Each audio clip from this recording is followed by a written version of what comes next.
Now, what I'll do, I'll tell you as much as I know, and then you can fill me in if I'm right or wrong. And then at the end of it, we'll get to the bottom of whether we need them or not. Okay. All right. So first of all, the first thing that I found out is that they have 18 knees. That's not exactly possible. They're insects, so they have 6 legs. Yeah. And a knee is usually the junction between femur and tibia. That's sort of classic human knees and every other animal knee. So with 6 legs, you can only have 6 knees. Could somebody sort of got mistaken for seeing one that was a bit double jointed? I think you're grasping at straws or something. All right. Well, we might have to come back to that one then. Okay. They can hold the breath for 40 minutes. Well, they don't do that because they don't breathe in the same way as us. They breathe through little spiracles, holes down the side of the body. So, no, they're not a very apt simile because the method of breathing is so different.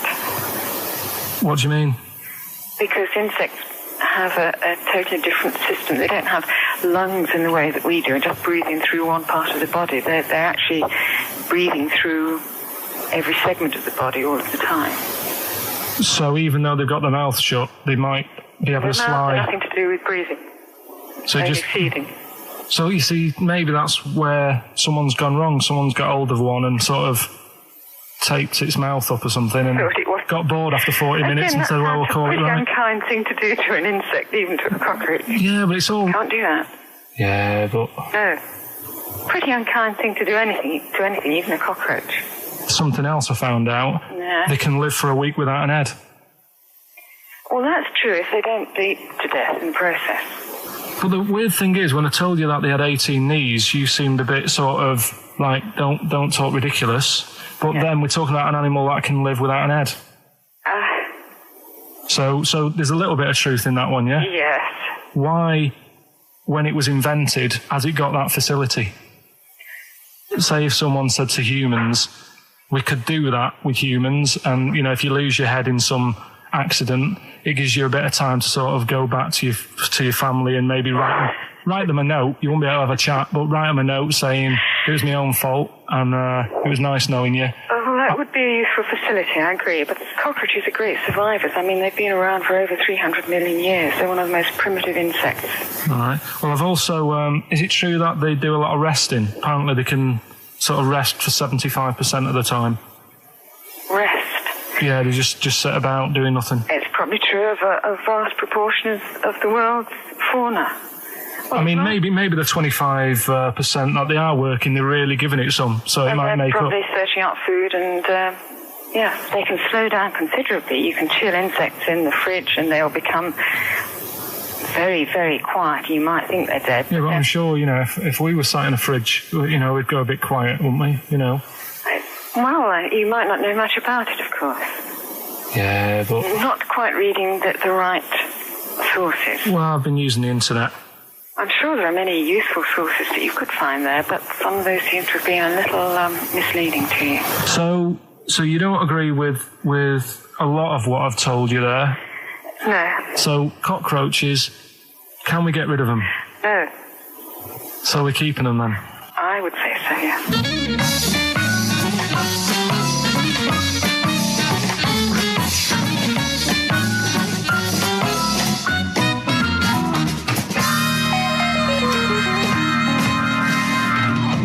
I think we should get her on more often because she sounds like she'd be a bit of an ally, really. Because she knew immediately that you were talking nonsense. She even said, I think you should be more concerned about your sources, which I've been trying to tell you for a year, right? The fact, I mean 18 knees, where did you get that from? It was on the internet. They can hold their breath for 40 minutes. I mean, I don't know what you read and take on. Mad world, isn't it?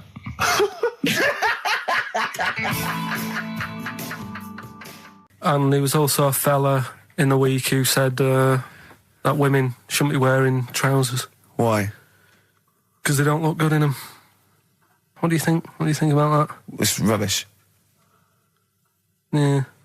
These are the only things that have caught your eye over the last couple of weeks. This is the entire news. Galileo did something with light. A French fella said women shouldn't wear trousers. See, that to me wouldn't pass as education. It's not education. I don't know where you could ever use that. I don't know when that would ever be applicable to life. I just like reading stuff that sort of reminds me of. Do you know what I mean? If I read it and it gets me thinking, I think that's a good little piece. But I mean, but surely can't you just sort of like sit near something that vibrates to keep your brain going, or shake your head every now and again? I mean, what does this do? You mean it makes you start using your brain? But what aspect of a Frenchman said women shouldn't wear trousers got your mind working? What questions were you asking? Because I thought that's a bit daft, isn't it? Right? Yeah. Okay, it ends there with me. There's nothing else. There's nowhere else for me to go on that. He closes your mind's the still whirring. Yeah, go on. What do you think? Let's go through this. Oh, I wish we could download his thoughts. I know. Just watch it. Yeah. Wouldn't it be great, like a DVD? Like a cartoon. Imagine that extra footage on the Office DVD. Yeah, Carl's brain. That would be with amazing. With a commentary. Go on. Women wearing trousers and that, right? On the estate that I grew up in, on right? There was a woman about 4 houses down, right? Rough. Now, she used to wear leggings. Yeah. Now, they're a bad idea. They are a terrible idea. I agree with you there, Carl. If you're a lady of what the colour? normo persuasion... Were they pink? No, they were sort of black, but with all bits on them. Oh, right. Do you know what I mean? What, toast and just horse droppings? Yeah, go on, yeah. And she used to... she's quite a big woman. Sure. Pauline Quirk, I think, described her as. Looked like a light bulb. It is those kind of women that are attracted to leggings. Yeah, I know, yeah. They are drawn to them like a moth. Yeah. She used to wear them, and that's what I remember when I read this piece. And she used to work on one of those sex line things. Right. She used to do that. But what was she, an engineer? The weird thing with her was, she had big eyelids. Right. Go on. That were too big, and this is what I was thinking. What do you mean she had big eyelids? How big do eyelids have to be for you to go, they're big eyelids? What was she shoplifting with them? Would she come out of Dixon's with, like, radio stored in them? What do you mean she had big eyelids? It was another one of them popular things around our way. Do you know, like... What do you mean popular things? They go, oh, I'll tell you what, they're all the rage. Can I get some big eyelids, please? No. It was just like one of them things that people suffered with. Just big eyelids. They could hardly open their eyes. What do you mean? What do you mean? That's one of them popular things around where I grew up. People had big eyelids. They could hardly open their eyes. What does that mean? What sort of freak town were you born in? You had webbed feet people with big heads. You got women with big eyelids. What does big eyelids mean? Are you confusing her with the horse? Yeah. Did she have hooves? Look, what? Anyway, so there's this big eyelided woman with the leggings. And that's what I'm saying to you, though. That's... When I read that story with people with trousers, I went from that to a woman who used to have big eyelids. I still don't know the point. But then, and also the other bloke who had the eyelid problem was a mate of mine. Right. His dad had it, and same problem, massive eyelids. I don't know what that means. I don't know what that means. I used to say to my mum, I'm going round to Dave's house, and or Drew say, Pig, well, as you call him. That's all right, but make sure his dad doesn't take you out in the car, because he could hardly see. He had to have his head. He had to tilt his head back to keep his eyelids open. Sure. Did he have a couple of matches with him at all times? What a load of gobbledygook. This began as educating Ricky. I know, so it's like he was people thinking, with eyelids. But it's like you're supposed to make that leap as well. Yeah. If I mentioned the trousers, Ricky will probably be thinking about people with big eyelids and women wearing leggings. Play a record, Carl. White Van Man, Carl. Brilliant. Recorded at great expense, that. Yeah. This is where we just hijack an idea from The Sun, which is White Van Man, where The Sun asks, in this instance, a cabbie by the look of it. Oh no, a fruit and veg shop owner. Ours is slightly different because The Sun sort of like pick on a perfectly normal member of the public. Exactly. So that's where we've got the upper hand. Yeah. And they ask him about the the hot potatoes. This week, Carl, my first question to you, well, your thoughts, please, on the criticism of the BBC over their coverage of the Queen Mum's death. What do you make of this? You're aware of all the criticism that Peter Sissons asked some probing questions? No, I thought it wore was a burgundy tie. I thought that's it. Yeah, he just had it didn't show respect. He just had a burgundy tie on. See that? that's not really not showing respect, is it? No, it's not. You know, you show your respect by sort of doing the news on it, giving her a bit of coverage and showing, you know, Bit of publicity. what a good woman she was or whatever. Yeah. And then you move on to sport news or whatever. Do you know what I mean? Yeah. I totally agree. I don't like the way everything's morbid. I was thinking about it. It's like, you know, the way in birthday cards and that, people always put funny things in them. I think you should save things like that for funerals, for like funeral cards and that, and try and cheer people up at times when they're low. Do you know what I mean? Because on your birthday, you're quite happy anyway, so you don't need someone putting a funny comment in a card. I think, you know, when you send a card... What would you suggest? Well, you know... whoopee cushion, but on the vicar's chair. How would you liven up the funeral? Just little things in the card. I mean, you're just writing stuff like, well, you know, at least you're still alive or whatever. So as you're giving the eulogy... So that'd be good. So supposing someone's husband's killed in a car crash, you go around with some flowers and a little card, and it says, at least you're still alive. Well, maybe something funnier than that.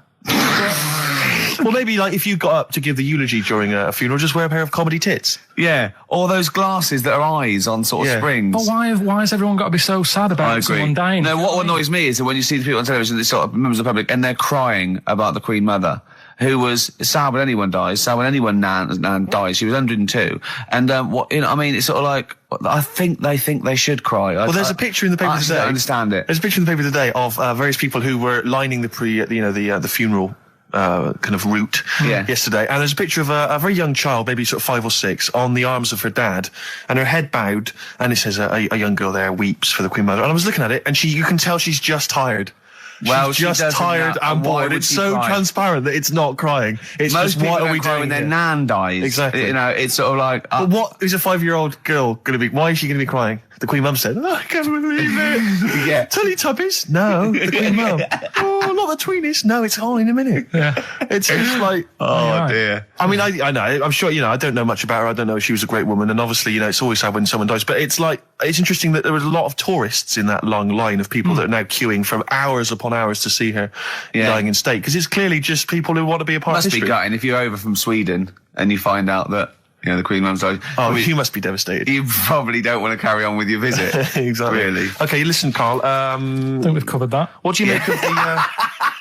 What do you make of the first genetically modified baby? Oh, are you worried about this? Do you know what did they do? What? Let me see what it says here. Isn't it just choosing the eye colour? Well, this is the concern, isn't it? That in the future you'll be able to decide whether it's a boy or a girl, how intelligent it is, what it looks like, is it handsome, is it ugly? Obviously, no one will choose an ugly baby, and so on and so on and so on. And so it means that where will it lead? Where will it end, Carl? Are you concerned? I've thought about this a lot. What will us three look like in the future if they're being, genetically modified, beautiful people? What will we be like? How will we be considered in society? True, yeah. But we've talked about this before, haven't we? About the cloning thing. Yeah, that's a bit weird. Yeah. But I don't think it matters, because at the end of the day, right, you might look like some other kid, but it's the way you're brought up that will change your features and the way you are, your personality. If you lie, you get a long nose, don't you? Well, no, but listen, right, because I remember when we, I was growing up on this estate. This is going to be good. Go on. No, it's not. It's just an example of how this doesn't work. Go on. So we don't need to worry, sort of thing. Sure. Right? Okay. So I'm growing up on this estate, and there was this woman about 4 houses down, right, who's a bit rough. All right. Didn't fancy her. Oh God, no. Right, but she had a baby. Well, tell me about her first. I'm interested in this woman. Why was she? It was a very... like being a man in a dress. I mean, I didn't grow up in a posh house or anything. I'm not saying that if you live in a bit of a rough house, you're a bad person. What did she look like? But anyone can Tattoos? clean up. Looked like Tony Green with a fag on. They didn't clean up much, right? Oh. Which, even if you've not got a lot of money, you can still try and make the place look nice. Yeah. Right? But she didn't. And a kid used to take a horse into the house. Sorry. Whoa, Neddy. What do you mean a kid used to take a horse into the house? Where did he get a horse? Must have nicked it from somewhere. Must have done. You seen a horse in it? No. What, is that from outside the saloon round the corner? Yeah, was it just tied up with a bit of lettuce? Right? Oh, that's great. Did Big Jake come looking for it? I'd been out. Oh. Sorry, let me get this. This was before the lynching stopped or after? Where did he get a horse from? What do you mean he must have nicked it? His mum said, where'd you get that from? I bought it. All right, then. But keep it out of the kitchen. I don't want you going Catlin rustling. Where did he get a horse from, Carl? And how long did he have it for?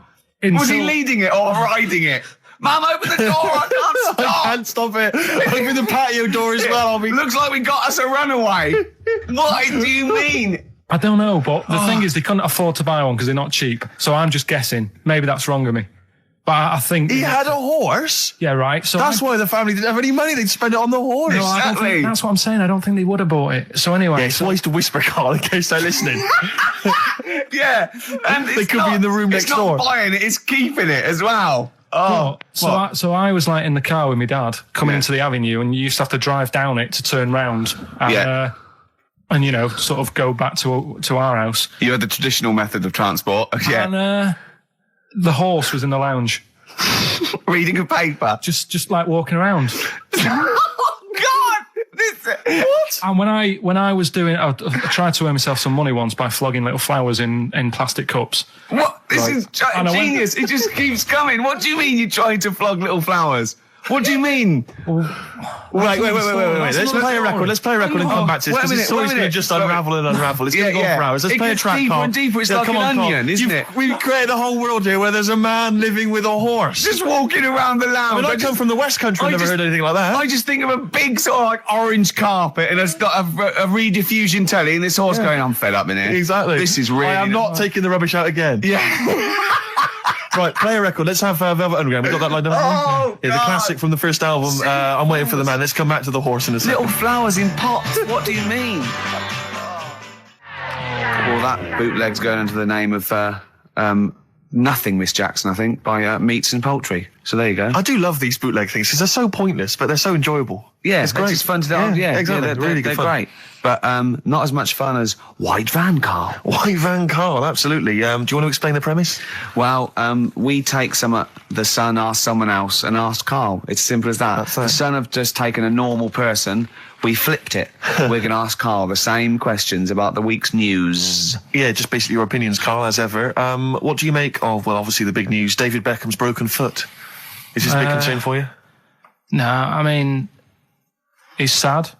You know, it's sadder for him more than anyone because, you know, to like be in the World Cup is like the main thing for him, isn't it? Yeah. But he's still a young lad, and I don't think he'll give up. I reckon he'll still turn up. He'll be all right. And, yeah, good luck to the lad. You know I like David. I'm not going to slag him off.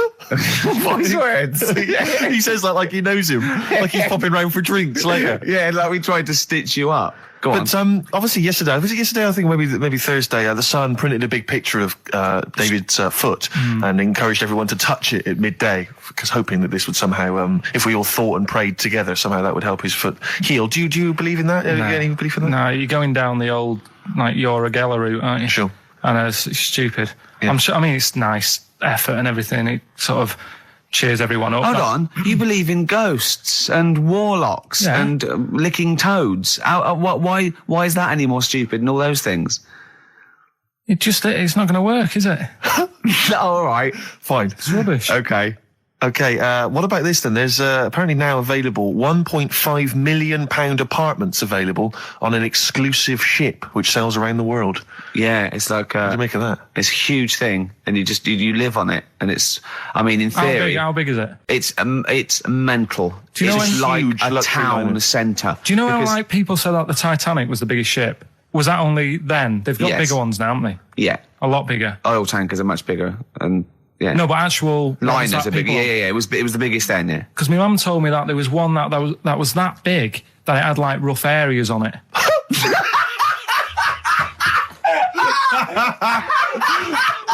Oh God! Don't go starboard. Oh God! No, but do you know what I mean? Right. It was like we're thinking of moving. We're seeing the captain. We're thinking of moving to a nicer area. Oh yeah. I've heard they're very rough in aft. Oh God! Oh, that's they steal your tyres. A ship's so big there was rough areas. Oh, how big is this one that you're talking about? Well, I don't know. It doesn't give me the specifications here, but They're huge. They're huge. In theory, I mean, it's that thing with it's obviously marketing, but they're going to solve the overpopulation crisis, where soon we'll all just be floating around the sea. Yeah, I can see that. The Shining, on XFM 104.9. We're doing White Van Karl. Got another one there? Well, it's just your thoughts really on the Queen Mum's very British send-off that she was given this week. Yeah. What do you make of all those people queuing up to see her? Did you think that was incredible? Right. Well, what we said last week, there was I don't quite understand why there was so many people there who were like getting really upset. Do you know what I mean? Really upset, crying and stuff. And you can lose someone who's like related to you, and you don't cry like that. You sort of sit there and you think back to what you did with them and stuff, and then that's it. But the queue thing, wasn't it like miles long and stuff? Yeah. It was, yeah. Right. I was sat watching this with Susan. 12 hours queuing. Yeah. It never got to 12 hours. It did, but that was the estimated time. No, but how long is a queue when they're just like, walking along? Think how far you can sort of like, stagger in 12 hours. Incredible. It's been ridiculous. Yeah. But again, if they want to do that, it's their time and that, innit? And it was at the weekend, so they could have, it's not as if they got out of work to do it. No. You know what I mean? They used their own time, so good on them. But I thought, right, what they could have done, remember when I studied Che Guevara? Yep. Yeah. Right? And don't be offended by this, it was just an idea, because they did it with Che Guevara. Remember when they cut him up? Yes, they cut him up, yeah. What was the reason for cutting him up? Well, they cut up Che in order to try and... you told us that they were going to send bits of his body to Fidel Castro and various other people, wasn't that right? As a warning, wasn't it, though, to all the people, like, one to... Yeah, my understanding was that they cut him up in order to... so they could bury him in different places, so that there'd be no shrine. There'd be not one place that you could go to in order to sort of make him into a martyr. A little bit like that. I've like... I can vaguely see where this is going. 6 queues, and it's like, number 1, you can, go and pay respect to her head, or whatever. Oh, God. No, but I just was thinking the way of speeding it up. I'm not having a go, I'm not, because they haven't done it, so it doesn't matter. God. But they did it with Che Guevara. Yeah. Everybody would have felt like they've got close to her, and it would have speeded it up. No, I mean, but I can understand... Can I just say that genuinely, Karl is not being disrespectful here. This is his best idea to cut down the queues. So don't phone in. He's not suggesting we should have done this. He genuinely is. But I mean, he's not doing it to be nasty or wacky or he thinks this is a good idea. So can I just throw a thought at Che Guevara, who was like a powerful man, he did a lot for the world and what have you. Yeah. And are you aware that I feel slightly responsible for this, because have you heard of the quote, a little knowledge is a dangerous thing? Yeah. Okay. Steve, next one? No, just a very quick question. I can understand those that have queued for 12 hours to see the head. I'd be a little bit annoyed if I got there to find a toe. I'll tell you what, though. I'll tell you what they could do without chopping her up. They could put about 9 queues. Each could see each hip she had. That's true enough. Because she'd had about 9 of them. Yeah. So it'd just be, if you want to see the whole body, it's a 12-hour queue. If you just want to see a couple of the hips. Here's another suggestion for you, I've just thought, right? What? Instead of everyone queuing to see her, why not put her on a trolley and wheel her past everyone else? Running. So you could have some students on Rag Week. They could combine it, like when they're always pushing a bed. They could just run it along the queue. No, that'd be fantastic. That'd be disrespectful. Right, as opposed to the chopping up. So sure. No, Right. but just an idea. Just I apologise now. Anyone's offended. Anyone offended, I'm sorry. But Yeah. No, okay, we just do White Van Karl then. This is your opinions. You can't be wrong on this, can you? There's no right or wrong answer here. Okay. Right. But this is where we ask Karl his views on the big news stories of the week. Basically, we've stolen an idea from the Sun newspaper, and So this isn't cruel, this programme, is it? I don't think so. picking on me. It's not, is it? It's weird because a few people have said, "Oh, you're picking on me." It depends how you look at things, isn't it? Sure. Yeah. But you do like it? We could look at it like it's a laugh, so it's not a problem for us. We like you. You're our favourite. Yeah. I'm going to say thing in the world, but I don't mean that, in a derogatory way. No, I'm cool with it. Yeah? Yeah. Right.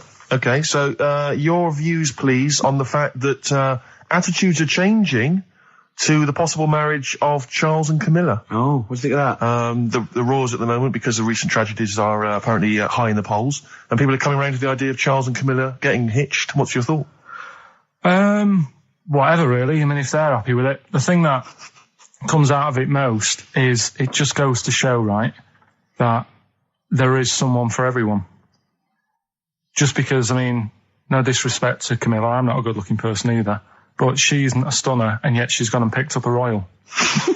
Right? Yeah. So I think it's good for things like that to happen, because it cheers you up.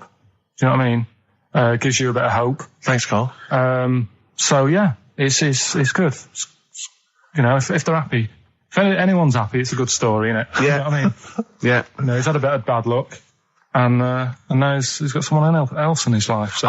While he's doing this, I'm just doing a list of questions to ask him what he thinks of things in the world. Is that all right? Yeah, no problem. No problem. Okay, what about this then? Are you disappointed by the nation that a third of us are apparently unaware of St. George's Day? 23rd. Is St. George's Day the one with the snakes that we've talked about? No, that's... Are you one of that third, do you think? St. George is the patron saint of England who killed the dragon. Yeah, I mean, there's too many of these days, isn't there? That's the problem. If you make it a bit more special, like Christmas, so you buy presents and that for each other, then people will remember it. But there's so many of these days with Easter and Pancake Tuesday and all that. So it's not surprising. I think as time goes on, we'll find that a lot of these days will just disappear because, you know, people are busy. There'll be new ones, won't there? Right. Last week when I did Do We Need 'Em, do you know when I called up one of the museums in a science museum? Yeah, are you talking to me? Yeah, I'm just saying, I wanted to tell you before when the song was on, but you're so busy listening to it. Yeah, was I so busy listening to a song I was playing? Yeah, but we're doing a radio show, aren't we? All right, what's your point? Well, I just wanted to say, she emailed in to say I got her name wrong, so I'm just apologising for that. What did you call her? I think I called her Jessica. What was her name? I don't know, I've got it on email somewhere. What? This is not an apology! No, I am, I'm You've just got saying... it wrong again! You've not even said her real name. How is that an apology? Well, I remember, I read the email, so, yeah, I Who are you apologising to? I think her name's Jackie, I think. Oh, you've got it wrong again, haven't you? Well, anyway, and she just said if you want to see dinosaurs and that, go to the museum. You were complaining about that as well, weren't you? You went to a museum and there was too many dinosaurs. He said you just need 4. No, well, Steve, have you been to the one in Knightsbridge? I think this so. One that I called up, right? It's nice. You go in, you get a good collection of stuff. You walk in, there's 3 or 4 dinosaurs. You've had enough, right? I went into New York, right? I went to the museum there, hundreds of them. You can't move for dinosaurs. Yeah. It's almost like they're responsible for them being extinct. There's loads of them. So all I'm saying is, if you want to see a dinosaur, go to the one near Knightsbridge. They've got a nice selection, some old vases and stuff. It's worth going. So... some people emailed in the songs with stories in it. One of them was Babushka, and he went, "What's that?" And I went, "That's Katie Bush." What is it? I said, "Oh, it's about a woman who dresses up as another woman and seduces her husband." He went, "They wouldn't work." Just dismissed it like that. Why do you think it would work? Because you'd know. I mean, say like,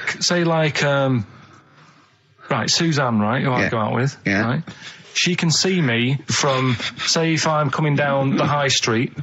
Yeah. She knows it's me by the way I walk. Right. So just the fact that this woman went and put a wig on, there is no... You haven't even heard the song! I know, but you're saying that she put a disguise on and he's like, oh, I fancy her, and he takes her out, and he doesn't know it's his missus. You're not buying it. I mean, I'm controlling this. Whereas the flea with your brain going to Glasgow, perfect sense. Yeah, Babushka, rubbish. Carl, can we have the tomato story after the next tune? Yeah. Bit of Coldplay. Yeah, love it. Yeah. I was watching. Did you watch The Mammals in the week? No, David Attenborough. No. I was thinking actually, right, all this MTV stuff. If there's one reason why I'd like to do it, is I was watching Attenborough, the Mammals programme. I reckon I could do something like that. Right. And just have like me instead of Attenborough, like a young sort of fresh person, watching like certain animals and saying, "Do we need these?" Do you know what I mean? Yeah. Oh, God! What's it called? Death on Earth. Well, that's amazing! Do we need these? And, No, 'cause there's loads of and the stuff. audience at home would vote. Would there be something like telephone like a vote? vote out system. Oh, the thing is like, it's something interesting that Attenborough was saying the other night on Do we need these? on Jonathan Ross's show, on his telly show, right? He was saying, he said you could take all the humans off the earth and it would carry on, but take like some animals off it, mammals and that, you got problems on your hands. I thought that was quite interesting. Yeah. So it's like the question is, do we need these? Is that part of the big thing? Right. Like jellyfish. Yeah. We've talked about jellyfish. Yeah. Yeah. So which mammals in particular were You you talked about watching that that you Zoe Ball thought- show, haven't you? Hey? Which mammals were you thinking we don't need when you watched the show the other night? Any in particular that you thought they don't need them? They're not of interest. Well, I like whales, but I don't know what they do. And they're taking up quite a lot of room. Sure. But stuff like Yeah. but like jellyfish, I looked into because Yeah, you know, well, I was I know you talking don't about them, and they were saying they've got no eyes, no heart. There's something like 97% water. Yeah. They're blind, and they do about 33 miles a day. Right. So it's like, do we need them? Could we clear them out? Yeah. Well, the big net. That would be the programme. What? Right, we'll get rid of them. Next week we'll be looking at Rhinos. I think it's genius. Honestly, I think it's genius. And like going along sort of like picking up sea anemones and going and just lobbing them into the sea. Well, what do you think about MTV doing that? And then I just, in between the bits, Play music videos? I play music related relates to to it. fish, so I could play like fish, Yeah. like Rock Guy, or the animals, Rock lobster. yeah, or what else could I This get could in run there? and run. What other songs have got animals in them? The Well, monkeys, could play the monkeys. Yeah, there's about 1 million, so let's not start this. No, but do you know what I mean? So do we need this? So MTV flies you around the world And to the you- most incredible exotic locations. You sort of climb up a tree or whatever next to, I don't know what lives up a tree, some kind of rare parrot. You say, look at Sloth. that, it's colourful, Sloth. it's interesting. Oh, you like sloths, don't you? No, they just live up trees, but I'd say, do we need them? Why? Well, what do they do? What do you mean? What do they do? What do you want from an animal? Carpentry. What Well, do you like, want? I don't like scorpions, right? Right. But then I found out they look after those monkey things. They're not monkeys, they're Whatever. lizards. Well, all right, yeah, then lizards. They look after the lizards. So there's a reason. But do you need the lizard? Could be your Well, next yeah, question. because the local people made shoes out of them. But not when the scorpion protected them, they didn't. All right, we don't need them then. So ultimately, would anyone decide? I mean, do the animals kind of get a chance to mount a case for their survival? I mean, is there maybe someone that comes into their corner and sort of defends them? I'd have like a David Attenborough type character who says, Right. well, they do this, and I'll go, yeah, but do we need that doing? Yeah. Yeah. Okay. So, Yeah. so what does an animal need to do in order for you to feel that it sort of gets a chance of life? I mean, like a pet, like an animal, like a dog maybe, or a cat. I mean, they give a certain affection to its owner. Is that a valid reason to survive? Not particularly for you. Not really. No, okay. I've been saying that though. Blind people use dogs, so they are useful. So dogs are useful. Saint Farmers Bernards, use they often dogs. save people, don't they, in snowy weather? Cats. I'd have to think about it. Okay. Keep the mice down. Yeah, but you got rent a kill. So Okay. what I'm saying is something that will affect the world. Right. I think you'll find everything does. Except Carl. I'm not sure what effect he's having on the world. I'll tell you what though, Steve, right? Did you watch the mammals? I did see the mammals. They had bison on it. Right. The weirdest looking things you've ever seen. Yeah. They've really Again, got you're on dangerous ground here, Carl. but they've really got it's like, decide what you want to look like. It's just a mismatch of stuff. It's got a really big hairy head. Yeah. I'm like you. Sort of bald at the back. Right. Sort of It sounds like thinner. someone you went to school with. Was there two of them? Oh, brilliant. That's nearly it, Carl. Right, what's your last room 101? Oh God, it was holidays. Holidays. You want to put holidays in room 101? People, they were sort of annoying on holiday. Oh, yeah. Do you know when you go away? Oh, yeah. It's sort of touched on this before. Is this going to be the Scouse guy? Yeah. Go on. Oh, it's so long though. I mean, it was a holiday when we went to Tunisia. And the Scouser pissed you off. Surprise, surprise.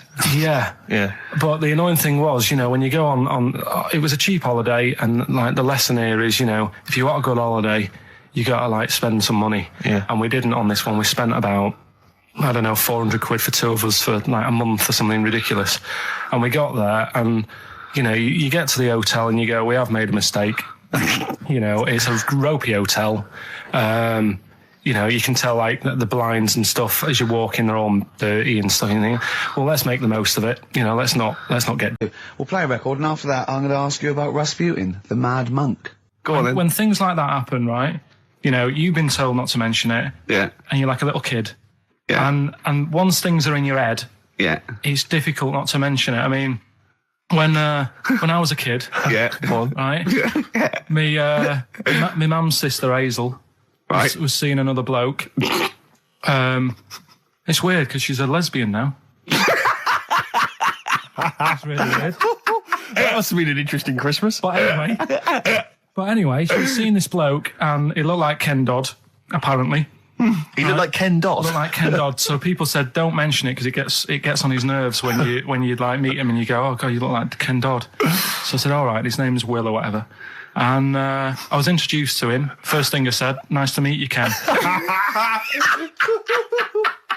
Did you do it as a joke, or did you? No, because when you know, it's like, I'm not allowed to say that. I can't say that. I mustn't say that. Can't. And then I saw him. I thought, Jesus, does look like him. It just came out. Was it Dodd you turned her into a lesbo? Do you think? Well, he wasn't a good-looking bloke, so possibly. She started going out with Esther Ranson then, which is weird, out of the frying pan. What was the story with the lesbianism then? How did she announce that to everyone? What age was she when she realised? Well, I mean, we're not a close family. Do you know what I mean? We're not a family who keeps in touch with everyone. And I think my mum called her up one Christmas and sort of said, how's the Diddy men? How's Nutty Ash? And she said, oh, no, I don't do that anymore. I'm knocking about with Sandra or whatever. Right. And it was like, oh, right. Not big butch Sandra with the big earrings and the skinhead. He used to live down the road from you. I don't know. He used to get Doc Martens wholesale. That's Sandra. All right. Well, I'm going to be kicking some ass today because I'm going to be shamelessly self-indulgent. And we've only got 2 shows to go. So I'm playing some of the most beauteous tunes in the world. And I was just telling Carl, lined up a Simon and Garfunkel track, Only Living Boy in New York. He went, why is he the only living boy in New York? I went, what? He went, what does that mean then? I went, I don't know. He went, well, what's it about? I said, I don't care. I said, it's lovely singing. No, what's it? I said, I don't go into that. I said, he went, I like a story. I said, like what? I said, killing a Georgie, no trickery. Killing of Georgie. I think we should play that at the last. It's good. I heard it the other day on Radio 2. It was cracking. It sounds like, well. It's really good. Tell them what it's about again. It's about little girl, gay fella. A little what? A little gay fella? Yeah. Right. Who, I haven't heard it for a bit, so it's all off memory, this. But, gay bloke. Is he from Scotland? I have no idea. But he's from somewhere where gays aren't liked. Okay. Right? No. No, he is. Georgie Boy was Gargay, nothing more than the kindest guy I ever knew, right? Now, all he did was, right, his father said, how can my son not be straight? Kicked him out, right? Goes to America. Yeah, but you can handle all that. You can handle your dad not getting on with you if other people around you are into the same scene. Yeah. But he was like, he was left on his own. He didn't know what to do. Yeah. He was getting stressed out. Yeah. So he goes... And this was before. I mean, this is... when did this record come out? 77?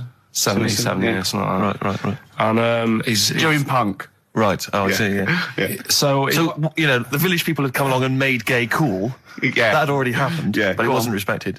But he was watching the telly or something, and he saw that New York had loads of them over there, and they're all having a good time. Sure. No, sorry. At no point in the song does Rod Stewart say little gay Georgie was watching telly and saw loads of gays in New York. At no point in that song. No, but this is what I like about that song. You sort of picture what's going on. You make it up. Yeah. Okay, so the little gay fella was watching telly, and there was presumably the and now from New York, the gay show. Yeah. Or whatever, because it was a big scene over there, wasn't he, in the 70s? Yeah. Okay. Right. Go on. So he goes over there, and he's having a great time, and that. He went to New York town, very quickly settled down, soon became the toast of the Great White Way. Yeah, they loved him. All the old queens blew a fuse. Yeah. Yeah. And then, I don't know, he was out late one night. Yeah. And he's walking home. Yeah. And gets attacked, gets killed, and he's lying in the gut. They didn't intend to take his life, they just pushed their luck a little too far that night. Yeah, you see? So, yeah. But what's good there? Is it good that he had a bit of a good life and was able to be himself? Yeah. Or should he have stayed in Scotland? He didn't come from Scotland. Again, I really... Well, I think... is there any way we can get this song before the end of the show and play it? Because I've heard it recently. A lot of people listening will have never heard this song. They won't have any idea Can I say what you said when we were talking about that song once before? Is it bad? It might be. Because we were talking about, Georgie Boy, and he, got it. I don't know. What? It's when you said... Well, no, it's a fact. I don't think if... Well, he said, so it's looking at Georgie, he gets out, dies, right? He goes, well, they do go out late. I know Or gay people I go know out a few late. gay people, and they start to party late on. That's Yeah. what in Soho, right? Girlfriend got in a cab, right? Suzanne was in a cab, and the cab driver was taking her to an early start, right? She works at the BBC. Yeah. Early start, 4 a.m. It was going down. It was mental in Soho at 4 a.m. Yeah. They were all still like starting the night out. How do you know Whereas- how do you know they're gay? It's Soho, isn't it? Fair enough. Okay. Play a track. I'd love to be able to try and dig this out. Yeah, we will. This is Simon and Garfunkel, The Only Living Boy in New York. It's lovely. You know, when I went to the BAFTAs with you, and I wasn't really enjoying it, you were like, can't. He's what? No, You you didn't are tell such us an this. ungrateful. There are so many You're people. like a little charity cat. I'm annoyed. Office. I was walking away from the show last week. I was walking towards Berwick Street. I like to look at the records and the record shops. And I was on my mobile phone, and I was chatting away to someone, and what can only be described as a prostitute Go on. stood on the street corner. Was she a woman that gives you sex for money? Yes. That is a prostitute. Yes, that's what I thought. Go on. And as I was walking by, she said, "Do you want to buy sex?" Now, You sure it wasn't a market trader giving 6 plums or No, it was something? definitely 6 for a quid? No, it was definitely Go a on. prostitute. Yeah. And what annoyed me about it, what I wanted to pick her up on something, was the fact that I was on my mobile phone. It's like, can you She was imagine? rude. Who would what am I going to hang up? Sorry, Mum, can I call you back? I've You just know, had an you know, offer. you say you want me to meet more women. And you know you sent me that 30 quid Exactly. for my birthday? Yeah. Sorry, Mr. Johnson, I'm really excited about the job. Can I call you back? I'm just going to negotiate with a whore. And it was just sort of, you could tell that she was clearly probably desperate for crack or a latest fix of smack. So she was literally the normal etiquette of prostitution. You know, that they hang around, they show some thigh. I've seen this in They films. will woo ya. Yeah, They exactly. will- Yeah. Take you out for a meal, that I sort of know, thing. straight That had sort of into gone it. out of the window, and she Yeah, was just sure. there, desperate, running around Did the she go out of a streets window? like a Because that's zombie. another thing they sometimes do, specialist Exactly. ones. But I was Yeah. shocked because I've never been propositioned before like that. Really? In London. That's weird, isn't it? Carl, thoughts? I think you'd be sort of approached a lot because they tend to sort of go for people who look like they haven't got much chance. Sure. And I'm not being mean. No, you know no, what no, I mean, no, mate? no. I've known What do you a you long mean? time. and Sorry, stuff. I'll let you go back to it. In what way aren't you being mean? By saying that No, Steve... go on. Steve knows is a little bit odd looking. I don't think... Well... No, he does. Do you know? Yeah, before, no, but it's not what he thinks of his looks. Yeah. It's what he thinks of you talking about his looks on... No, but it's on. like how you were talking before about, you know, your eyes are bad. It's nature's little way of saying, look, nothing to see here, right? Don't get that! I don't know what you mean. But when you look in the mirror and that, they've gone, look, he hasn't got the looks, let's make his eyes bad, right? Yeah. Nothing to see here. Yeah. That's what I'm saying. See, They're I- balancing it out, right? Yeah. And it's funny, right? Now we're on the topic. Sorry, Right, I wasn't- Johnny Depp. No, listen, but I'm gonna... My chest is gonna burst at this moment. Whenever we go because- into this conversation, I always think to myself, Carl, do you know what you look like? I'm gonna burst. You know, seriously, can I be honest with you? You look like, you know, if you've got like a balloon, a hot air balloon, right? Just a little balloon, like a party balloon. If you drew a little face on it, right, and inflated it about halfway, that's what you look like. right. I wasn't. No, play a record. I don't want to get into this. Listen, It's too now, intense. now you've got onto this. Let's just nip it in the bud now. I'll tell you something that I wasn't going to tell you because I think it was I out don't of want to order. hear it. I don't want to hear Well, it. right, it was on the tube, right? Well, I was. Someone told me they were on the tube, Hmm. right?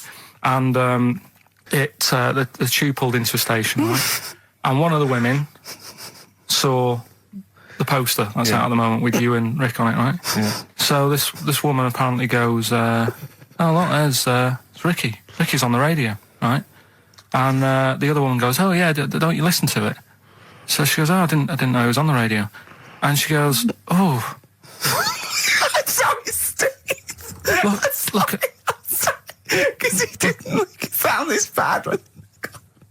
She said, oh, look at that person he's with. So she goes, yeah. She said, that's Steve.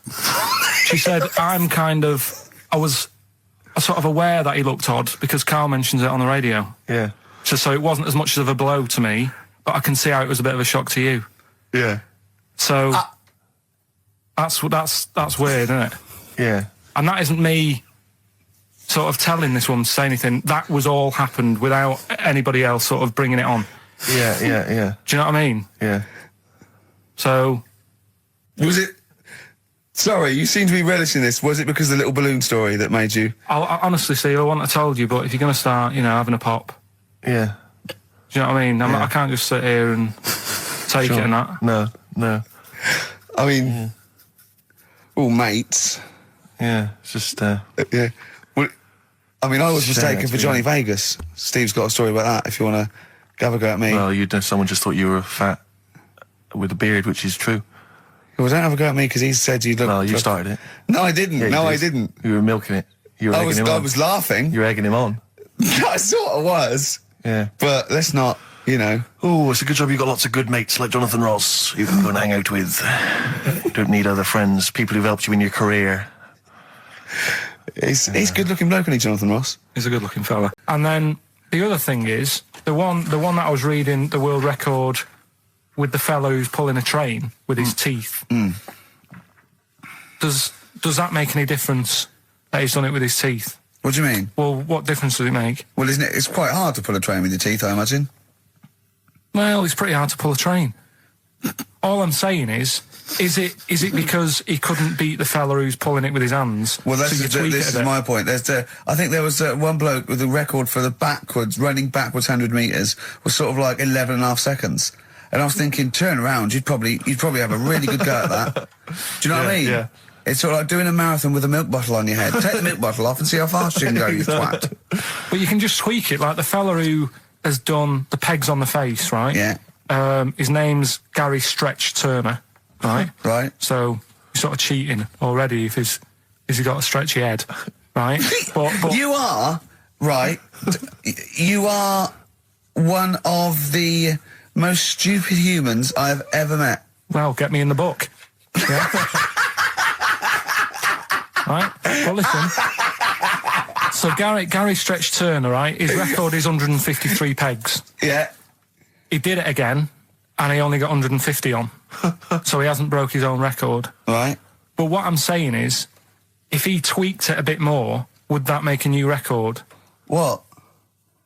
Well, if he said, I've got 150 pegs on, but at the same time as eating a burger. I see what you mean, yeah. He'd be the world record breaker for pegs and eating burgers at the same time. Yeah, just change it a bit. If you know you're not going to make it, just do something else. I'm assuming the rules are set at the beginning, Carl. That's it. That's where they say, right, you're just going to do the pegs thing. You're not going to introduce burgers halfway through, are you? Definitely not.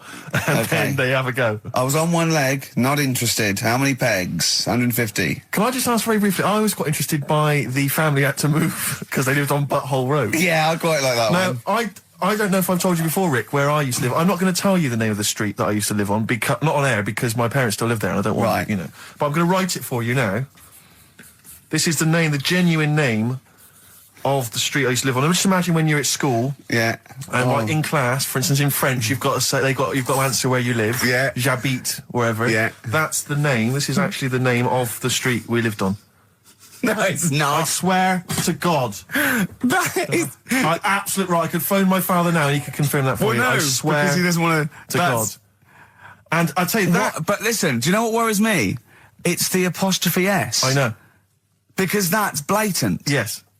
Amazing, isn't it? That is incredible. But imagine how embarrassing So if I look that up in the Bristol... You will find that in the Bristol A to Z. I swear to God. That is really... Why have you never told me that before? I can't believe I haven't. That's I'm incredible. still embarrassed now. Do you know, whenever I have to phone up, if I have to give that address, I always spell it instantly. Really? Like, somehow that will hide it, that'll disguise the name. But I can't get over that. Anyway, if you perhaps live in Tits Avenue, or... Wanklin Drive. Wanklin Drive, just get in touch. Let us know, we're not really interested. This is XFM 104.9. Yeah, just delete that. Okay, well, we're going to play some of the best of, some of the greatest moments of the last 3 weeks. Ever heard on XFM 104.9. What about this? Do you remember this one? Oh, which one is it? All right, so here's the first bit. Well, should we play a little record and come back to this? Because I can't believe it started with you slagging him off, Rick, and I've ended up as the monster. I know. Bit of R.E.M. Yeah. R.E.M. and Animal.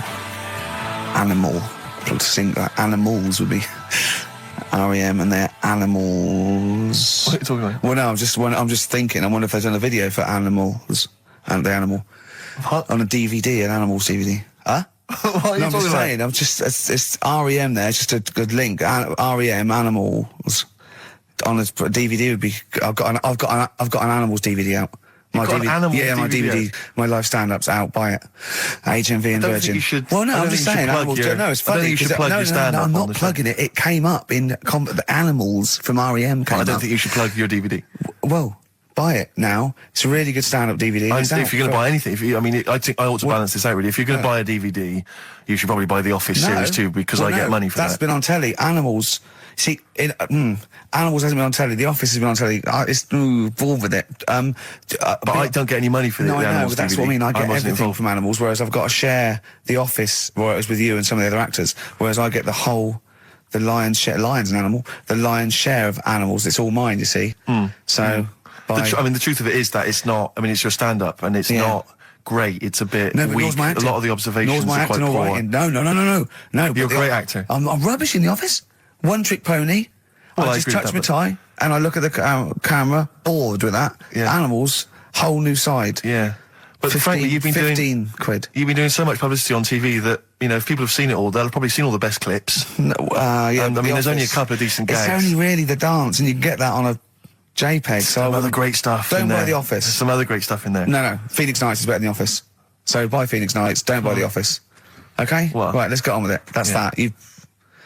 Right. What else is You've happened? probably heard most of the stand-up observations on this show, so... Right. What have you got for us? Available in HMV. Go on. Oh, wow. I'm annoyed. Office. I was walking away from the show last week. I was walking towards Berwick Street. I like to look at the records and the record shops. And I was on my mobile phone, and I was chatting away to someone, and what can only be described as a prostitute... Go on. Stood on the street corner. Was she a woman that gives you sex for money? Yes. That is a prostitute. Yes, that's what I thought. Go on. And as I was walking by, she said, "Do you want to buy sex?" No, You sure it wasn't a market trader giving 6 plums away? No, it was something? definitely 6 for a quid? No, it was definitely Go a on. prostitute. Yeah. And what annoyed me about it, what I wanted to pick her up on something, was the fact that I was on my mobile phone. It's like, can you She was imagine? rude. Who would what am I going to hang up? Sorry, Mum, can I call you back? I've You just know, had an you know, offer. you say you want me to meet more women. And you know you sent me that 30 quid Exactly. for my birthday? yeah. Sorry, Mr. Johnson, I'm really excited about the job. Can I call you back? I'm just going to negotiate with the... It's true. That is well, true. It originated in America. yeah. So many of these things do. It's Yeah. a brilliant point, Carl. I'd like to hear from anyone listening who's... And, I mean, well, they'll just lie, wouldn't they, I suppose? Yeah, I don't even use sort of flies. No? Usually, I sort of pull my wife my sort of tracksuit. That's why I wear sort of like elasticated waistbands all the time. Exactly. Just sort Speed. of like, yeah, You got to get in there with the minimum of effort. yeah, we and out. Sure. Often I won't shake No, oh no. to my detriment because it often leaks out a little bit later, doesn't it? Ever been out on a date with a girl where it's just trickled down your leg and you wish it hadn't, and you're thinking, what if she gets my trousers off later? She might smell or see it. What? What? I don't know. I don't know what I said there. Right. Feeder, come back around on XFM 104.9. You're listening to Ricky Gervais. Yeah, I'm with him as well, Steve Merchant. I was thinking of dropping that. What? Thinking of dropping that, just going, because it's just too, that's all that. I'm Ricky Gervais, with me Stephen Merchant and Karl Pilkington too.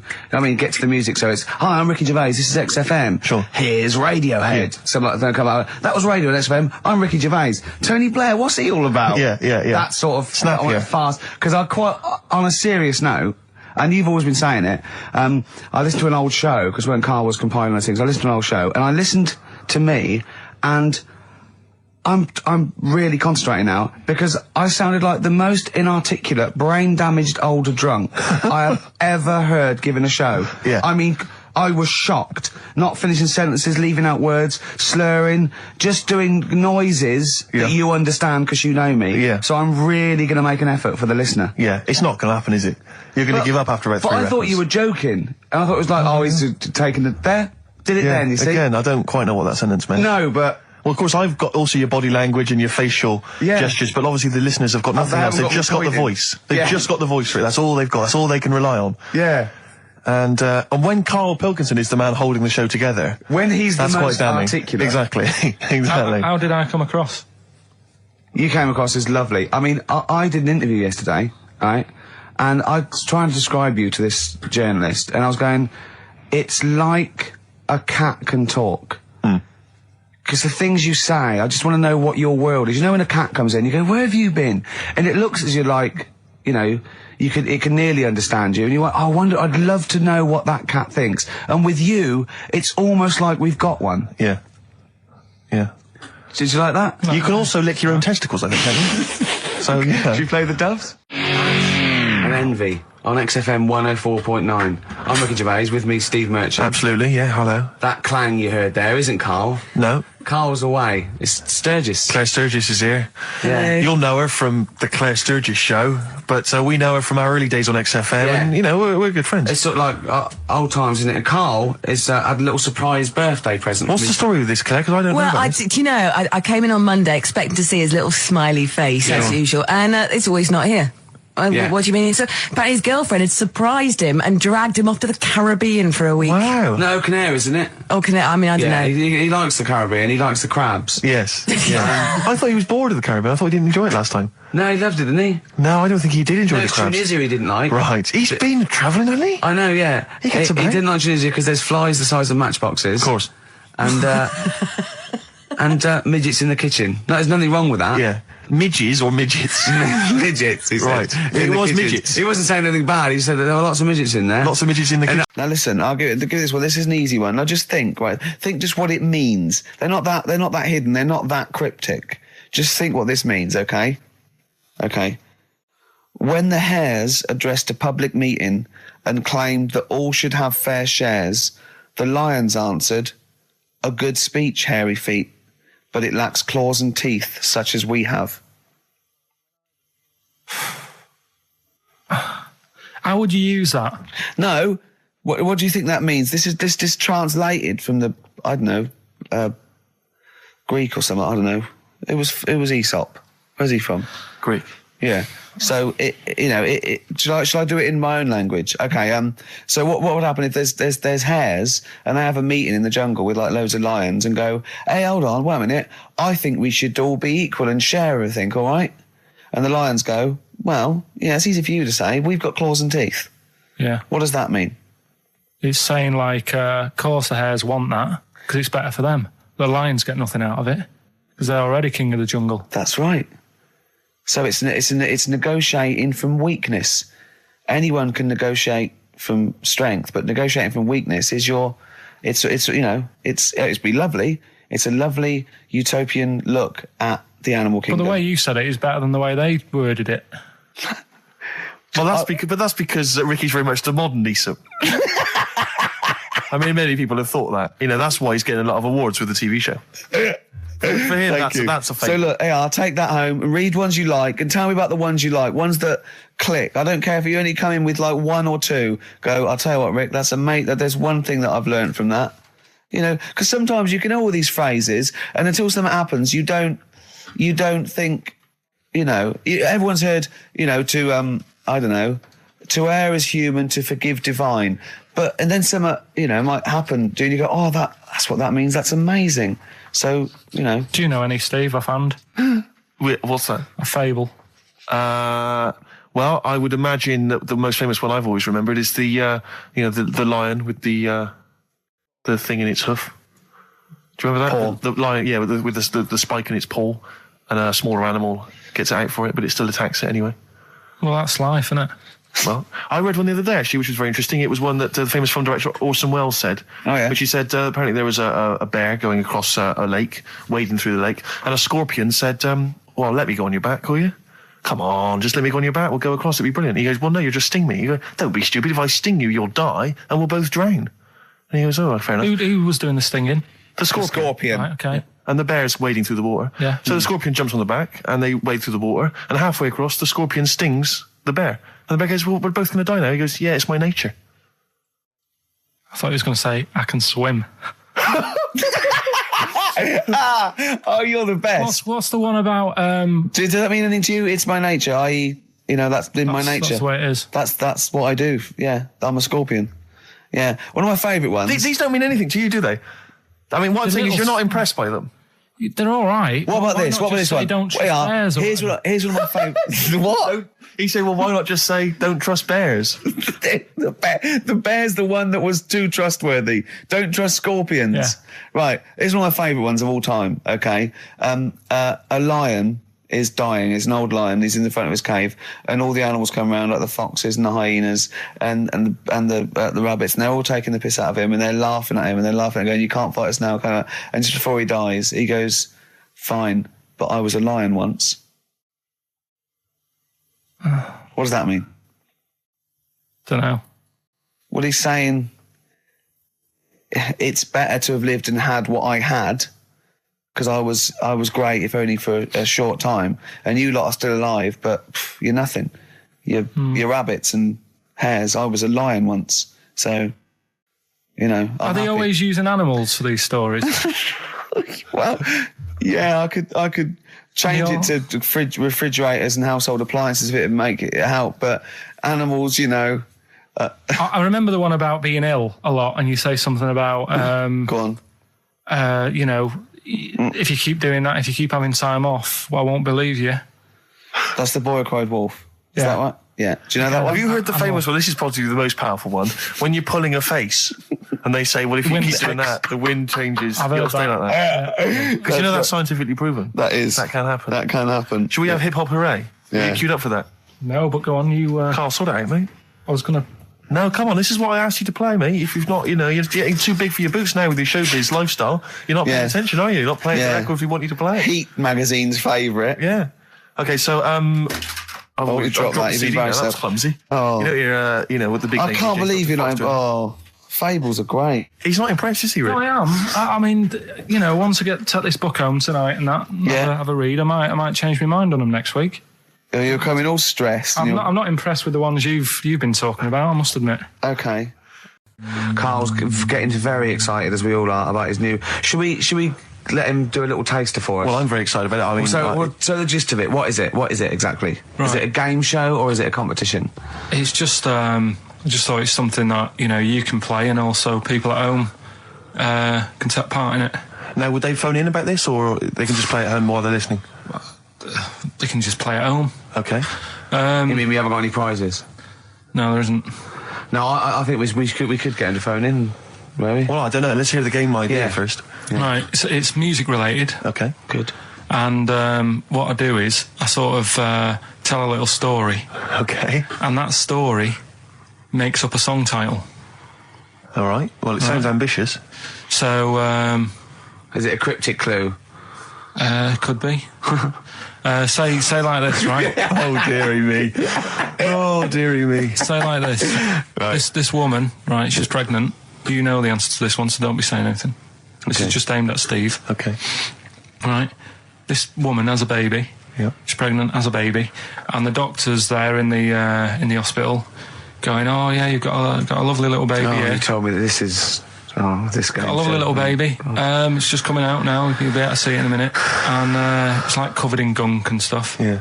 And he's going, "Yeah, it's nearly here. It's coming out. I see its little head and that." And he gets hold of it, and it's full of all this gunk, right? The baby's full of gunk. Yeah, like the Covered in gunk or full of gunk?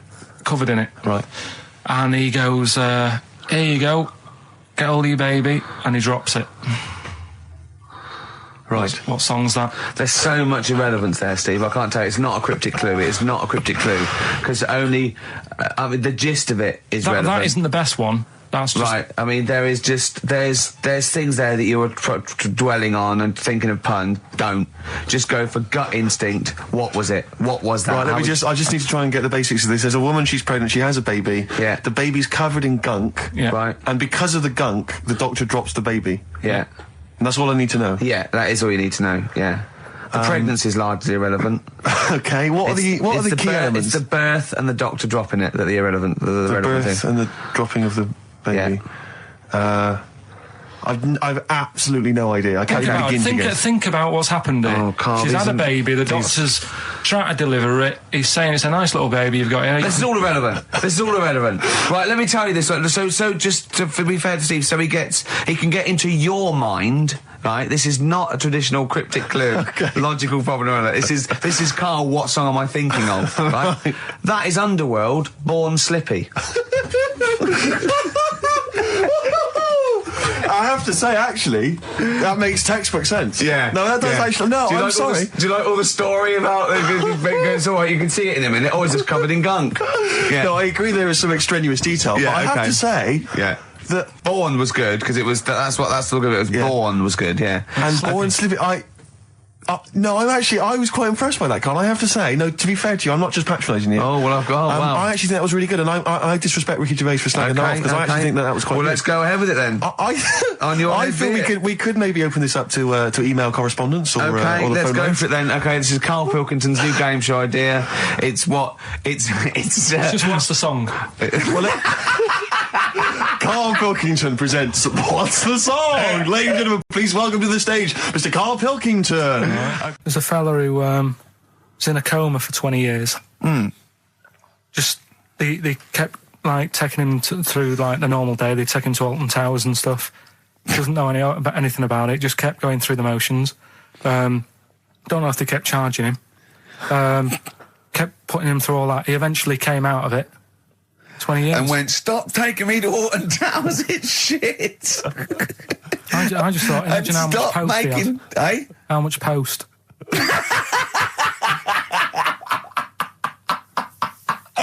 Oh, Did you read about that guy in the paper, Carl? He, sorry, on the internet.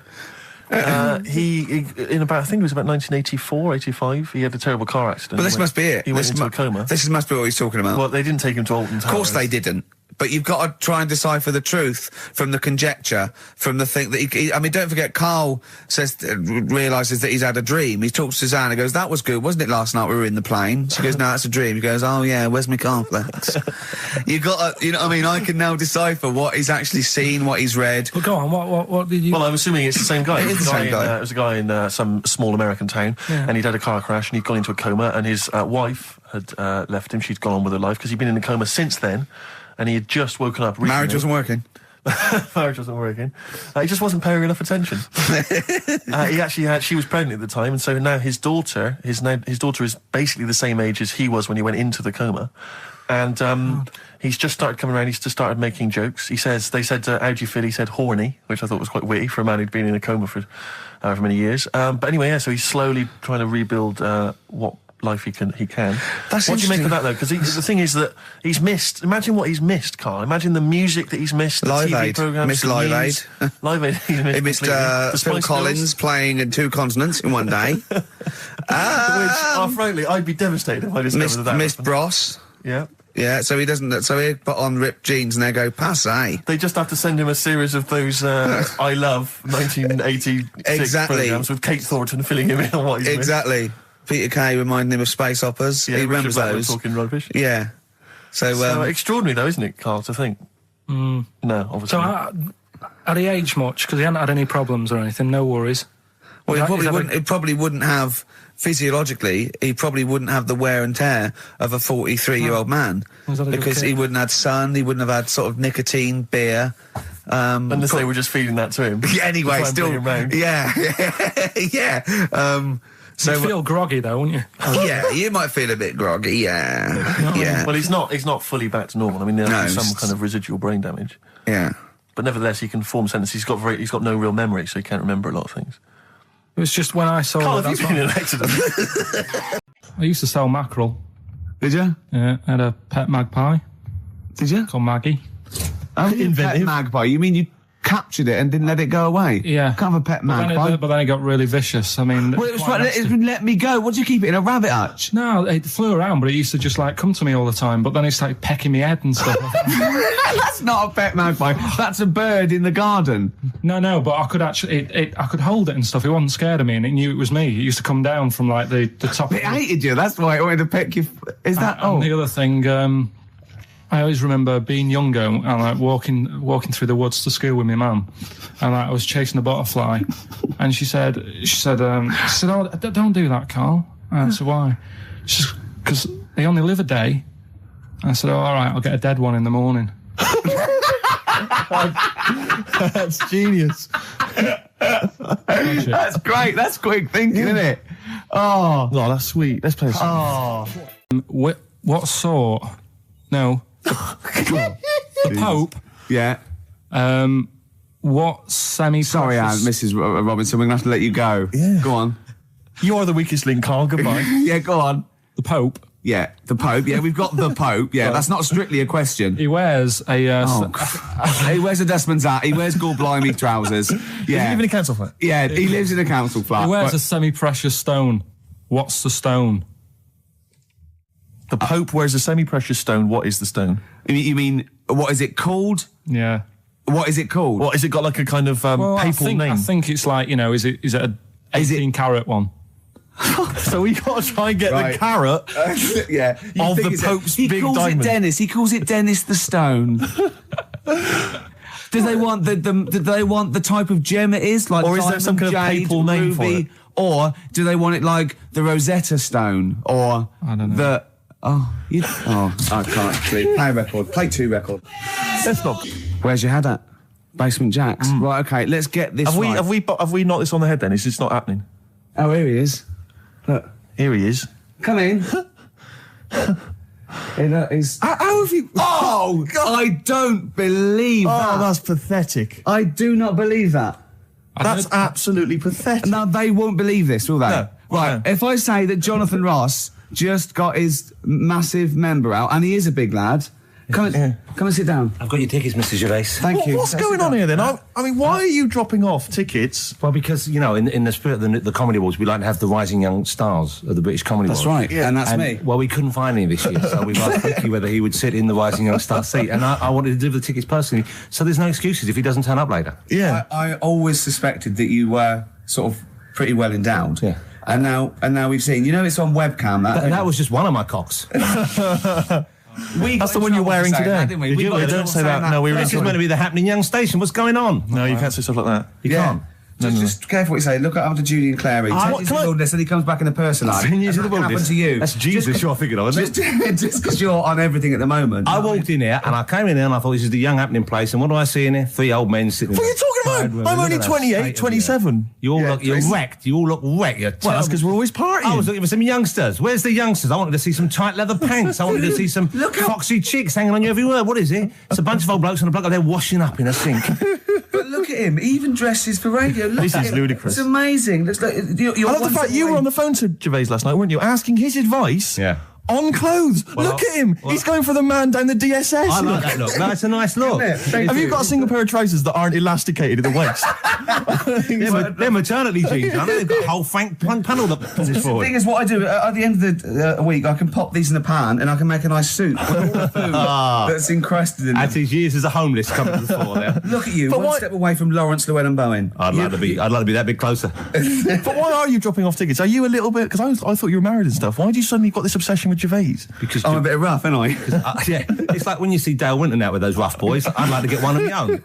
When a top celebrity in a lovely looking suit walks down the corridor with his penis out, Yes. Yeah. I know that I'm still an You attractive know man. you've arrived. I was inaugurated in the same way. For me, it was Des O'Connor. It's like it's the passing on of the baton, if I may use that euphemism. and you've been battened. But it's fantastic. Well, it's it is a pleasure. I don't think I'm complacent just because I'm mixed with you. I still wake up and think, I don't believe it. I'm mates with Jono. Can I just point out one thing? Jono. I was listening to the show last week and I heard you, as always, revealing a little too much about yourself, if you don't mind me saying so. Yeah. Steve tried. Not as much as you. No, but that was just for the benefit of the room. Yeah. And talking about when you used to occasionally urinate in the sink. Yeah. When you were around my house last time and I came in and you looked a bit shifty. No, please reassure me. It was more ownership. That Yeah. I was like, I went to my territory, and then other people that come in that go, has Gervais been round here? It's like just marking my territory. Because my coffee the next morning had a hazelnut tang to it that I don't remember putting in. Can I just say something? Because I used to mention to you, Gervais, when we first started getting involved in the business. Yeah. I used to say, if there was one celebrity I'd like to be friends with, it's Jonathan Ross. Yeah. Lo and behold, Ricky's befriended Jonathan Ross. I'm nowhere to be seen. But Not Ricky invited told me- round. Ricky told me that I could be his friend, providing I never extended the arm of friendship. Right. to you. Yeah, if you ever... I I thought as much. He tries to keep everyone else down he works with, from the office, all the other shows. He tries to keep them down. He's I didn't even want you to come in. I wanted to meet you on the steps. Yeah. I didn't even want to tell you you were around. But you called. He went, "Who's that?" And he saw your name come up and he went, "Well, can I meet him?" Well, you're coming tonight, aren't you? This isn't Radio 2, by the way. These links are way too long. This is snappy radio. We have to play out. Yeah. You might The be kids have lost interest. But the kids want to hear Coldplay, Catatonia, You know what I like? Faithless. How about some more of that instantly forgettable hip-hop you play each week? One of those obscure Gary. hip-hop hooray. That's the worst feature on British radio. You should be ashamed of yourself. Wait a minute, I've agreed to a quiz on Radio 2. I said the hip-hop's had its day. You should be that one. Put it away. Put it away. I'm Carl. Carl, how you doing? I'm all right. Got a question for you. Quiet man. Got a question. Yeah. The Pope. Yeah.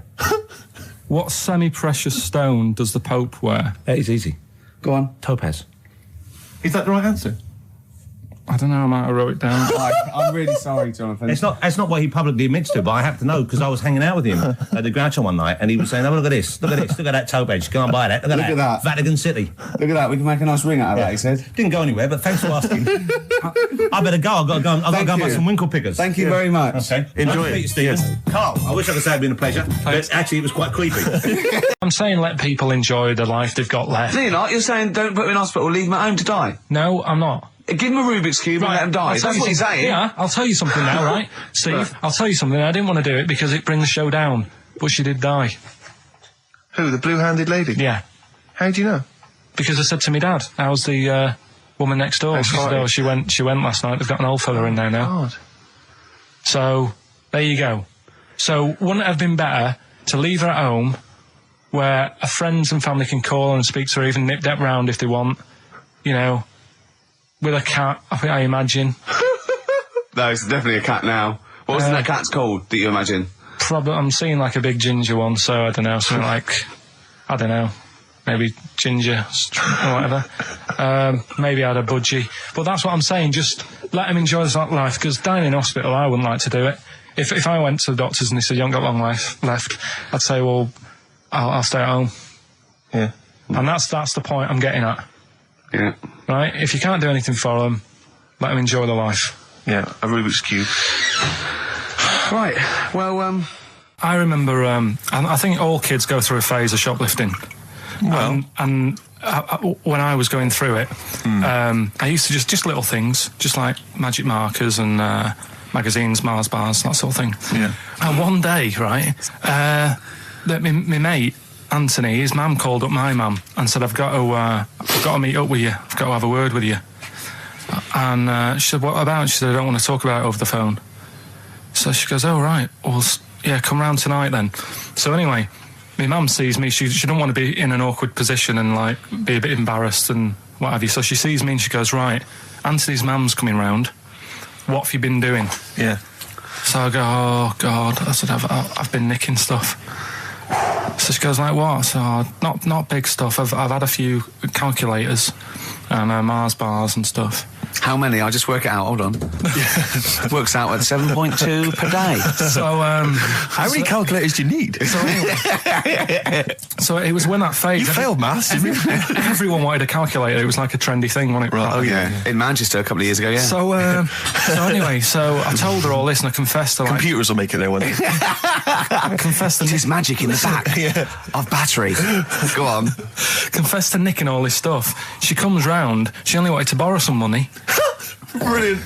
She said, "Oh, I don't like asking. I was a bit embarrassed to ask you over the phone, but can I borrow 20 quid?" Oh, that's fantastic. And there's me. That's great. And it's similar sort of thing to yours. And did you? And he went, hold on, I'm going to work out the interest on that. I bank 10%. She'll owe you £4.40. Yeah. Oh, dear. So your mum was a loan shark. yeah. And did she mention She that went, you'd been nicking stuff with that other? Because what I'm saying is, presumably you got your mate in trouble. No. Right, you didn't. That's great. Anyway, policeman caught photographing. I don't know why it makes me laugh. It's just the phrasing, I suppose. It's the headline. Policeman caught photographing up woman's skirt. No, he wasn't up there taking a picture of Big Ben. He wasn't going, can I just sit up here? I'm just going to take a picture of that seagull over there. No. He was facing the camera up a woman's skirt.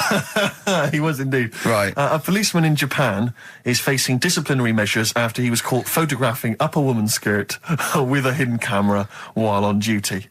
The 42-year-old sergeant, who's not been named, used a digital camera to secretly snap the shots when the woman was reporting a stolen bicycle. So he was actually doing his proper job. He'd obviously thought to himself, I'll bring him a digital camera today. On the off chance a beautiful woman comes in to report a crime or robbery, I'll have it ready, I'll have it positioned, in such a way. But this is interesting. This is how he got caught. Okay? The woman became suspicious after she saw a flash go off. Brilliant. I mean, this not so secret at all. Sorry, did I just see your shoe? Your shoe just seemed to just bring into life. There was light. There was light. Yeah, I think I'd had someone set fire to some magnesium that was on the end of it. It won't happen again. Well, it's only you and I in here, and your shoe was just suddenly lit. Why are you standing like that? Why is your shoe just sort of like between my feet? There's no reason. This is how I always stand. What did the bike look like? Flash? So, are you taking pictures of my family? No. And no, I'm not. And you should be wearing knickers anyway. Well, how do you know that? What? How did you know I'm not? How did I know what? I'm not wearing any... I didn't know you. I don't know what you've got up there.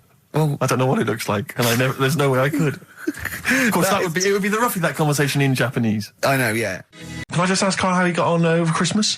Because the last time I spoke to him, you hadn't bought a present for your girlfriend. I have to say, I was on tenterhooks all Christmas. Well, you changed it. After that show, I felt bad, even though I shouldn't have done, because... Because you hadn't bought your girlfriend a Christmas present? Yeah, but I said to you, I booked a table at a hotel in Covent Garden, had Christmas dinner there, which was nice, right? It's good food and everything. Didn't feel like enough to me. Well, then I went out and treated some stuff, and then... No. A couple of days before Christmas, he went... I took Suzanne to that hotel we're going to go to for Christmas dinner. We had tea and cakes. And I went, oh, you treated her? He went, no, she paid for it, but I was just showing her what it was going to be like. That was her extra treat. She paid for it. I love that. Brilliant. Yeah. Well, it was like 150 quid for a meal for two, which is pretty dear. So I'm not going to buy her cakes as well. I love that! All right, love, have anything you want. You pay for your own pudding, I'm not mental. Yeah. So you treated her to some other stuff? Yeah, some bits and bobs. What, so she chose them and you paid for them? What, the presents? Yeah. No, you chose them and she paid for them, but, it's the thought that counts. I got them on the way home that Saturday. Well done. And what did you buy? Shops. Well, just some bits. It might be personal, Steve. Well, I don't care. Just some bits. Yeah, but bits and pieces. Leave out the personal bits. What bits? Just little things. And then yesterday, right? A monkey wrench and a new washer for the shower. Yeah. Some recordable CDs that you need for your job. Oh, dear. Now, when you gave those presents to her, did her face light up? Right. I don't want to tell you what they were, right? But she wasn't that impressed. You're going to tell us what they were now, tell us what they are. You even know what they are. She told you on Christmas Day. Hold on, wait a minute. But it doesn't matter what they are. It does matter what they are. It doesn't. It does, Karl. It's you, mate. Of course it doesn't matter. Oh, God! Have you just remembered? Yeah! Right, but there's no need. I've got to tell him, Karl. I really want your permission, because I don't want to be I know it's not, but we know it's not that embarrassing. It's really quite sweet. Yeah, but in a way, right, the way I look at it is, right, Christmas, even when I was a little kid, right, is not... Please let me tell him, Karl. Well, let me just tell you first, though. Oh. Let me tell you why I didn't go all out on the old present front. All right. Justify yourself. Right. First of all, I've covered it up since then anyway, right, with that present, because I bought her some shoes yesterday, and she did say, I'll give you the money for them, but when I get home, I said, it's all right. I said, you can have them, right? So not only did I buy her some food on Christmas Day, I got her shoes. She's probably had a total... And they feel like a horse. Yeah. It's sort of like, yeah, there you go, there's your shoes, there's your food, right, bed down, see you later. Yeah, but what I'm saying is she's done... fed and clothed. Yeah, did you comb her hair? She's done well this year, right? So... The thing is, done well this year. It's like you're a single parent living on a council estate with a smack problem, and you still managed to buy them some Lego. When I was a kid, right, it wasn't about what you got. I remember one year when I was about 8. Right, it's going to make me cry, isn't it? This? No, it's not. I'm just saying the way it is. Right, I woke up at about 4 in the morning. I was like, oh, what I forgot? And I couldn't sleep. I was that on edge. It's the excitement of Christmas, isn't it? It's like, oh, what's wrapped up? I need to know. Sure. And it's the fact that people are saying, no, you won't know until tomorrow. Yes. Sure. That annoys you and winds you up. Okay. So I got up at 4 in the morning, opened my presents, and then went, right, I know now, went back to bed, had a great sleep. Yes. Right? So it's nothing to do with the excitement of what you get. It's the excitement of not knowing what you've got. And then what happened when you got up to go down with the presents? Hang on, so what you're saying to me is that you could wrap up a brick because the thrill of Christmas is in hoping and being excited about what it is, not the actual gift itself. Yeah. Is that what you did? Did you get a brick? No, let me tell you now what he got. He got her a present, right? And she said, she came. I said, yeah, he got me. It was an industrial-sized packet of condoms. It was a joke gift. No, it No, it wasn't wasn't a a joke. joke. It wasn't even a joke. I went home that Saturday after the year, past Boots, thought, might have something in here. They were on, like, some value. Right, you passed the Were they makeup. used? Right, but Passed the anyway, makeup. You passed all the other. Past the feminine makeup, stuff. past the lovely vanity cases. Yeah. The foot spas. Exactly, Yeah, the bathroom Oh, hold products. on. How much are these, love? For 100? Yeah. $4.99. Yeah. Do I get them reduced if I buy in bulk? So how many did you buy? What was it? I don't know, probably about 100. Right, okay. And is she allowed to use those with anyone? Did you wrap them? Can she just go out and have a wild Well, time you with don't need them? to wrap. They're already wrapped, aren't they? Oh. And then what did she say when she opened them? I No, just- wait. Carl, what did she say? Right, play a record and we'll come back to this. Why have you got a headache? You got a headache? Just a bit stressful because the moves on this week. Are you leaving house? Oh, by the way, the XFM listeners came round to my house and bought the futon and table. Did they? Were they happy with it? Quite normal. They were well happy. Yeah. Couldn't believe the luck with it. What do you mean quite normal? What do you mean quite normal? Well, it's always a bit scared, isn't it, getting people round. I imagine they were scared. Yeah. And were they excited to see you? Could could you tell that they were pretty pleased to see you? No, I don't think so. I mean, You're Karl Pilkington. yeah, but the fellas sort of, they brought the whole family round, which was a bit odd. Well, it's not often they get the chance to visit a living creek. Anyway, no, they were nice. And you're moving now, yeah? He said he phoned me up today. You know, it was absolutely tipping it down. Right? He had to cycle in, right? Because he said, because of the move, he doesn't want to leave his bike round there. Right? And he said, and Suzanne, I can't say this in case he's listening, can I? He won't know. He said Suzanne's hired the oldest removal man in London. You should hear him. And the thing is, right, we booked him because everyone else happened to be booked out, but this fella's free, right? So he called up this morning. I've never spoke to him, but he was on the phone. He sounded about 90. Yeah. Carl thinks that he's going to have to do all the work. And the thing is, right, Cheap. it seems He to be already cheap. wanted some Werther originals. Right, listen, it seemed to be cheap because it's £50 an hour. But how long is it going to take him? Yeah. Oh, that's So, genius. When's the move on then? When's the Oh, he's coming round. He came round today to bring some empty boxes, and he was struggling with them.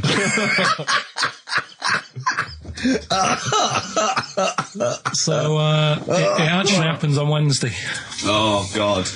Anyway, so Rick, I noticed that you were laughing and almost had a heart attack. Doesn't bode well for the boxing match, does it? Carl for the moment, isn't I? It's a thing that uses sort of metaphor, analogy, just to explain sort of morals. I mean, they're very old for a start, and it's all.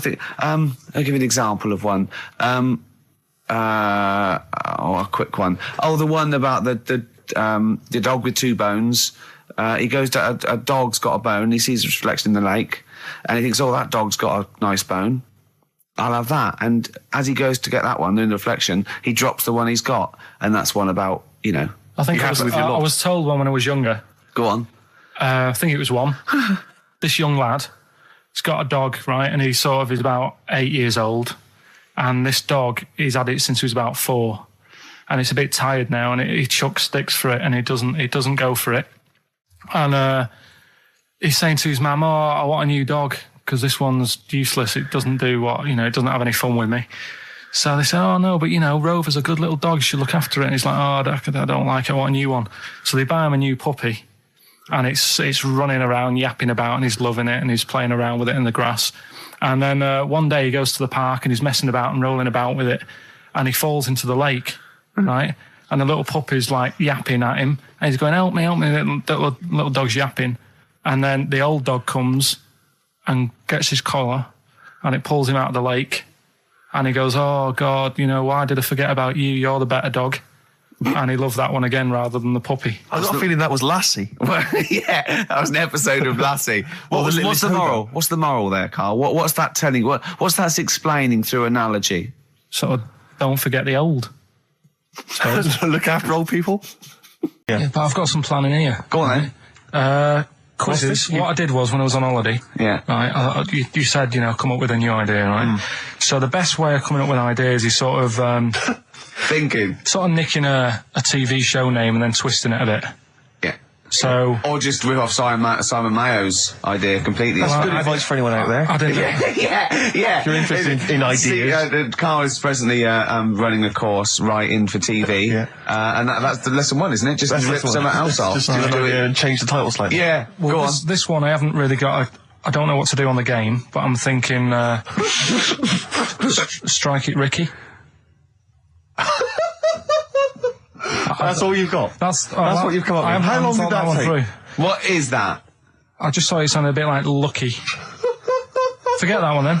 Yeah, forget that one. Okay, yeah. Well, no, good. No, we all have hits on this. Even Spielberg's, not all his films, can hit the. Go on. Right. No, okay, no, it's a good. Go on. Yeah. Remember Big Brother? Yeah. Do I remember Big Brother? No, go on. Big Mother, right? You call in. If your mum's heavy, you win a CD. What do you mean? How can you prove that? All right, forget that. Right, yeah, here's one. Right, ER. Good one. No. Yeah, no. The Price is Right, remember that? Yeah. Right. The Price is Ricky? No. The Rice is Right. And what I do, I read from an Indian menu and a Chinese menu. You tell me whether you have pilau or egg fried.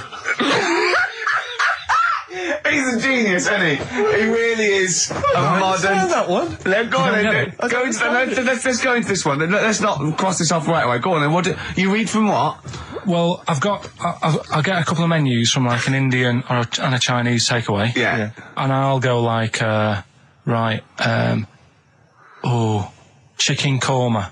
Well, could I just suggest that as it's an Indian, it'll be pilau, and anything you read out that is... Yeah, but you don't know which one I'm reading from. What, the chicken korma's Indian, isn't it? Yeah, so you go pilau. But then Well, then you might as well say Indian or Chinese. No, because then the name wouldn't work. The Rice is Right. Okay, yeah, I forgot you're working for the title backwards, aren't you? Okay, yeah. Okay. I'm so confused. I don't know where I am or what day it is. I'm not sure. I just am. Crazy Beat, we're on XFM 104.9. Right, we're going to do Educating Ricky instead of Rockbusters. Incidentally, on the subject of Rockbusters, we just had an email from Phil. He says, I could do with this week's rather shoddy array of prizes, as I'm doing a car boot sale tomorrow and need a bit more tact to fill the table. Probably send it we might as well do it anyway. Yeah. But Educating Ricky, it was a feature. Well, actually, about a year ago, I started a feature called Educating Carl, because we found out he had 1 E at O level at history. And I'd educate him on things like Rasputin, things that I thought he'd be interested in, Winston Churchill, some of the greats, some scientific facts. And then I said, it's your turn. And he started telling me about people born without legs. Some people have got a funny eye. There's a woman whose tongue's longer than her arm. And really, turning the screw on education. Yeah. So I don't know what he's got for me today. Maybe a dog born a cat. Let's have a look. We've done that one. We've done that. Is there, because often we should point out there's sometimes a crossover between Educating Ricky and Cheeky Freak of the Week, just in terms of subject matter. Yeah, so we've done Cheeky Freak of the Week. We've done all the freaks. What have we done with the Freak of the Week? There's a dog. There was a woman that had the back legs of a dog. What was last week? It was the girl who was born with 4 eyes, 2 mouths, and 3 legs. Sure. You weren't that impressed. I thought if we've got to that and it's not impressing you. We are a tough audience, I admit. Let's move on. Is there a jingle for Educating Ricky? Educating Ricky. Oh God. You've told me Educating Ricky. Very similar to some of the other jingles I've done. Well, they're made by the same people. Yeah. Right, okay, well, it's just, Educating Ricky is just stuff that I learn in the week, and I think that's interesting. I keep it up here, and then I share it with you, right? And, some interesting stuff. One of them, right? Mount Everest? Go on. I need more. Right, well, there's a problem. Yeah. Because people are leaving rubbish up there and that. And, like, people, whoever owns it is saying, he's saying, forget this. They're leaving a mess and all that. But do you know why it's called Mount Everest? What was that? That's one, is it? That's one. There's rubbish on Mount Everest. No, How many people go up there? Are we talking about people dumping old tellers and washing machines? Who's fed up? The Yeti? What are you talking about? No, I mean, that isn't what I'm educating you. I'm just telling, this is part of the story. I'm just telling you. It's just a bit of context for you. Like, they're leaving loads of rubbish up there. Well, they're not leaving loads of rubbish up there, are they? No, they are. They're apparently not like right trams and washing machines and seagulls flying everywhere. And it was just sort of, you could tell that she was clearly probably desperate for crack or a latest fix of smack. So she was literally the normal etiquette of prostitution. You know, that they hang around, they show some thigh. I've seen this in films. Will ya? Yeah, exactly. Yeah. Take you out for a meal. That sort of thing. That had sort of gone out of the window, and she was just there, desperate, running around. Did she go out of a window? Because that's another thing they sometimes do. Specialist ones. But I was shocked because I've never been propositioned before like that. Really? In London. That's weird, isn't it? Carl, thoughts? I think you'd be sort of approached a lot because they tend to sort of go for people who look like they haven't got much chance. Sure. And I'm not being mean. No. I've known you a long time. Sorry, I'll let you go back to it. In what way aren't you being mean? By saying that Steve knows is a little bit odd looking. I don't think. Well, no, he does. Do you know? Yeah, no, but it's not what he thinks of his looks. No. It's what he thinks of you talking about his looks on. No, but it's like how you were talking before about, you know, your eyes are bad. It's nature's little way of saying, look, nothing to see here, right? I don't get that. I don't know what you mean. But when you look in the mirror and that, they've gone, look, he hasn't got the looks. Let's make his eyes bad, right? Yeah. Nothing to see here.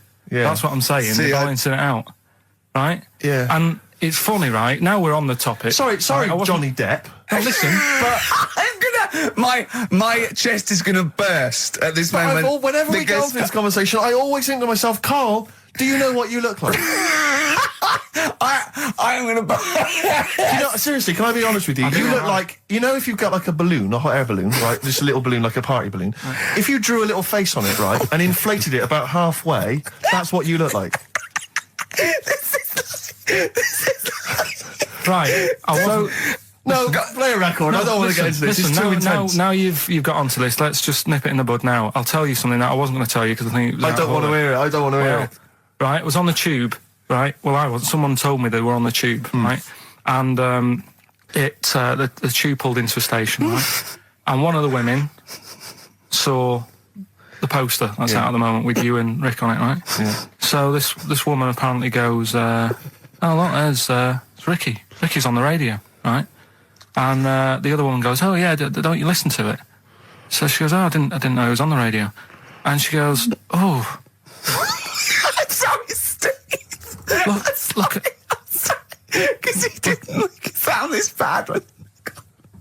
She said, "Oh, look at that person he's with." So she goes, "Yeah." She said, "That's Steve." She said, I was sort of aware that he looked odd because Carl mentions it on the radio. Yeah. So it wasn't as much of a blow to me, but I can see how it was a bit of a shock to you. Yeah. So that's weird, isn't it? Yeah. And that isn't me sort of telling this woman to say anything. That was all happened without anybody else sort of bringing it on. Yeah. Do you know what I mean? Yeah.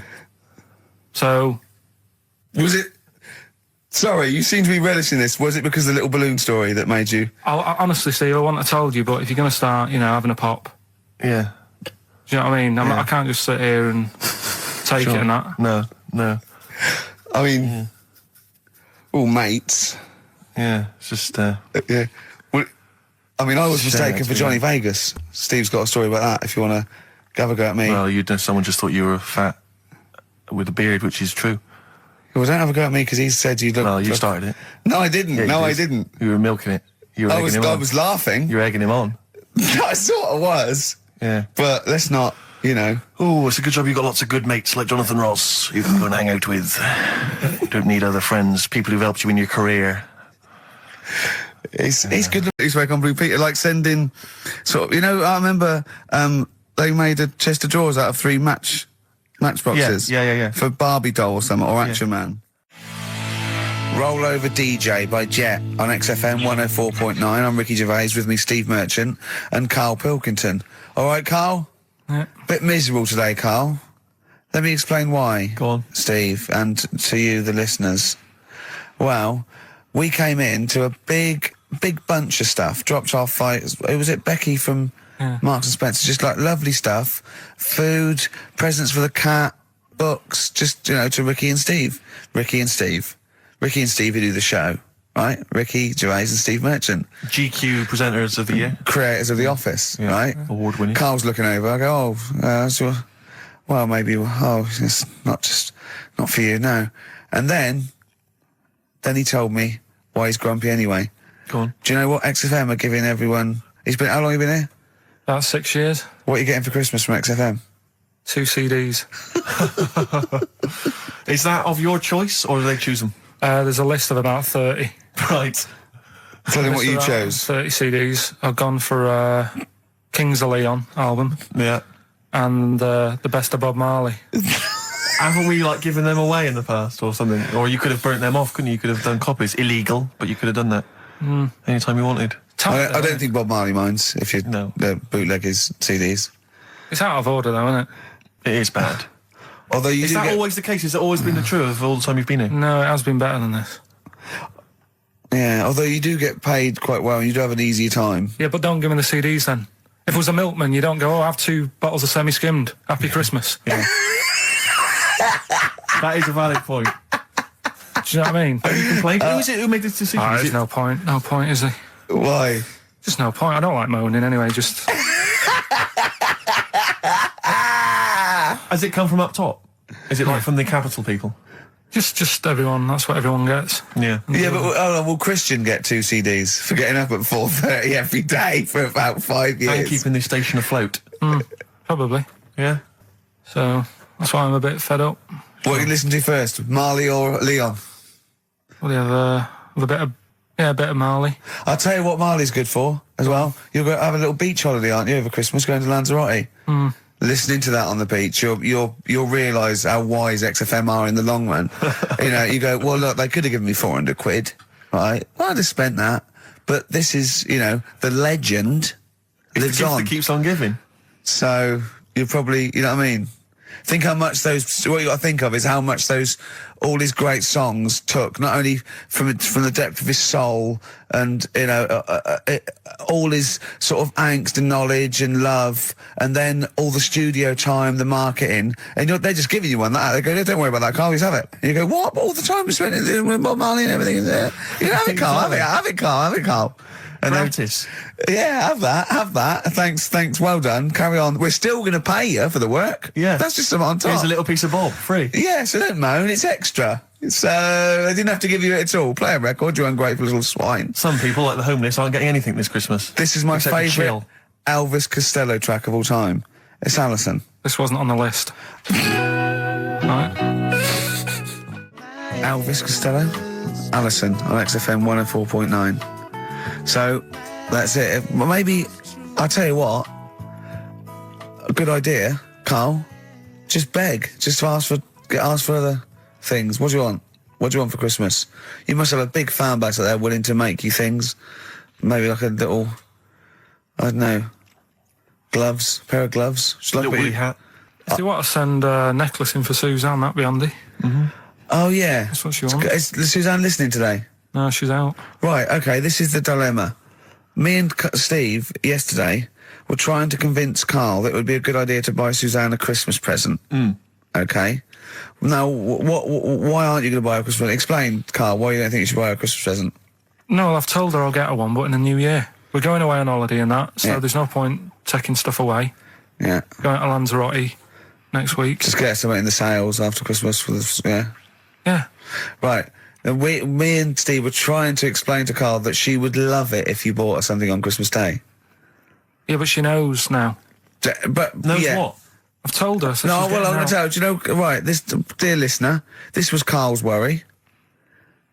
I said, I bet she's got you something.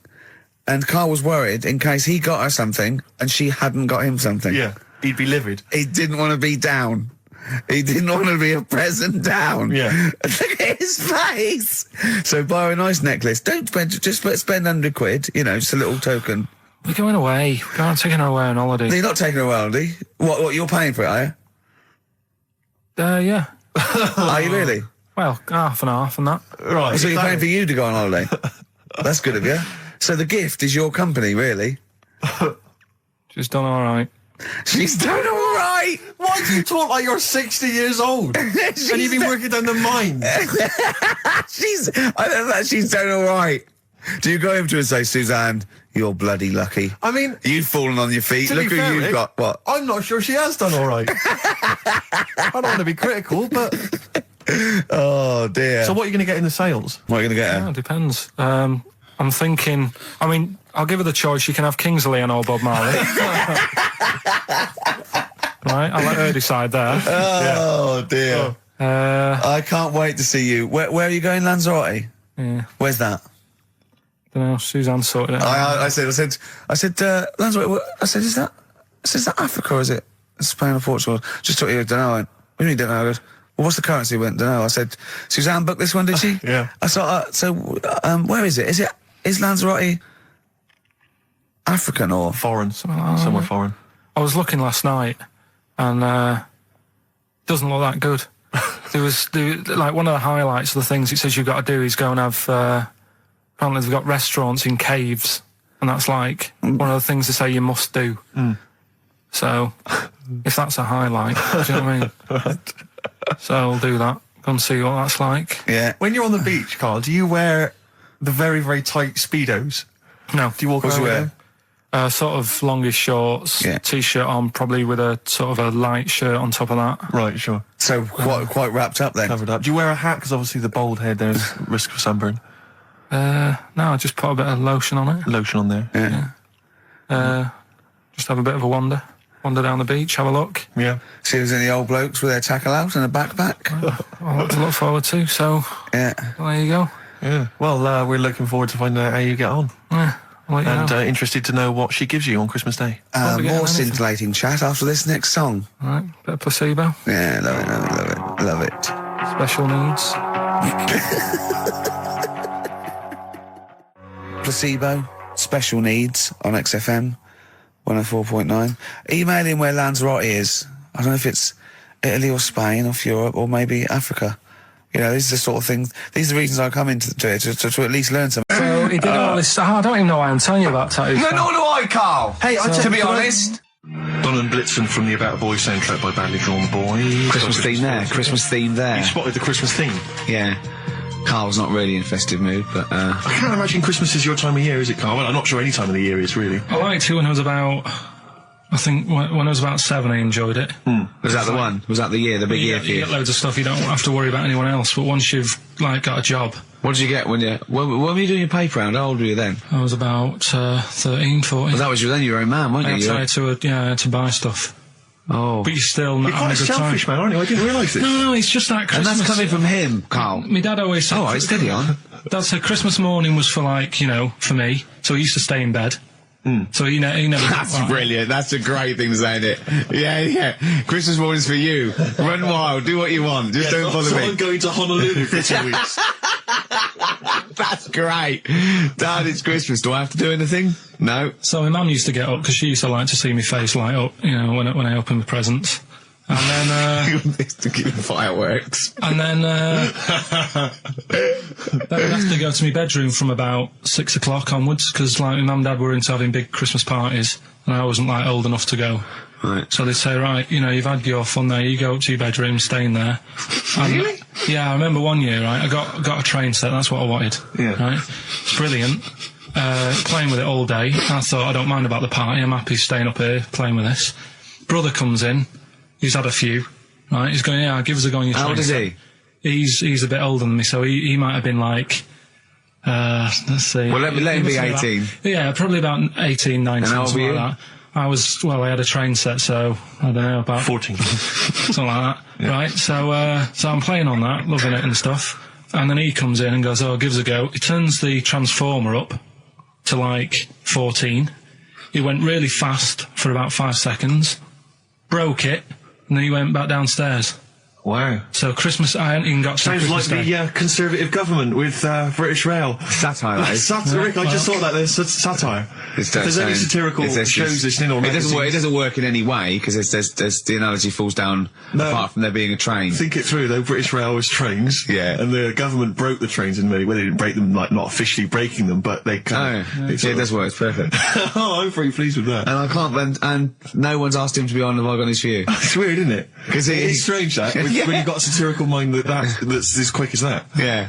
Right. And he's broke your little train set. So what did you do? I just like watched telly and had some sausages. I bet you were happy with that though, weren't you? It's a bit annoying though, isn't it, when your main present of the year has been broke.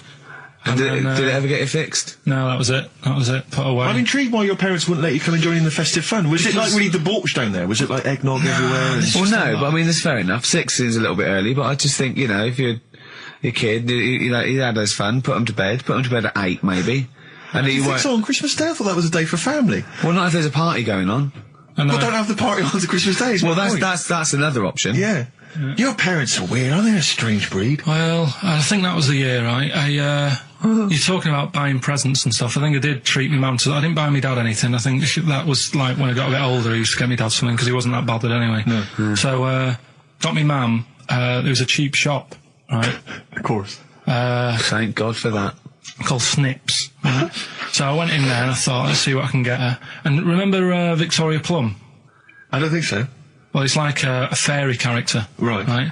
I mean, Mum's into gnomes and stuff, right? So I thought, right... She must be pleased with you, then.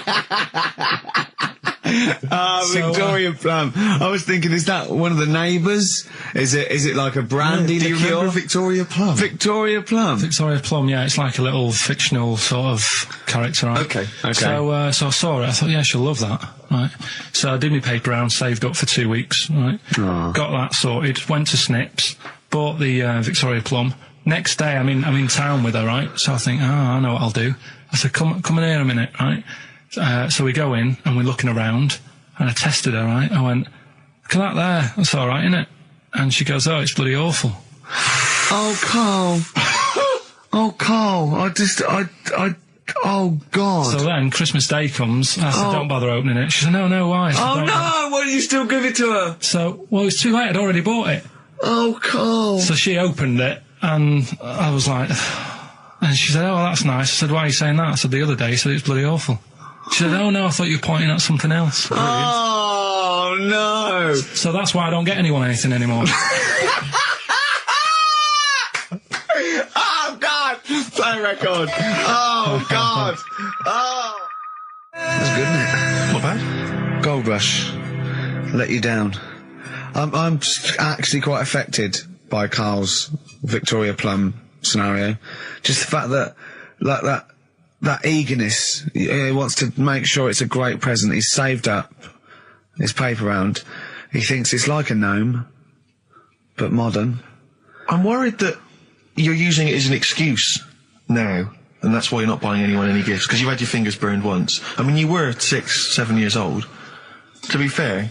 No, you weren't. You were about 13, weren't you, if you're doing your paper round? Yeah, it must have been, 11 or 12 then. All right.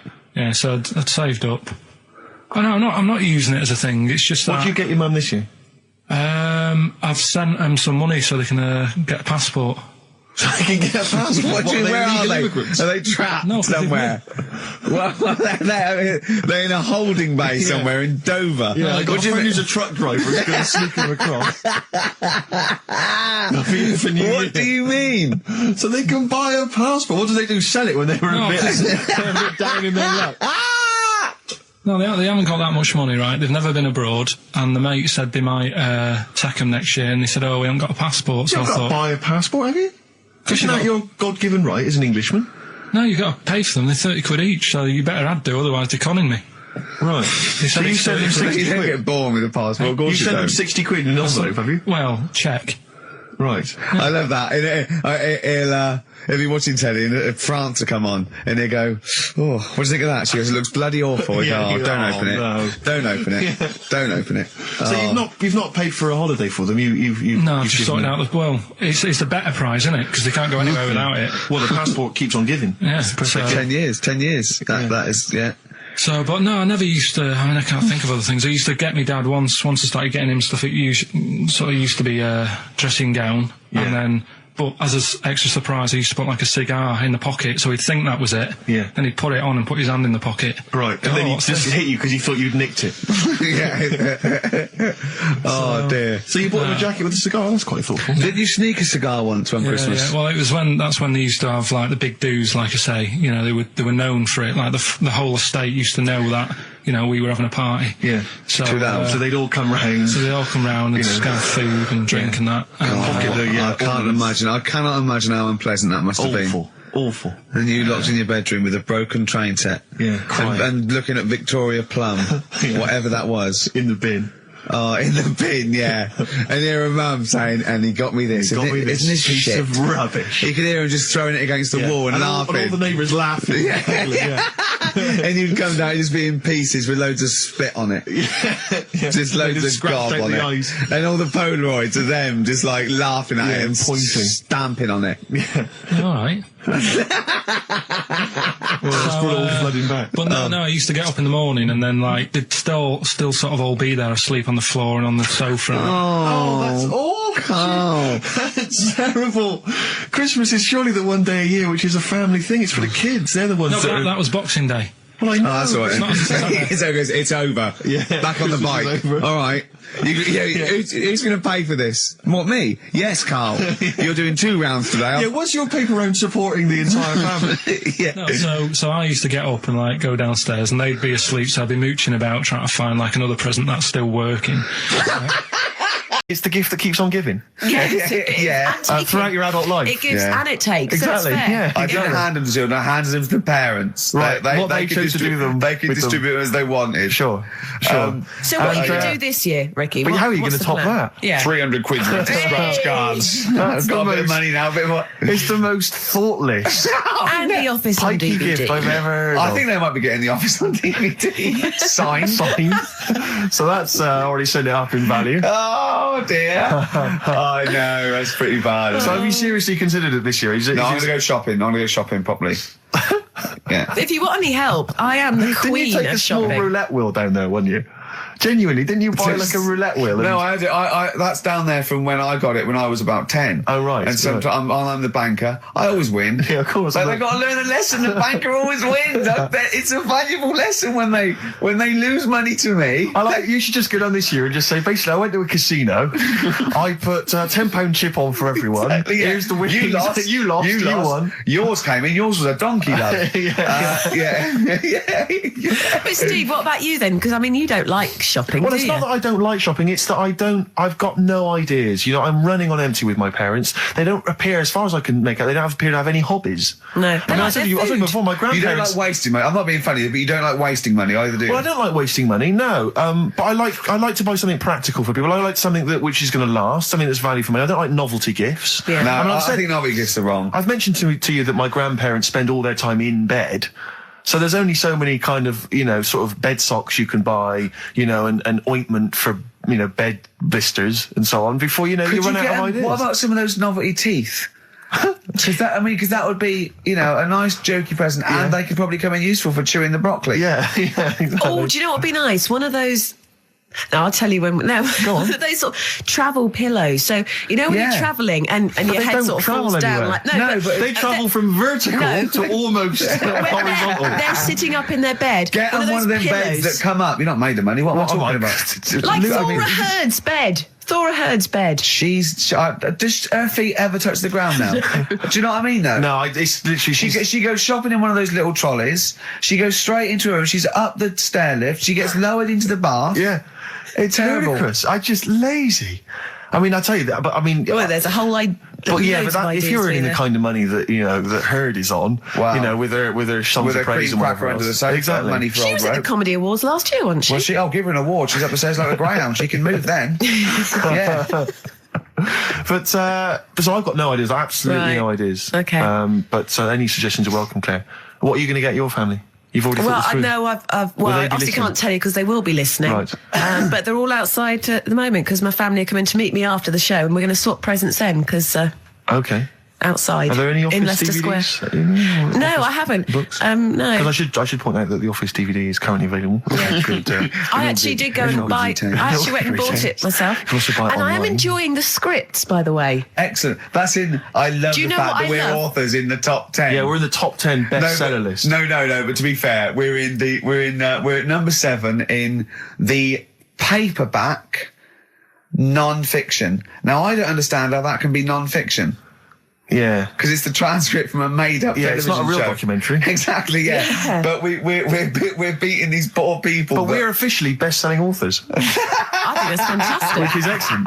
Which is My very favourite good. My favourite bits are the emails at the start. I like Well, I mean, them. a lot of people don't know what you're talking about, Claire, but of course if they pop down to Waterstones or Books and Kettle, they can sort themselves out there. With Oh, dear. Nice. I like your style. Can we have some more music now? Let's have, what we're playing? So Streets, maybe? I mean, this is Streets. obviously one of the brilliant. albums of the year. And this Best is one album of the cracking. year. This is We Becoming Heroes, I think the last single, and Dynamite it is too. Eric Sermon, and what's the tune called there? It's called React. Yeah, it's React, got from his debut. No, not his fourth solo album. Not bad, actually. not bad, Yeah, not it's good. bad. I'm enjoying the tunes, Steve. No, absolutely. I'm enjoying We've the been chat. I'm enjoying the tunes. Always been keeping it real. I'm enjoying the penultimate show before Christmas. Last message from Anders, I suspect, Anders. for the day. He says, I've just roasted my chestnuts over an open fire. It's a lot more enjoyable than listening to your show. He's pretty snappy, he's Anders. Yeah, You know, he keeps them coming, you know. It's a shame that, you know, that we sort of couldn't sort of maybe meet up with him and try and persuade him that, you know, he should come over to our side rather than, you know. Come over to the side. Exactly. To be on our come side. over to this side. I think we've got him though, because Do you think so? yeah. Apparently they did this survey in America. People who loved Howard Stern listened to an average of like an hour and a half a week, and people who hated him listened 2.5 hours a week. Yeah, exactly. So I think he's probably more faithful a listener Yes. than some of the people that quite like us. Exactly. Yeah. You know what I mean? He's got to listen. I'm the same with some people. I've got to listen to things that I just think are awful. I can't. You know, it's compulsive viewing. So, you know, I don't care if people listen to us because they hate us or like us. No, indeed, as long as they're listening. I was on the As long as tube they're spending money on the the other advertisers. day. Yeah. Rick, my mother always used to say to me that you should write and thank your aunties and so on for their gifts. Yeah. And I feel like we should take a moment out just to thank all the people that have emailed or written into us during the year, because we're very lazy men and we never reply. Well, really. I never look. You never look at You emails. read them and I'll go anything for I me and you reply go. very occasionally if I You're think like it's my worth it. secretary when it comes. You protect me from like people who The insults and so on. Yeah. Are there any insults? Are there? Oh, there's plenty. There's plenty, yeah, Right. yeah. Do you have to protect him, really? Oh, God, yeah. Yeah, there's lots of things I don't tell him. Lots of Not things very I keep nice. from him. It's not very nice. Yeah. I thought I was right. Well, he's just not as popular as he thinks he is. Oh. He thinks that when he's like dancing around and making funny faces and squawking and making noises and No, stuff he when we're hasn't done filming, it. he thinks that everyone thinks that's hasn't done it, enjoyable. Yeah. Some of what people think I'm quite an annoying little prat, do they? That's not the word they use, but you're near enough Really? there. Yeah. Yeah, they didn't say Pratt, but you're on the right lines. Okay. But for instance, we got an email here from Graham. He says, please stop the chat and let's hear some more great ads, as I'm still not sure what mobile phone I should get the wife for Christmas. Carl will be back next week for our kind of Christmas bonanza. I say that, we've got nothing planned. There's no reason why it should be a bonanza. That'd be nice, yeah. But we'll play some Christmas tunes, and no doubt Carl will have some kind of festive game for us, maybe, or a festive, some festive trivia. So, yeah, we've had Oasis, Streets, we've had U2, we've had some cracking tunes. Can we get away with playing Nelly? Hot in here? I Yeah. think it's a cracking tune. I really do. I just think, again, you know, I'm not interested in what genre you think it fits into, or whether you think it's cool, or because kids like it, you're not supposed to like it. Let's- It's a good tune, Well, and I think we leave should it try. here. I'll We should stick try it and stick it in. on. But before that, Rick, can I just play one track? We did play it Go on. much earlier in the What? year. What? It's from that album Son of Evil Reindeer by a band called The Reindeer Section, and this is a cracking little tune. I yeah. just think it's beautiful, and nice to hear it. Oh, beautiful, marry it then. Oh, Nice, isn't it? Very yeah. Christmassy. It makes me beautiful. want to wish everyone a happy Christmas. Indeed. You know what Well, I mean? yeah, do it. No. No, okay.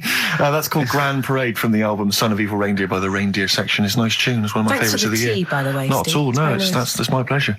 It's my pleasure. Claire, just big highlights of the year for you as a final roundup. Sort of things Highlights have you of the enjoyed year? this year? I mean, musically maybe, or maybe stuff you've, you know. I've enjoyed that band, The Music, Okay. and The Rapture. Sure. And the Electric Six. Remember last time I sat in for Carl, we played Danger, High Voltage. Yeah. Like one of the first times. That was the first time I'd heard it. You played and now that. Yeah. we're playing it every hour. Because you're sort of a pioneer, aren't you, musically on XFM? You're one of the people who keeps it pretty raw. I remember the early days of Idlewild. Ricky, do you remember the early days of Idlewild? I'll take that back as well. Teasing you about them playing the Pinder and Wakefield stuff. That latest single I love, and the video's great as well. Yeah. I'm a big fan of Idlewild now. I knew you'd no, like great, brilliant. Yeah. So yeah, it's been a good year. I haven't been out to many gigs, obviously, because I do the evening show. But you know, all the sessions which I'm doing the best of next week. Quick plug for the show next week. Best of the sessions. So yeah, it's been a good year. Low points. What are those? Low points. Do you know what mine are? What? Poverty and war and everything. Oh, I always hate it. I always hate it. No, you didn't say that. Yeah. No, you were going to say. I was going to say. No, you were going to say the streets or something, and and you didn't care about the people dying. So don't try and do I'm it thinking now. specifically. You're nasty. You like that. You like poverty. Oh, you like poverty and starvation. Play a record. That's interesting. Yourself. That's interesting. What near Christmas time? What a horrible. You hope kids go lame? You're evil. That's terrible. That's a terrible thing.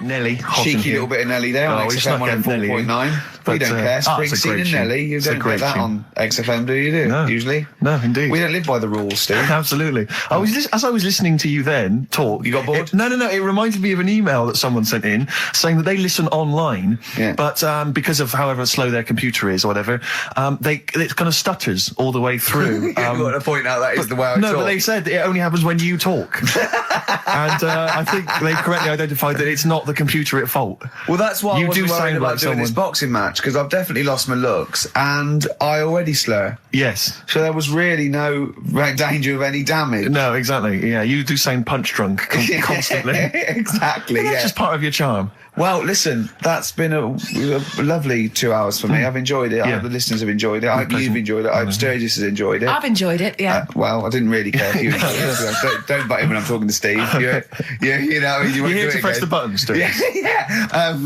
But we're going to play now a Christmas song for the lovely Christmas ladies. I don't say it's so much Christmassy, but it's one of the tunes I heard this year that really stuck out for me. Thing, so. Well, you're a fool. You've embarrassed yourself. You just showed up that there's no planning. This is was given away on a free CD on the cover of a magazine. I just think it's brilliant. It's a Lamb Chop, who are an excellent band always, doing a cover of an obscure Rolling Stones tune. And I'll say what, a bloody good meal as well. That's true enough.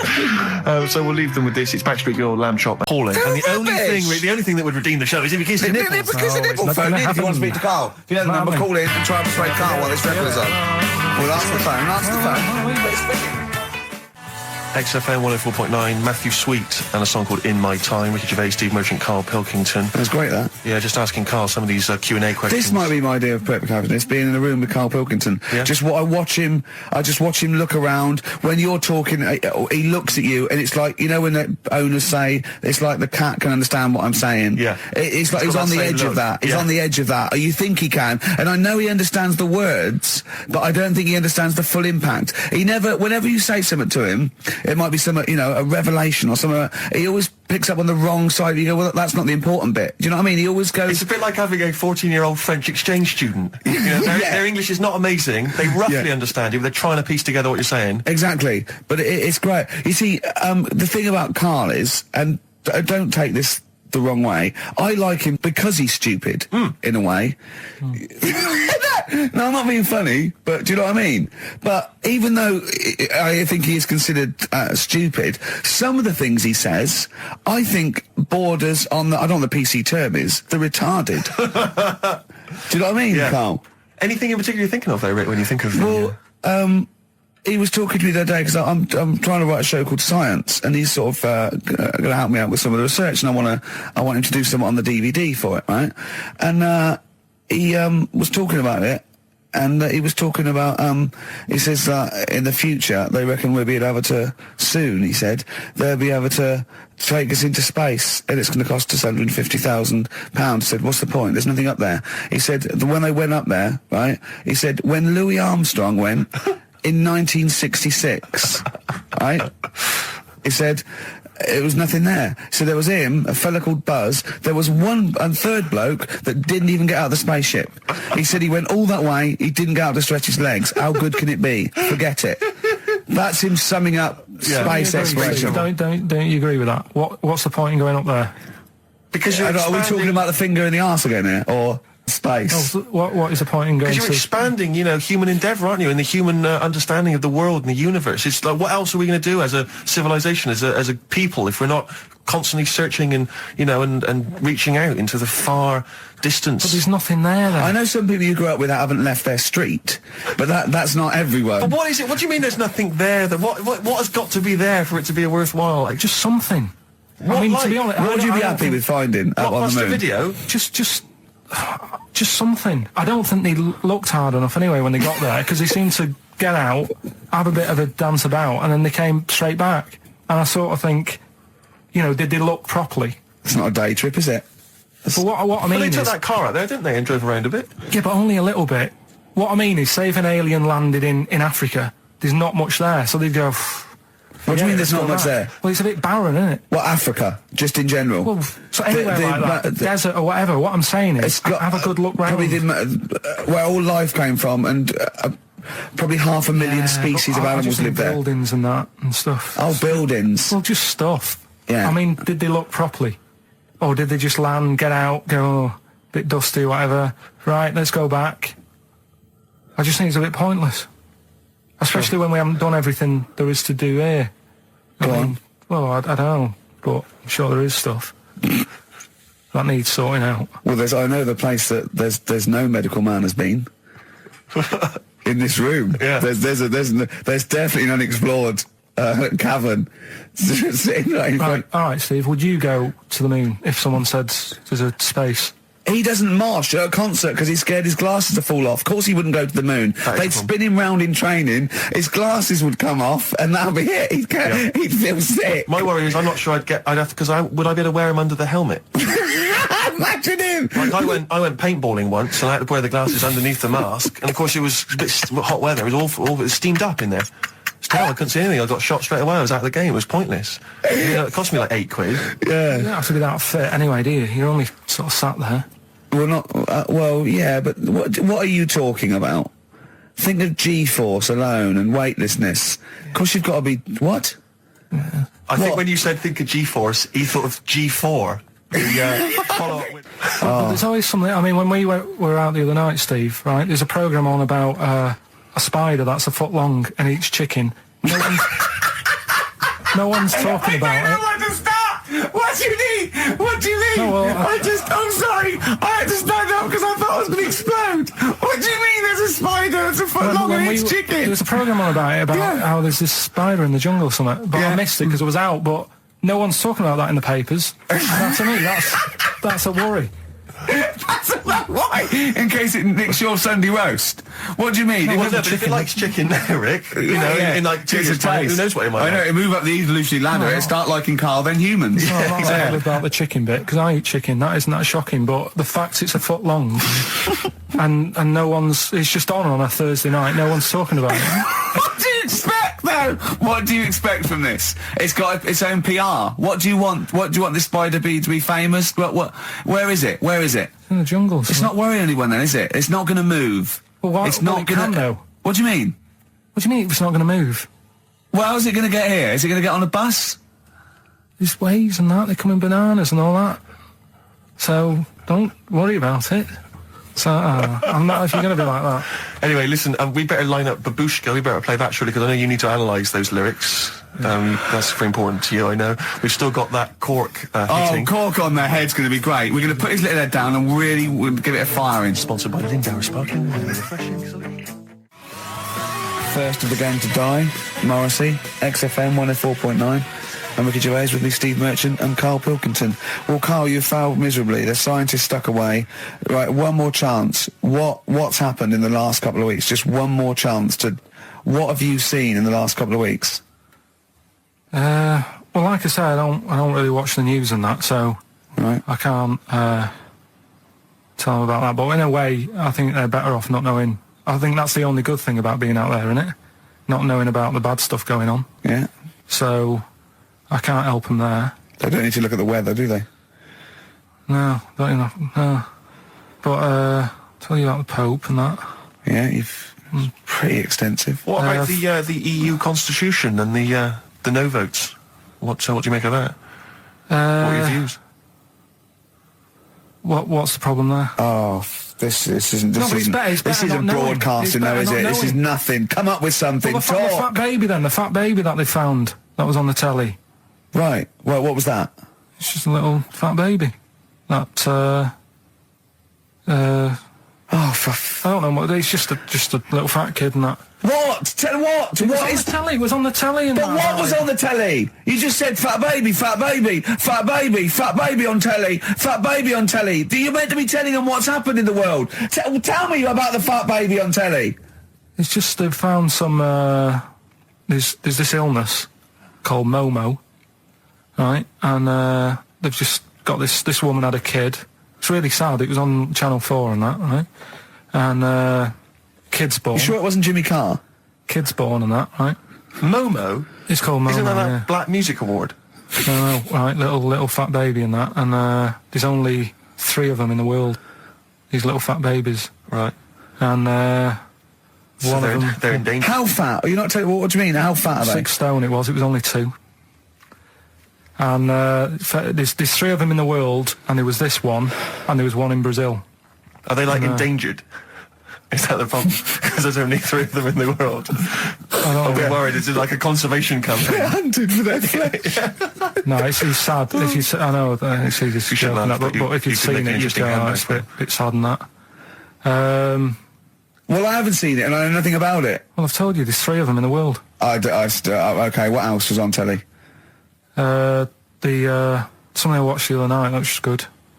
Again, you know, I learn stuff from the telly. I don't watch the news. Well, you don't learn stuff from the telly. You told us there's a fat baby in the world. Forget about them. There's a spider eats chickens, and there was a fat kid. Forget them in Iceland, right? Yeah. We'll give them Rockbusters later to do, right? Iceland! But what's the name? I'll tell you what is interesting, Steve. I didn't know that much about it. Autism. Okay. Oh, good. With some more entertaining stuff on XFM 104.9. Just to cheer up people. Go on, then. What? Go on.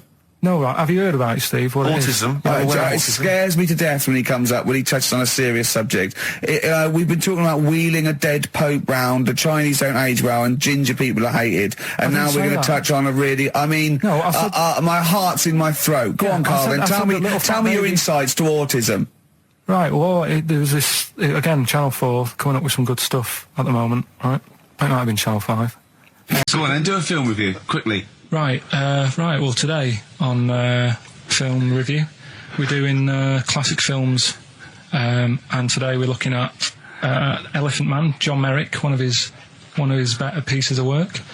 It's a sad film. I've never really been able to watch it all the way through. Sorry, John Merrick's better piece of work was him being the Elephant Man, played by John Hurt. Yeah. Go on, then. Sad film. When I was younger... Tell us a bit about it. What is it about? Who's John Merrick? It's about a fella who's got a funny head. Right, tell us this. And, you know, he lives in, I think he lives in London, in like about the 1930s or something like that. And he's being picked on all the time and stuff. And first time you watch it, you'll probably cry a bit. And then the second time you watch it, you're just sort of thinking, God, that would be bad. Sort of having a head like that being picked on all the time. Then the third time you watch it, you might think, you know, how does he get his jumper on? Then, I don't know, I'm probably bored of it the fourth time. but it's well worth watching, so Elephant Man... Brilliant. Yeah, see it. Brilliant. I think if you want to get on TV, Carl, you'd be better as the subject of maybe like an omnibus documentary. Living with Carl. So we'll move on to this next one, right, which is brilliant. Dead short story. So, right, old woman, about 70 years old. She's normally fit and healthy and stuff. Nothing wrong with her. She's having a good life. And one day, she goes for a check to the doctors, just to check herself out, because she's getting on a bit. He says, take your clothes off and that. So she does, and checks her out, says, yeah, you're looking good, turn round. He said, oh, God. He says, you got a tumour on your buttock. Right? So she goes, oh, well, can you do anything to sort it out? So they go, yeah, we could book you in for an operation. It's best if we remove this. Books are in for an operation.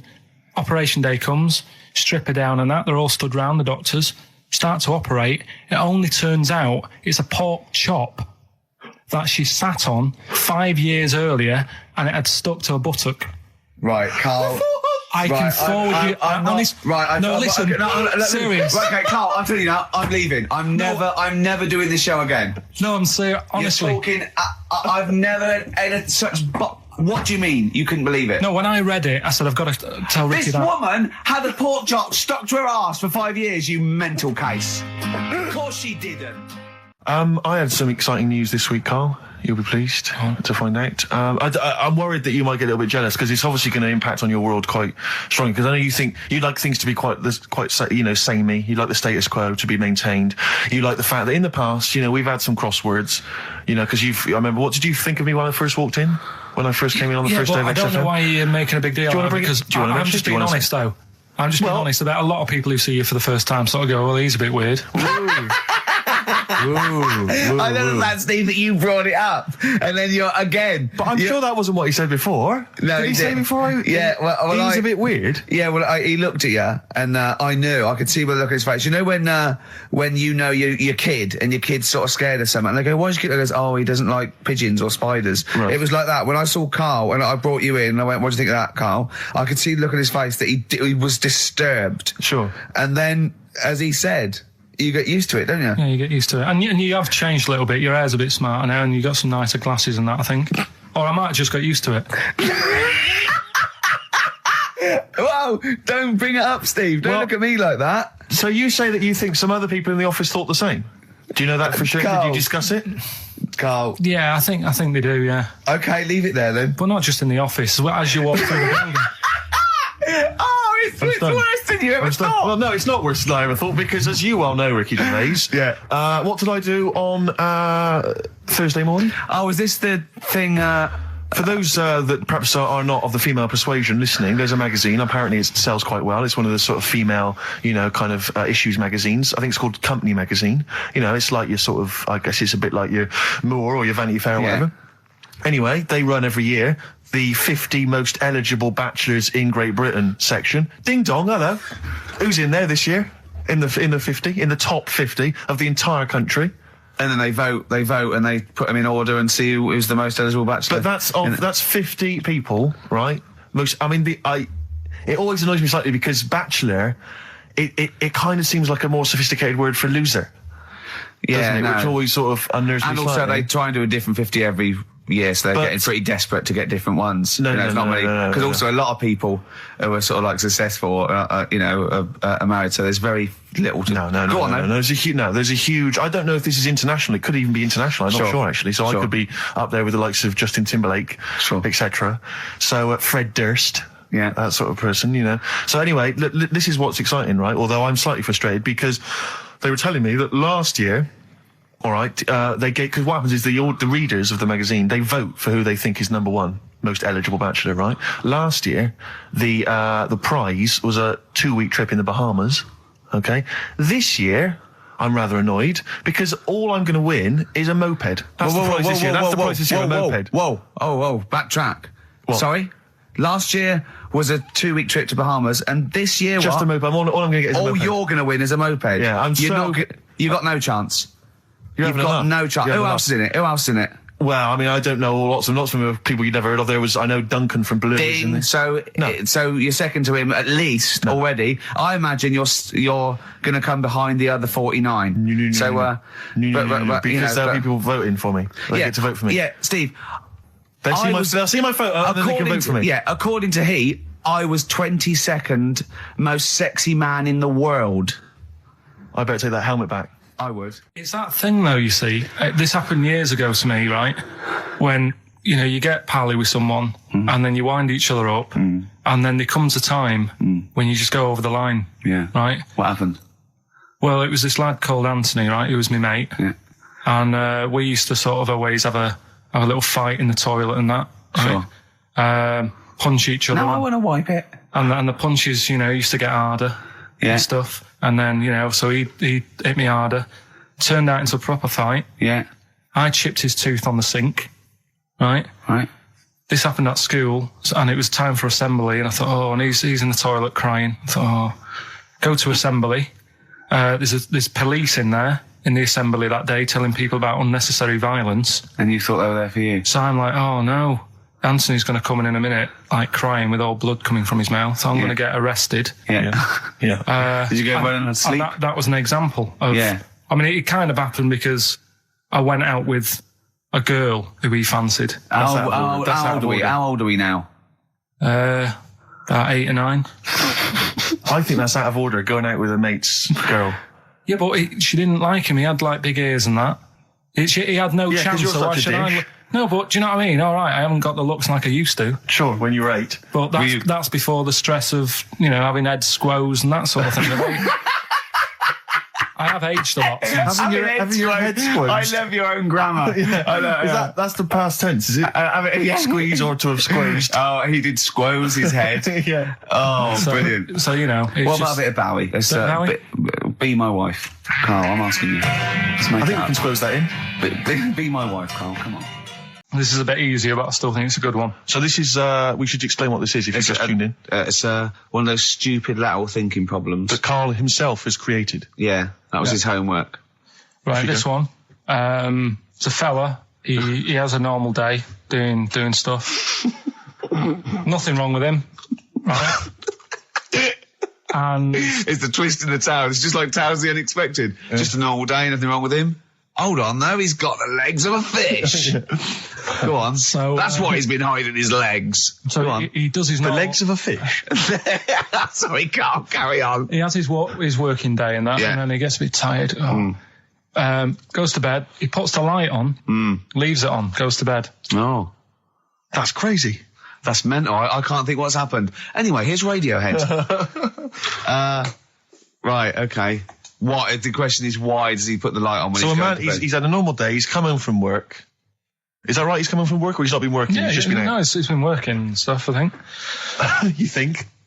You've made it up, Carl. You can decide. So the question is, why has he put the light on when he's asleep? There's a reason that he's put the light on when he's asleep. Has he gone to sleep? No, Carl, don't shrug. You're meant to answer these questions. He put the light on before he went to bed. Yeah, and the question you're asking me is why? What's the scenario? And the light's on and that, but he's gone to sleep. Yeah. He started reading and then he fell asleep. No. Did he intentionally, for some reason, put the light on? Every night. It's mad. Sounds mad. That's Carl, doesn't it? Every night he does it. Yeah. He puts the light on when he goes to sleep. Carl, is the point of this, he puts the light on for a very good reason. Not for us, but for some people. He's blind and it's always been on and he thinks he's turning it off, but it was on in the day and he thinks he's turning it off, but he's turning it on because he's blind. That'd be stupid. That works. No, that works great, Rick. Yeah. Thank you, Carl. So you've got to come up with what... Hang on. If you're blind, why would you put a light on? No, he thinks it's off. Yeah. But why would he turn it on anyway? Just think so he doesn't get burgled, so people know he's in because he can't see him. So he just he puts the light on when he's there, then he turns the light off when he goes to bed, so people think it's fine. But he's got it out of kilter, and actually he's walking around in the dark all day. I don't believe that if you're blind, you turn your light on. I don't think you'd be living on your own, would you? I'm not having that for a second. Do blind people live on their own? I'm not having that for a second. Well, some people do. Lonely blind people live on their own. No, if you got bad eyes. Any even women? Are there any blind women who are living on their own? No, I mean, if you know of some blind women. 08700 800 1234. We've gone through this. If you are a blind woman with no standards and you don't care annoying voices and smell, then get in touch with you. Yeah, I mean, you've got to be within the ages of, say, 25 to 65. You know, right. Well, call it 75. You fussy, you fussy all of a sudden. Yeah, go on. If you were blind, would you live in London? Because someone said yesterday there was one struggling outside in Leicester Square, and I don't understand. If you would, I mean, you know, might have been a tourist. But why come to London if you're blind? It's the worst place in the world to come if you're blind. To hear the sights. To hear the sights. It's a bit mad, isn't it? They do the same job. They have tourist needs like anyone else. Yeah. No, but it sort of stinks, and you'd go away going, oh, it's not that good. I just thought I thought it was a bit weird. Well, never mind your concern for the partially sighted or sight impaired people coming to London. Get on with this. Yeah. So there he is. Yeah. It's like, oh, a bit tired. Yeah. Just put the light on, get to bed. Yeah. So he turns the light on and he goes to bed. Yeah. Oh, should we play a track? He's not sleeping on the job. He's a lighthouse keeper. Well done. Is he a lighthouse That's keeper? not it, Carl. He's a lighthouse keeper. Right, why wasn't the light on all the time? Because it's light in the day. You idiot. Play a record. What? Play a record. You're a buffoon. No, actually, the light isn't on in the day, is it? No, it's not. I think you're the buffoon. Yeah. Carl has won! It's a long time since we've had any white van, Carl. For those that don't remember this particular hot feature, we basically ask Carl some of the questions that are asked of a white van driver in the Sun. They always have this on Saturday afternoons. Anyway, here's the first one. They're not fascinating, Carl, but I'm just interested on your take, really. Yeah. What do you make of Cilla Black quitting Blind Date after her husband sent a message from beyond the grave? Are you familiar with this story? I didn't know that. What's that? She went to see a medium, and supposedly her husband passed on information through the medium, which was incredibly vague, but persuaded her to quit live on air. Well, it's about time, isn't it? If even dead people are saying enough's enough. I'll tell you what, though. Cheers. Sweet. Feeder. Just the way I'm feeling. XFM 104.9. I love that. Carl, you're panicking. You've just remembered a song from your childhood, and I don't know what you're talking about. But I'm going to give out a number. Please take this number down if you can help, Carl. It's 08700 800 1234. Right. I'm not that bothered. We were talking about a track from the 60s. Yeah. Mighty Quinn. Yeah. And it was on the same compilation. My dad had a tape in the car, and the tape was always on in the stereo thing in the car.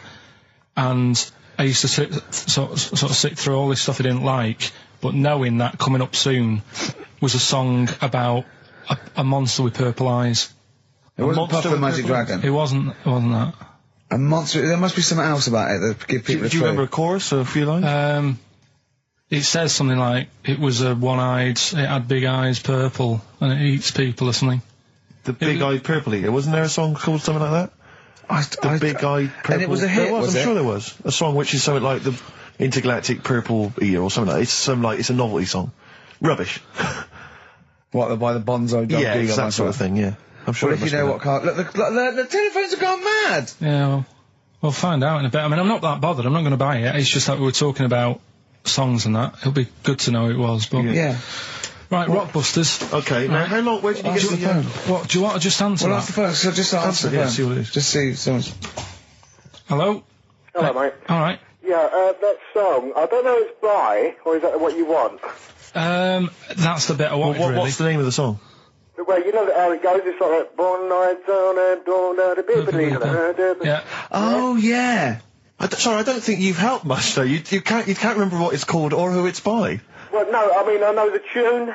That's about it. But he's done well, Steve. He's done well. He's given up his spare time to call in and sing us a song. Don't diss him. Rick, I'm concerned he's just only marginally remembering it more than Carl is. It was actually in, I think it was in the Blob. No, it was in something like the Blob, actually. I think Steve McQueen was driving away and it was running in a sequence. This is so very familiar. Thanks very much, mate. See if we can get a title off someone. And XFM. Hello, yeah, I know the name of that tune. Go on. It's the Purple-Eyed People Eater? Yeah, that sounds about right. Who is it by? Yeah, well, I'm just at work and... who is it by? It came to my mind. Do you know who it's by? I don't know who it's by, mate, sorry. This is not enough information. I wouldn't phone in if I had half the information. But we asked him just what the tune was. But I want someone like Paul Gambaccini to call in. He knows what chart position it got to. Okay, right. Thanks very much. I don't think this is enough information. That's two people. The thing is, if you know the title, we can put it in the internet, can't we, and find out who did it. Yeah. That's full of brilliant information. Well, thank you very much for calling in. I don't know why they bothered, frankly. Sorry, no, I mean, I just think if you're going to bother to call in a radio station, have the facts. Have all the facts you have. He hasn't got the facts, and he runs the radio station. He doesn't run it. They keep him here like a mascot. He's like a pet, isn't he? They have him running around the office. God. Now listen, it's Rockbusters. I've got the prizes here. Rick, I'll be honest with you. I mean, we've given away some shoddy stuff in the past. This is the worst collection. Is it? This is really scraping the bottom of the barrel, Carl. I mean, hold on, the phone's going mad. If you're still phoning, hang up because we're not going to bother anymore. We're really sorry about that. Maybe email us or something. Lonesome Day by Bruce Springsteen from his new album The Rising on XFM 104.9, Ricky Gervais, Steve Merchant, Karl Pilkington. Foreman just phoned in and said to Karl, stick up for yourself. Don't listen to that Merchant. He does my head in. He's so arrogant. I don't think I'm arrogant. I think I'm mean. Yeah. I just think I'm sort of objectionable. I don't think it's arrogance. I think it's sort of nastiness. Yeah. I'm just not a very nice person. But believe me, I'm not arrogant. I think I'm pathetic. We've had a lot of emails saying, could you bring back White Van Karl? Oh, yeah. Which is that section of the show where we ask the questions that the Sun asks someone else, random punters of Karl. But sadly, recently, they've got very politicised and very kind of, basically a little bit depressing. So there's not really anything appropriate. Supergrass, Seen the Light, XFM 104.9. We're a little bit worried. We might have a technical hitch here. We've had no emails, and usually we get loads and loads. So we're worried it's us. Can someone send an email? Well... Yeah, just a test email. Yeah, but we won't know if they have or not. They might just be ignoring us. No one might be listening, Steve, so this isn't proof. I guarantee there's at least one person who would send an email. Maybe if Dickie Anderson's listening, he could do it for us. Anders! Do us a favour for all the pleasure we've given you over the last few years. Ricky.gervais@xfm.co.uk. If you haven't heard the Rockbusters, might as well give them out. Well, let's check the emails working before we do that. Yeah, otherwise it's a complete... This whole show has been a sham and a farce and a waste of time. Well, I think they can take that as read. Well, listen, still to come, right? We've got the monkeys thing. Oh, chimpanzee that! And when I was out last Sunday, right, at Johnny's birthday party, Steve was there. Yeah. Got talking about stuff. And a debate that we didn't really finish cropped up. It blew your mind, didn't it? Amazing. Oh, I know about this. Steve told me. This is the infinite amount of monkeys. Or a monkey with a typewriter an infinite amount of time would eventually come up with the works of Shakespeare. Yeah. There was no debate. It's a philosophical, mathematical problem. There's no debate. It's true. It won't happen. No, listen, Karl, listen. Infinity sorts it all out for you, right? An infinite amount of monkeys at a typewriter, right? They do everything. They type everything. Infinity just sorts it all out for you. There's no getting to it and they're going, oh, well, let's have a look what they've done.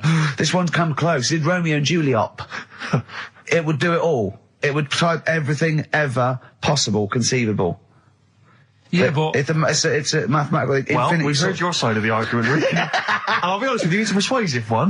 But let's hear Karl, because he heard about this in a pub last week. Yeah, so he's got some strong What's your problem with it? What's your problem with it?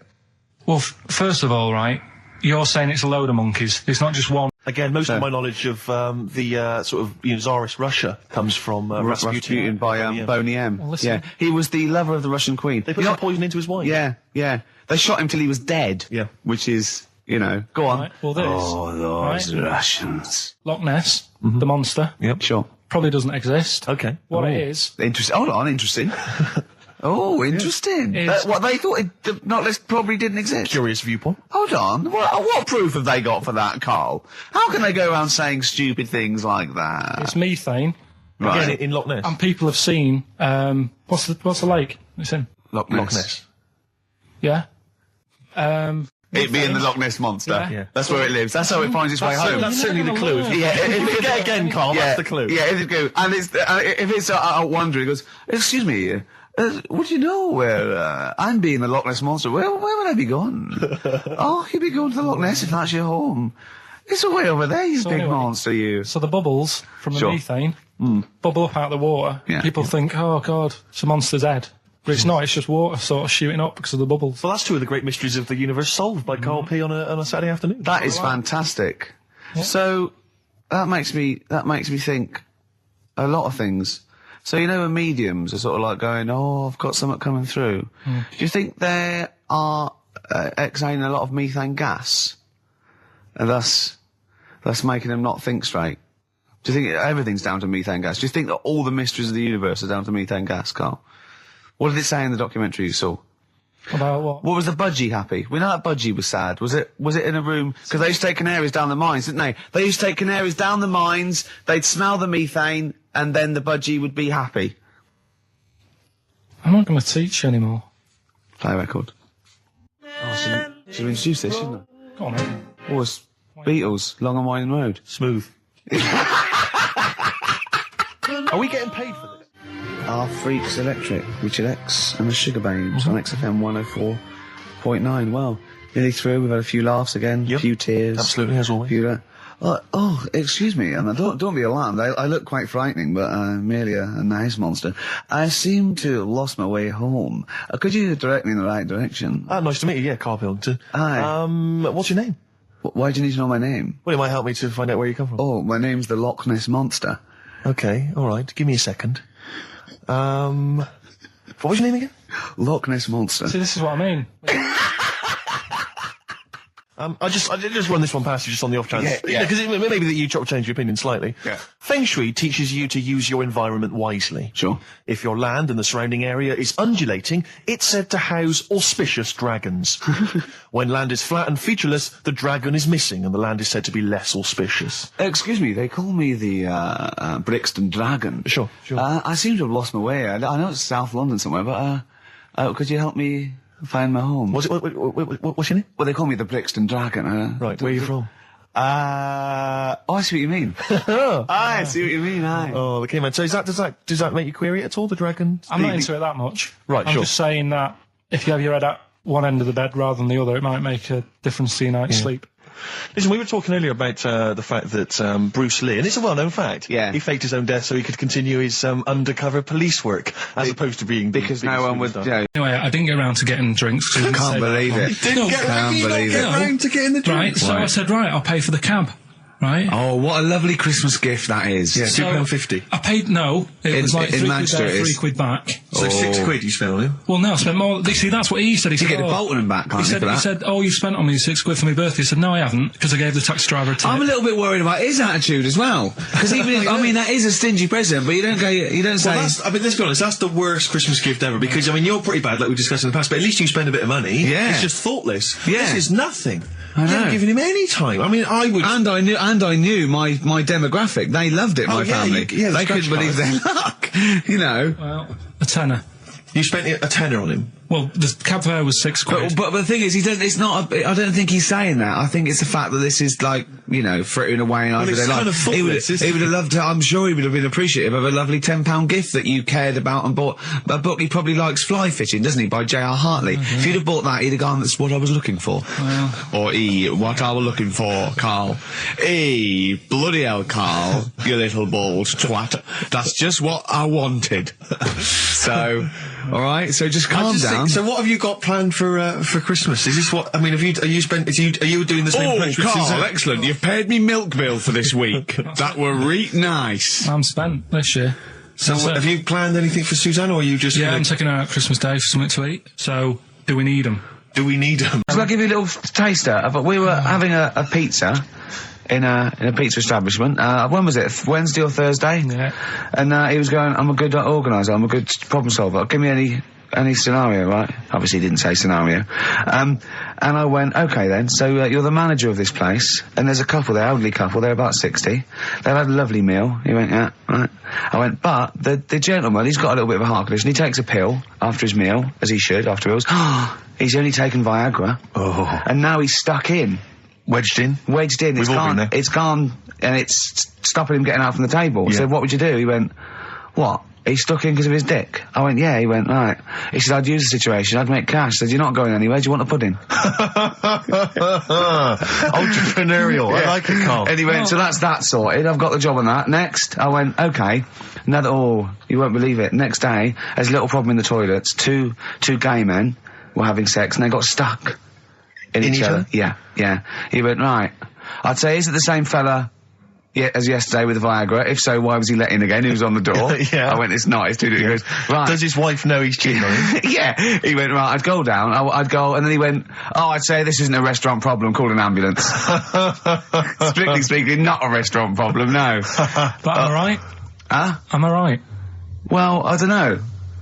Would you give me the job if say, like, you were the boss of that restaurant and you... Do you know what I like about this? At no point did he say, Gervais, why are you being so mental? Yeah. Why would someone get stuck because they took Viagra by mistake and two people get stuck in each other? But you've heard the stories from his past. That is a perfectly legitimate situation to find yourself in. You grew up in his part of What would you Manchester. do if there was two fellas with big heads and webbed feet and they had a horse in a... Well, what I'd do is... What would you do? What did you do when you first saw them? The dancing. Brilliant. Right. That's that solved. Brilliant. I wanted to be a dancer.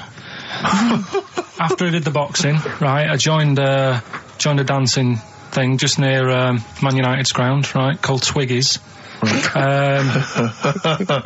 along, I wanted to learn some moves. How old were you? Well, it was when Michael Jackson was, like, pretty big, so about 83, 84, 85, something like that, around there. Wanted to do it. When I went, it was shut, and it had become like a warehouse for toilet rolls. So in a way, I wonder what would have happened. Sorry, how is that an anecdote about you going through dancing? You've told me before, you did boxing for a while, you did dancing for a while. You had a true fight in the boxing, you didn't even get in the... That's not an... Imagine if that was a film! This is a boy's dreams of becoming a dancer. Oh, it's shut. Next on. I mean, how is that a story? Yeah, that was Billy Elliot. Do you think it would have won quite as many awards? Yeah, brilliant. Footloose. All right? Yeah. I'm fed up, they banned it. Let's go, eyes shut. Just flash dance. First, there was... it's a warehouse. Never mind. I'm just saying, you'll find something else. I think I got a go-kart after that. I bought a motorised go-kart and kept myself busy with that. So... There's always other things. Just think, Alan Bennett has to sit down and really sweat over his stories. Yeah. He just opens his mouth. You are a living Alan Bennett character. So that's solved. Well, Jay, don't worry about that. There's no emotional problems I can foresee if you follow that advice. So the advice there is do an arranged marriage. If she's not ugly. minging, she's not completely minging. Yeah. And don't worry about dancing. Get a go-kart. Cheers. Great. Keep your problems coming in. Funny thing happened to me on the way here. Okay. Actually, it was about Wednesday or Thursday. I was walking along Charing Cross Road. I was on my way here actually to meet Karl for a drink, and this little fella came up to me. I think it was an overseas student. He's sort of like a student type, but he had an accent, and he came up to me and went, "Excuse me, are you one from the office?" And I went, yeah. He went, would you sign a script book of the office for me? I went, yeah, by all means, yeah. He went, can you come to the bookshop? And I went, what, you haven't got it on you? He went, no, but if you come, I will buy one for you to sign. And I went, I can't really. He went, were you going to pass one? I went, I'm not, no, I can't. He went, oh, I was just in Waterstones earlier. I didn't go. I went, oh, sorry. He went, you could just... I went, I can't. He went, okay. I went, I'll sign something else. Have you got something else I can sign? He went, of course. And I signed a pamphlet or a brochure or something for him. But I love the idea. Imagine me going with him. I'm queuing up, and I'm in the queue. He's going, you're going, yeah, fine. Can you just hurry up? And he gets there, and his switch doesn't work, and he goes, can you lend me £10? Yeah. I mean, imagine that. I'm a little bit annoyed you didn't go with him, frankly, because that would have been a sale of our book, and I get a little cut from that. Well, behind him was Salman Rushdie going, can we hurry up? Because I shouldn't be out. I'm getting a lot of funny looks. Now, a lot of them obviously doing good work. There was one fella, I think you'd have appreciated it, because I know you are very politically active. And I think this guy has really studied hard, and he's realised the best way to make his voice heard on the international political stage is to ride around on a tricycle wearing a jester's hat. He was really shaking up the bloody government. I wouldn't want to be George W. Bush about now. Not indeed. Once he sees that. Once he sees that guy. Imagine his aides rushing in and going, George W., look at this guy. Where's that? That's in London, England.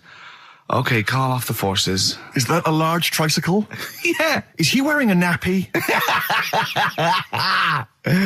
Get me Colin Powell. Why'd you call him Colin, not Colin? It's the way he likes it. Don't about. Just call off the troops. There's a in a jester's hat.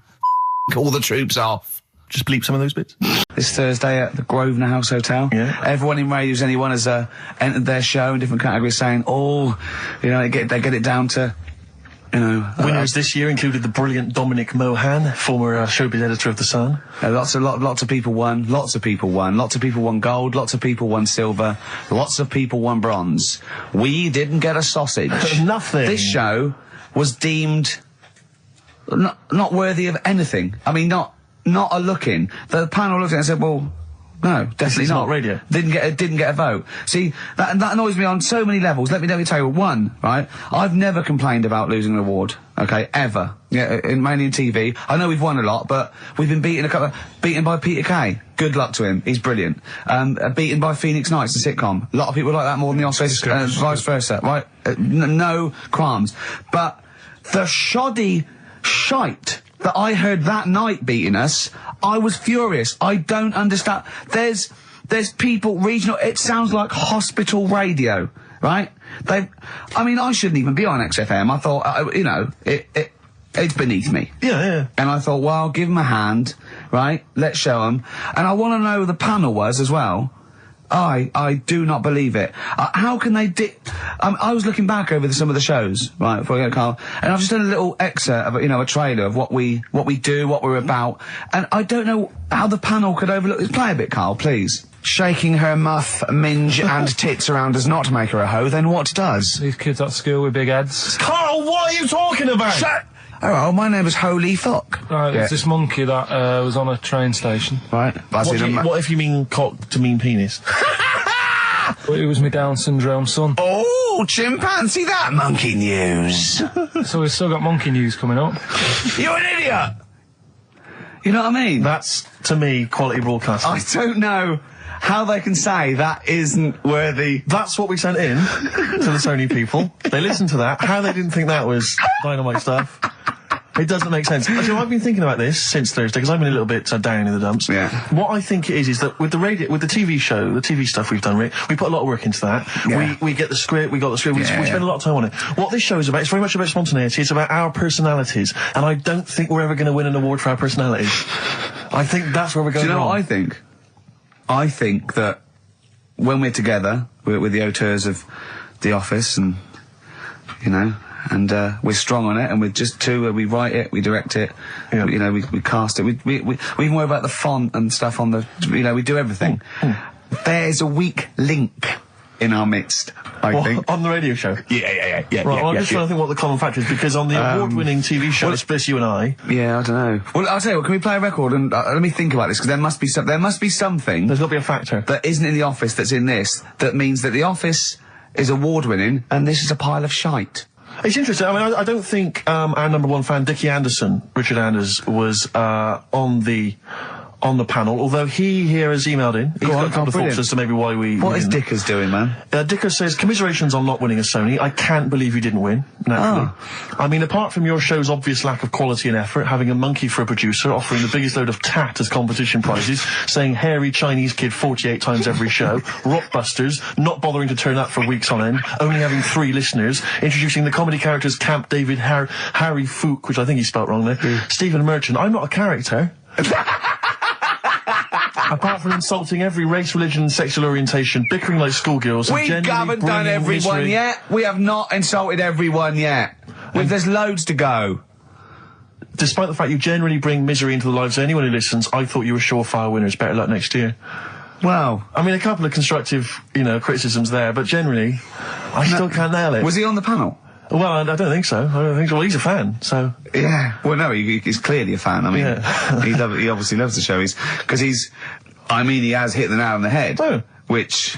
Yeah. But, what should we do? Should we give up or should we try harder? That's always my dilemma in life. Sure, yeah. I mean, I've always gone for the first one. Give up? Yeah, why bother? Yeah. If they can't see, just give us the award. Yeah. And then worry about it later, and we won't let them down. Yeah. Now they've got blood on their hands. We're gonna. Yeah. What should we do? Give a couple of months notice? I think so. Okay. Well, there you go. I mean, seriously. I mean, I think. I'm being serious. I'm not being wacky now. We haven't told Andrew, but I think we've won our course with this show. Yeah. So let's. Okay, we'll give it a month, and it's because the Sonys didn't give us anything. Play a record. Yeah. There you go. You got to do a bit longer than that. No, we haven't. Got to give a month's notice. No, you got to work till about September if you're gonna. No, we haven't. No, we give a month's notice. We're, whatever they give the money back or something. Well, you give your money back. Yeah, I know. What are you going to spend your 80 quid on? True. Fine. Still trying to write the book then? Yeah? Yes. Good. Funny, someone told me the other day, weird thing about a typewriter, the top row of letters, the longest word you can write is typewriter. I'll just show you. That's weird, isn't it? It's just the typewriter being... You're not in the mood, are you? You're in one of those grouchy moods again, like you get into when you're writing. I'm not being grouchy. I just want to finish my work. Yeah, just being a bit funny, a bit offhand and that. Let me explain something to you. Go on. Whenever you come in here and interrupt me, you're breaking my concentration. You're distracting me. And it will then take me time to get back to where I was. Understand? Yeah, but I just was coming in to try and cheer you up. You know, if you... I mean, I'm full of ideas as well. You know, if you're having a problem coming up with stuff, got loads of ideas you could write about. The other day I read about this airy Chinese kid. What do you want me to do about it? No, it's just that it could make a good book. Do you know what I mean? Sort of following round. That's swell. Well, I'd buy it. You know. But if you don't want to know, don't bother doing it. But do you know what I mean? It's just airy Chinese kid. It's weird because they're not normally that airy over there. Yeah, this kid caked in it. But if you don't care, I wouldn't touch one hair on his goddamn little head. You don't have to touch any hair on his head. Like I say, he's covered. Leave the head alone if you want. Touch his hands. He's totally covered in it. But I love the little son of a bitch. Well, don't go that far. You haven't met him, but I can sort it out. I'd do anything for him. I don't think you'd expect that much. Just take him to the barbers 3 or 4 times a week. You know, he's a good little kid. In fact, I'll do it. I think I'll write a book on him. Yeah? Do you think you can handle that? Yeah. You're not too busy, are you? Well, yeah, I'm pretty busy. I've got to sort out some monkey facts for the show this Saturday, but I reckon I can still... Why don't you start right now and get out of here? All right. I will. If you're going to be like that. Couldn't borrow a pen, could I? See you later. There you go. Haunting stuff there. Karl Pilkington in The Shining. You know, in the film, Jack Nicholson goes crazy because the suggestion is he's maybe possessed by demons that maybe are in the hotel. But, you know, if I was stranded in a desolate hotel, removed from all human contact with Karl, I'd go mental with an axe without being possessed by demons. That's more chilling to me, trying to get some work done and you keep wandering in. I'm trying to get Karl to spend a couple of days in the caravan with me, just for the hell of it. And he won't. I've offered him money, won't I? I think it'd be a great laugh, won't it, Karl? Oh, yeah, great. That would be terrifying. No, I want to film it. I just want to film it. Like a little video diary. There's Karl there, he's just waking up. Well, if I was stranded in that would be like being... I may as well be with Freddy Krueger and Jason Voorhees. That's more scary. The thing is, Ricky doesn't mess you about as much as he messes me about. No, you see, you've given him an inch. You've given him an inch and he's taken a yard. 12:30 you got in today. In 30 minutes between 12:30 and 1. The old bin lid on the head. He wanted to do that again. Yep. Squeezing my head, think he had a go at. And karate chop on the back of the neck. Yeah. All in 30 minutes. Yeah. Who else can say that? Who else can say that? Did you have to have that thing done where they say, what side do you wear your member? What side you dress? They don't say what side you wear your member. That would hardly be a euphemism, would it? So they say what side you dress, sir. It means what side your little poke, your little John Thomas leans, doesn't it, on rest, usually to the left, isn't it? Your little left testicles. If I said to you now, what side do you wear? Hang on. Do you know? It would be left. It would be the left. That's what I mean. If standing there, right, with nothing restricting it or holding it in or holding it up, right, it sort of leans. Your one ball is sort of like slightly back and lower, isn't it? And your little John Thomas rests there, so it's left. And the reason they ask it is so they don't put the tape measure up on the left and squash your willy or touch your willy. So it's nothing to do with like, well, you'll need a bit more room sort of more material on that side, or? Well, no, I don't think they compensate. It's just when they put when they stick that up into your groin, they don't want to come in contact with your. The thing is, I don't know what side I wear stuff on. I just sort of pull my pants up and wherever it wants to go that day. But maybe it's not big enough to sort of make any, real decision. But, like now, I'm sat here, right, with my jeans on. I don't know where I am. Well, that's clear from hearing you talk. No, but what I mean is, if a fella said to me, what side are you, what side do you member on? Member? What is this use of the word member suddenly? I'd go. Well, it's usually not appropriate, and also I imagine in the old days they had big baggy pants that used to sort of like hang down, and now like with those stretchy boxers and briefs, it's sort of held up in a nice neat little parcel, isn't it? So it's probably not appropriate. It doesn't come in contact with your little snake. So did you ever? What have you ever heard that? Are you telling me a tailor has asked you that, and you went, "What do you mean, mate?" No, I've never. I've not really had one made to measure. I had one made when I was a kid. But since then, I've sort of bought a suit off the hook. But when you were saying about buying a suit, I know that question sort of crops up, and I don't know what the answer is. It just annoys me the way I don't know. There's no surprises anymore. Do you know what I mean? People know. What do you mean? He's going to go, right, I'm going to measure you now. Which side shall I measure? Go, well, pot luck, go and have a look. Right, there you go. Oh, you got it. You check me out. What do you mean there's no surprises anymore? What are you talking about? Everything you say is a surprise. Everything you say, every opinion you have is a surprise to me. What I mean is, why aren't people just happy just to go, well, depends, doesn't it? I'll just pull the pants up wherever it wants to go. I'm happy. What do you mean? Why is this such a big issue?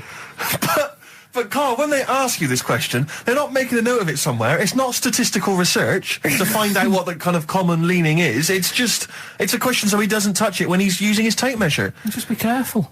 But he is being careful by asking the question. But what's wrong with him touching it anyway? If he's, it's only a slight. Fair enough. But if he just sort of, knocks it a little bit, you can just go. Do that again? To me, it's the same as the prostate thing. It's just happening all over again. But a doctor doesn't go, what side's your arse on, sir? Trying to avoid the arse. He wants to go, he knows where your arse is, and he's aiming for it, and he wants to get it up there. He's aiming for it for a good cause. This little fella's going, well, I've got to measure his leg. I don't want to touch the knob. I'll just ask him, sir, do you mind telling me where your cock is so I can avoid it? It's a big difference. But like I'm saying to you, I'd have to have a look first to let him know. I don't know where it is now. I don't know. It could be the left, could be the right. Are you telling me you don't know where your knob is without now? looking? Well, what do you mean without looking? How could? Well, you're saying it as if like. Should we have a guess? Well, have a look and tell us where it is. What are you wearing? What sort of pants are you wearing? I've got my jeans on. But you got pants on underneath them? Yeah. What are they? Briefs or boxer shorts? Boxer shorts. Boxer shorts. Well, it's probably free, but the jeans are probably strict. I think it's probably either in the middle, dressed in, or just slightly to the left. Have a look. We'll tell the listeners after the break where's Carl's knob. It's a big competition. Oh, brilliant! We've got to send this to the Sony Awards people. Well, big question. Where was Carl's knob? That's what people have been hanging on for. Yeah. Where was it? Well, I can't believe people have been texting in. Hey, guessing where it is? People saying, is it in the middle? Is it in the left? It cost them 10p. Cost them 10p to find out. Just wait, I'm going to give out the answer. You don't win anything, right? Like, strike it lucky. Right? Bottom or middle? Right. It was to the left. Oh! Yeah. Now, what I'll do, I'll tell you as much as I know, and then you can fill me in if I'm right or wrong. And then at the end of it, we'll get to the bottom of whether we need them or not. Okay. All right. So first of all, the first thing that I found out is that they have 18 knees. That's not exactly possible. They're insects, so they have 6 legs.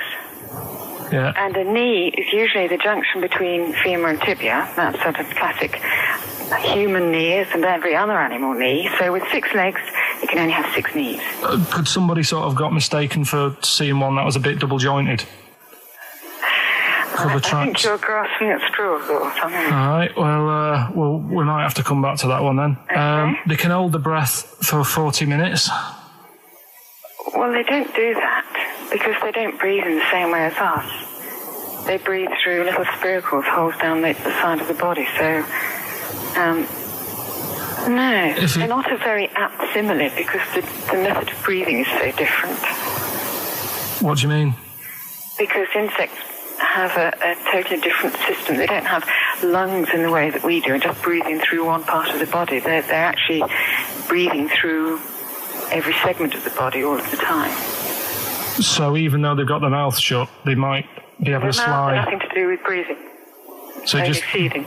So you see, maybe that's where someone's gone wrong. Someone's got hold of one and sort of taped its mouth up or something and got bored after 40 minutes and said, well, we'll call it right. It's a unkind thing to do to an insect, even to a cockroach. Yeah, but it's all... Can't do that.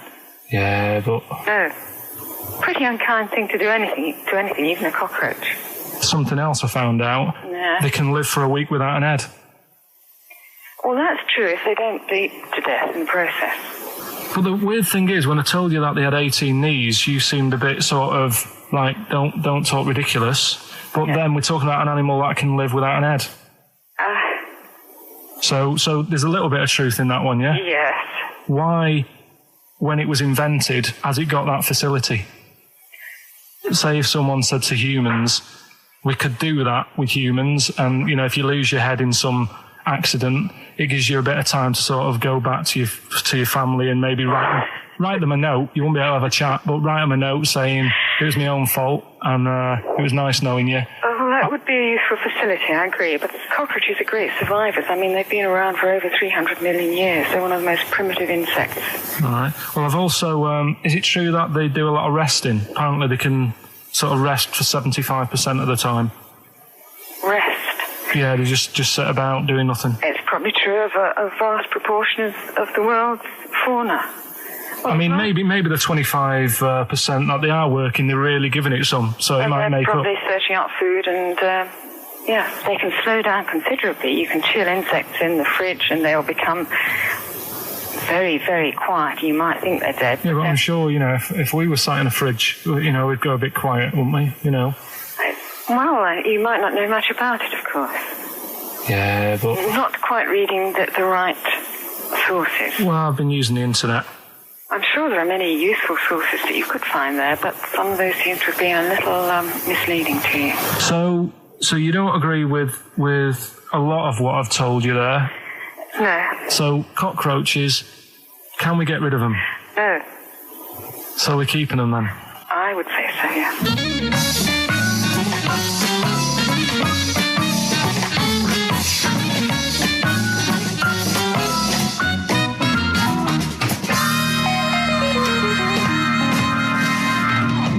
I think we should get her on more often because she sounds like she'd be a bit of an ally, really.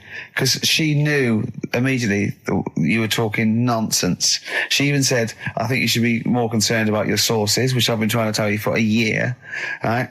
The fact, I mean 18 knees, where did you get that from? It was on the internet. They can hold their breath for 40 minutes. I mean, I don't know what you read and take on. Mad world, isn't it?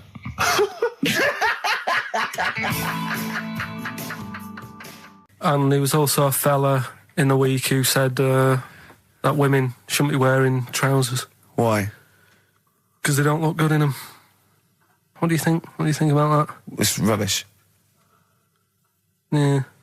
These are the only things that have caught your eye over the last couple of weeks. This is the entire news. Galileo did something with light. A French fella said women shouldn't wear trousers. See, that to me wouldn't pass as education. It's not education. I don't know where you could ever use that. I don't know when that would ever be applicable to life. I just like reading stuff that sort of reminds me of... Do you know what I mean? If I read it and it gets me thinking, I think that's a good little piece.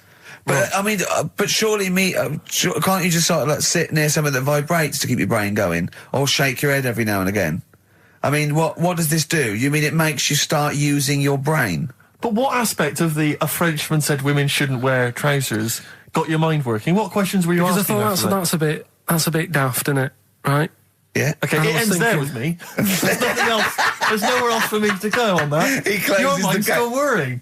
Yeah, go on. What do you think? Let's go through this. Oh, I wish we could download his thoughts. I know. Just watch it. Yeah. Wouldn't it be great, like a DVD? Like a cartoon. Imagine that extra footage on the Office DVD. Yeah, Carl's brain. That would be with amazing.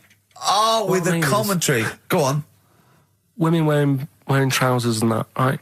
On the estate that I grew up in, on right? There was a woman about 4 houses down, right? Rough. Now, she used to wear leggings. Yeah. No, they're a bad idea. They are a terrible idea. I agree with you there, Carl. If you're a lady of what the colour? Normo persuasion... Were they pink? No, they were sort of black, but with all bits on them. Oh, right. Do you know what I mean? What, toast and just horse droppings? Yeah, go on, yeah. And she used to... she's quite a big woman. Sure. Pauline Quirk, I think, described her as. Looked like a light bulb when It she was is those bending kind over of in women that are leggings. attracted to leggings. Yeah, I know, yeah. They are drawn to them like a moth.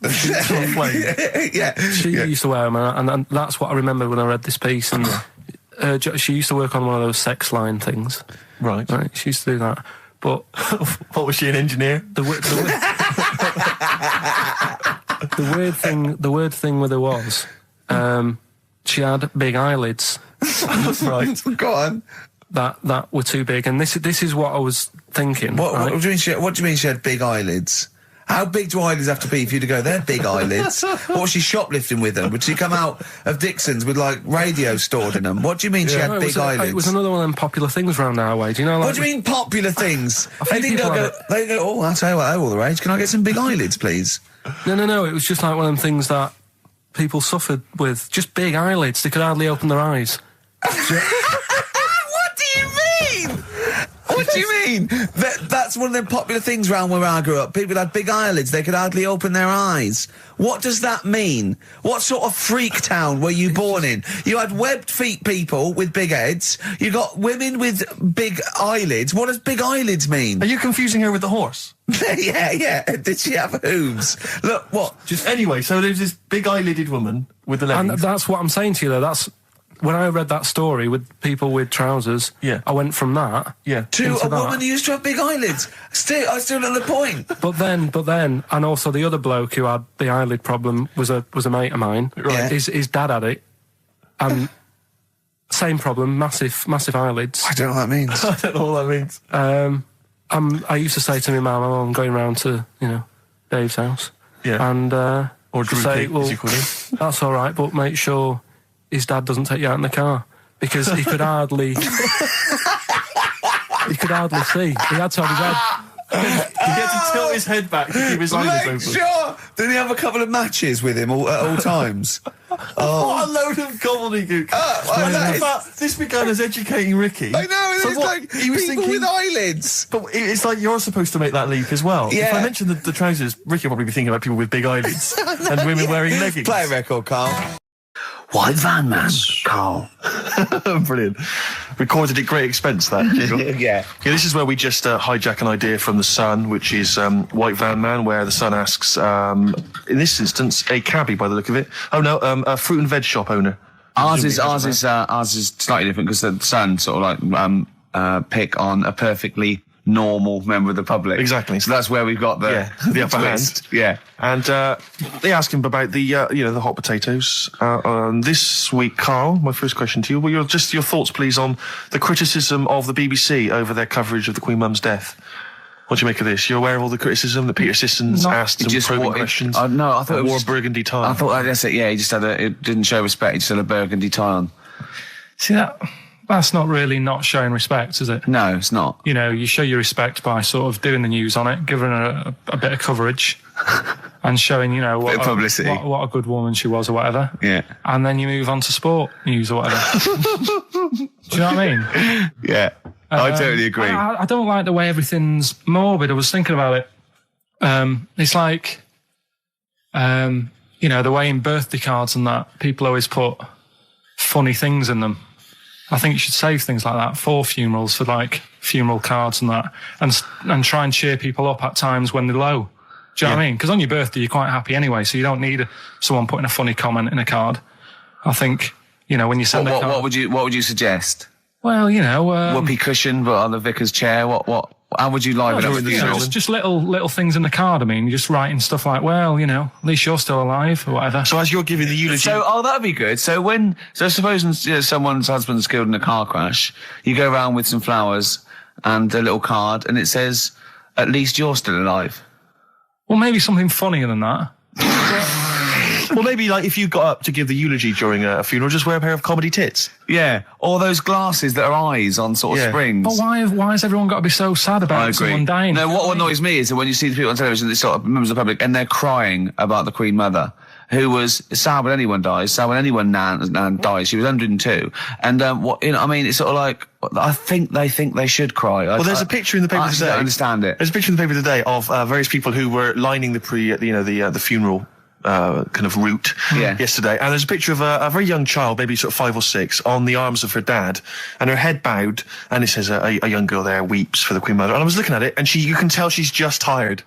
Well, she's just tired and bored. It's so transparent that it's not crying. It's most just, people what are we don't cry doing when their nan dies. Exactly. You know, it's sort of like. But what is a 5-year-old girl going to be? Why is she going to be crying? The Queen Mum said, I can't believe it. Yeah. Teletubbies? No. The Queen Mum.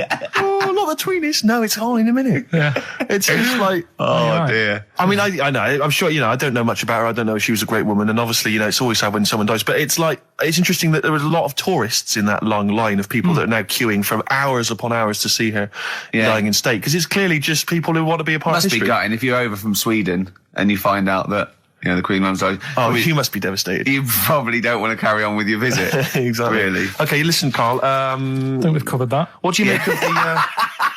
What do you make of the first genetically modified baby? Oh, are you worried about this? Do you know what did they do? What?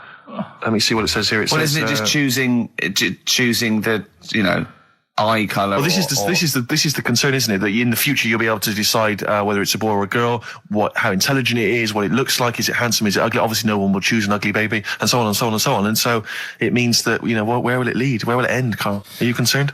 I've thought about this a lot. What will us three look like in the future if they're being, genetically modified, beautiful people? What will we be like? How will we be considered in society? True, yeah. But we've talked about this before, haven't we? About the cloning thing. Yeah, that's a bit weird.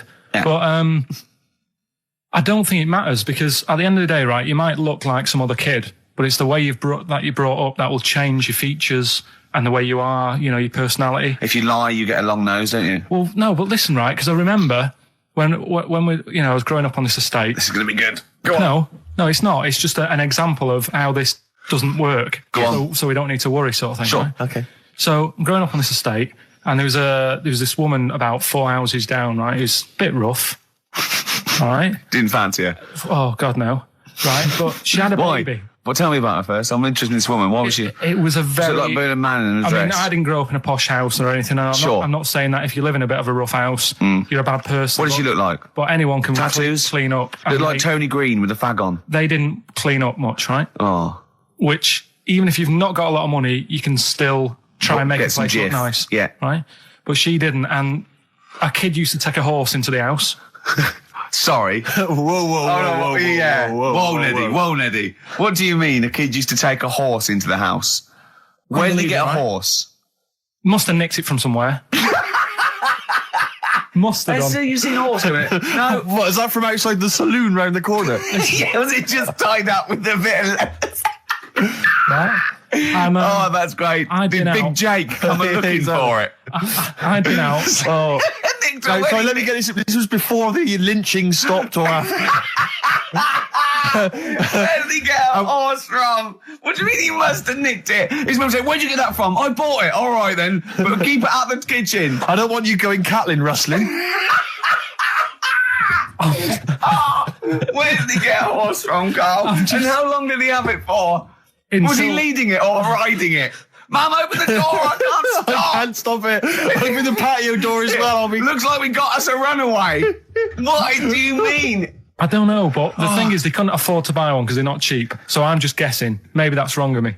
But I think... He had a horse? Yeah, right. So that's why the family didn't have any money. They'd spend it on the horse. No, exactly. That's what I'm saying. I don't think they would have bought it. So anyway... Yeah, it's wise to whisper, Carl, in case they're listening. Yeah. And they could be in the room next door. It's not buying it, it's keeping it as well. Oh, so I was like in the car with my dad coming into the avenue, and you used to have to drive down it to turn round. And, and, sort of go back to our house. You had the traditional method of transport. Yeah. And the horse was in the lounge. Reading a paper. Just like walking around. Oh, God! What? And when I was doing, I tried to earn myself some money once by flogging little flowers in plastic cups. What? This is genius. It just keeps coming. What do you mean you're trying to flog little flowers? What do you mean? Wait. Let's play a record. Let's play a record and come back to this, because this story's going to just unravel and unravel. It's going to go on for hours. Let's play a track, Carl. It gets deeper and deeper. It's like an onion, isn't it? We've created a whole world here where there's a man living with a horse. Just walking around the lounge. I come from the West Country. I've never heard anything like that. I just think of a big sort of like orange carpet, and it's got a rediffusion telly, and this horse going, I'm fed up in here. Exactly. This is really... I am not taking the rubbish out again. Yeah. Right, play a record. Let's have Velvet Underground. We've got that lined up. Oh, yeah, the classic from the first album. I'm Waiting for the Man. Let's come back to the horse in a second. Little flowers in pots. What do you mean? Well, that bootleg's going under the name of Nothing, Miss Jackson, I think, by Meats and Poultry. So there you go. I do love these bootleg things because they're so pointless, but they're so enjoyable. Yeah, it's great. It's fun to do. Yeah, exactly. They're really good fun. They're great. But not as much fun as White Van Carl. White Van Carl, absolutely. Do you want to explain the premise? Well, we take the Sun asked someone else and asked Carl. It's simple as that. The Sun have just taken a normal person. We flipped it. We're going to ask Carl the same questions about the week's news. Yeah, just basically your opinions, Carl, as ever. What do you make of, well, obviously the big news, David Beckham's broken foot? Is this a big concern for you? No, I mean, he's sad. It's sadder for him more than anyone because, to like be in the World Cup is like the main thing for him, isn't it? Yeah. But he's still a young lad, and I don't think he'll give up. I reckon he'll still turn up. He'll be all right. And, yeah, good luck to the lad. I like David. I'm not going to slag him off. Wise words. Yeah. He says that like he knows him. Like he's popping round for drinks later. Yeah, like we tried to stitch you up. Go on. But obviously yesterday, was it yesterday? I think maybe Thursday. The Sun printed a big picture of David's foot and encouraged everyone to touch it at midday, because hoping that this would somehow, if we all thought and prayed together, somehow that would help his foot heal. Do you believe in that? No. Any belief in that? No, you're going down the old like Yoragella route, aren't you? Sure. And it's stupid. Yeah. I'm sure. I mean, it's nice effort and everything. It sort of cheers everyone up. Hold on. You believe in ghosts and warlocks and licking toads. Why is that any more stupid than all those things? It's not going to work, is it? All right. Fine. It's rubbish. Okay. Okay, what about this then? There's apparently now available £1.5 million apartments available on an exclusive ship which sails around the world. Yeah, it's like... what do you make of that? It's a huge thing, and you live on it, and it's... I mean, in theory... How big is it? It's mental. Do you know it's like huge a town centre. Do you know how like people said that the Titanic was the biggest ship? Was that only then? They've got bigger ones now, haven't they? Yeah. A lot bigger. Oil tankers are much bigger, and... Yeah. No, but actual liners are big. Yeah. It was the biggest then. Yeah. Because my mum told me that there was one that was that big that it had like rough areas on it.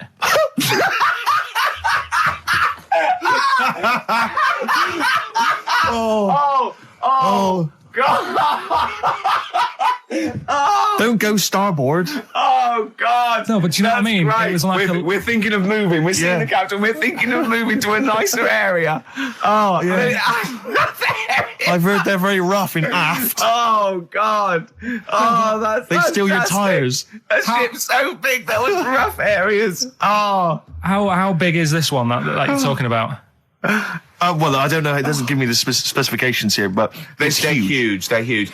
In theory, I mean, it's that thing with it's obviously marketing, but they're going to solve the overpopulation crisis, where soon we'll all just be floating around the sea. Yeah, but yeah, I can see that. Shining on XFM 104.9. We're doing White Van Carl. Got another one there? Well, it's just your thoughts really on the Queen Mum's very British send-off that she was given this week. Yeah. What do you make of all those people queuing up to see her? Did you think that was incredible? Right. Well, what we said last week, there was I don't quite understand why there was so many people there who were like getting really upset. Do you know what I mean? Really upset, crying and stuff. And, you can lose someone who's like related to you and you don't cry like that. You sort of sit there and you think back to what you did with them and stuff and then that's it. But, the queue thing, it was wasn't it like miles long and stuff? Yeah. It was, yeah. Right, I was sat watching this with Susan. 12 hours queuing. Yeah. It never got to 12 hours. It did, but It that was did. the estimated time. No, but how you know- long is a queue when they're just like, walking along? Think how far you can sort of like, stagger in 12 hours. Incredible. It's been ridiculous. God. Yeah. But again, if they want to do that, it's their time and that, isn't it? And Yeah. it was at the weekend, so they could have, it's not as if they got out of work to do it. No. You know what I mean? They used their own time, so good on them. But I thought, right, what they could have done, remember when I studied Che Guevara? Yeah. Right? And don't be offended by this, it was just an idea, because they did it with Che Guevara. Remember when they cut him up? Yes, Remember? they cut him up, yeah. What was the reason for cutting him up? Well, they cut up Che in order to try and, you told us that they were going to send bits of his body to Fidel Castro and various other people, wasn't that right? As a warning, wasn't it, though, to all the people, like, one to... Yeah, my understanding was that they cut him up in order to, so they could bury him in different places, so that there'd be no shrine. There'd be not one place that you could go to in order Right. to Well, sort of make him into a martyr. A little bit like that. I've like I can vaguely see where this is going. 6 queues, and it's like, number 1, you can, go and pay respect to her head, or whatever. Oh, God. No, but I just was thinking the way of speeding it up. I'm not having a go, I'm not, because they haven't done it, so it doesn't matter. But they did it with Che Guevara. Yeah. Everybody would have felt like they've got close to her, and it would have speeded it up. No, I mean, but I can understand. Can I just say that genuinely, Carl is not being disrespectful here. This is his best idea to cut down the queues. So don't phone in. He's not suggesting we should have done this. He genuinely is. But I mean, he's not doing it to be nasty or wacky or he thinks this is a good idea. So Can I just throw a thought at Che you? Guevara, who was like a powerful man, he did a lot for the world and what have you. Yeah. And Are you aware that I feel slightly responsible for this, because have you heard of the quote, a little knowledge is a dangerous thing? yeah. Okay. Steve, next one. No, just a very quick question. I can understand those that have queued for 12 hours to see the head. I'd be a little bit annoyed if I got there to find a toe. I'll tell you what, though. I'll tell you what they could do without chopping her up. They could put about 9 queues. Each could see each hip she had. That's true enough. Because she'd had about 9 of them. Yeah. So it'd just be, if you want to see the whole body, it's a 12-hour queue. If you just want to see a couple of the hips. Here's another suggestion for you, I've just thought, right? What? Instead of everyone queuing to see her, why not put her on a trolley and wheel her past everyone else? Running. So you could have some students on Rag Week and they could combine it, like when they're always pushing a bed. They could just run it along the queue. No, that'd be fantastic. That'd be disrespectful. Right, as opposed to the chopping up. So, Sure. Right. but just an idea. Just I apologise now. If anyone's offended. Anyone offended, I'm sorry. But Yeah. No, okay, we just do White Van Carl then. This is your opinions. You can't be wrong on this, can you? There's no right or wrong answer here. Okay. Right. But so this is where we ask Carl his views on the big news stories of the week. Basically, we've stolen an idea from the Sun newspaper, and So this isn't cruel, this programme, is it? I don't think so. picking on me. It's not, is it? It's weird because a few people have said, "Oh, you're picking on me." It depends how you look at things, isn't Sure. Yeah. But you do like it? We could look at it like it's a laugh, so it's not a problem for us. You know we like you. You know you're our favourite. Yeah. I'm going to say thing in the world, but I don't mean that, in a derogatory way. No, I'm cool with it. Yeah? Yeah.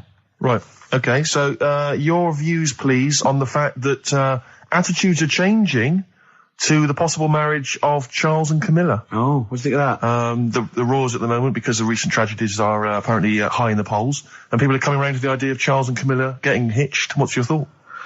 Whatever, really. I mean, if they're happy with it. The thing that comes out of it most is it just goes to show, right, that there is someone for everyone. Just because, I mean, no disrespect to Camilla, I'm not a good-looking person either, but she isn't a stunner, and yet she's gone and picked up a royal. Right? Yeah. So I think it's good for things like that to happen, because it cheers you up. Do you know what I mean? Gives you a bit of hope. Thanks, Carl. So yeah, it's good. If they're happy, if anyone's happy, it's a good story, isn't it? Yeah. You know what I mean? Yeah. He's had a bit of bad luck, and now he's got someone else in his life. So. While he's doing this, I'm just doing a list of questions to ask him what he thinks of things in the world. Okay. Is that all right? Yeah, no problem. No problem. Okay, what about this then? Are you disappointed by the nation that a third of us are apparently unaware of St. George's Day? 23rd. Is St. George's Day the one with the snakes that we've talked about? No, that's... Are you one of that third, do you think? St. George is the patron saint of England who killed the dragon. Yeah, I mean, there's too many of these days, isn't there? That's the problem. If you make it a bit more special, like Christmas, so you buy presents and that for each other, then people will remember it. But there's so many of these days with Easter and Pancake Tuesday and all that. So it's not surprising. I think as time goes on, we'll find that a lot of these days will just disappear because, you know, people are busy. There'll be new ones, won't there? Right. Wherever it wants to go that day. But maybe it's not big enough to sort of make any, you know, real decision. But, like now, I'm sat here, right, with my jeans on. I don't know where I am. Well, that's clear from hearing you talk. No, but what I mean is, if a fella said to me, what side are you, what side do you member on? Member?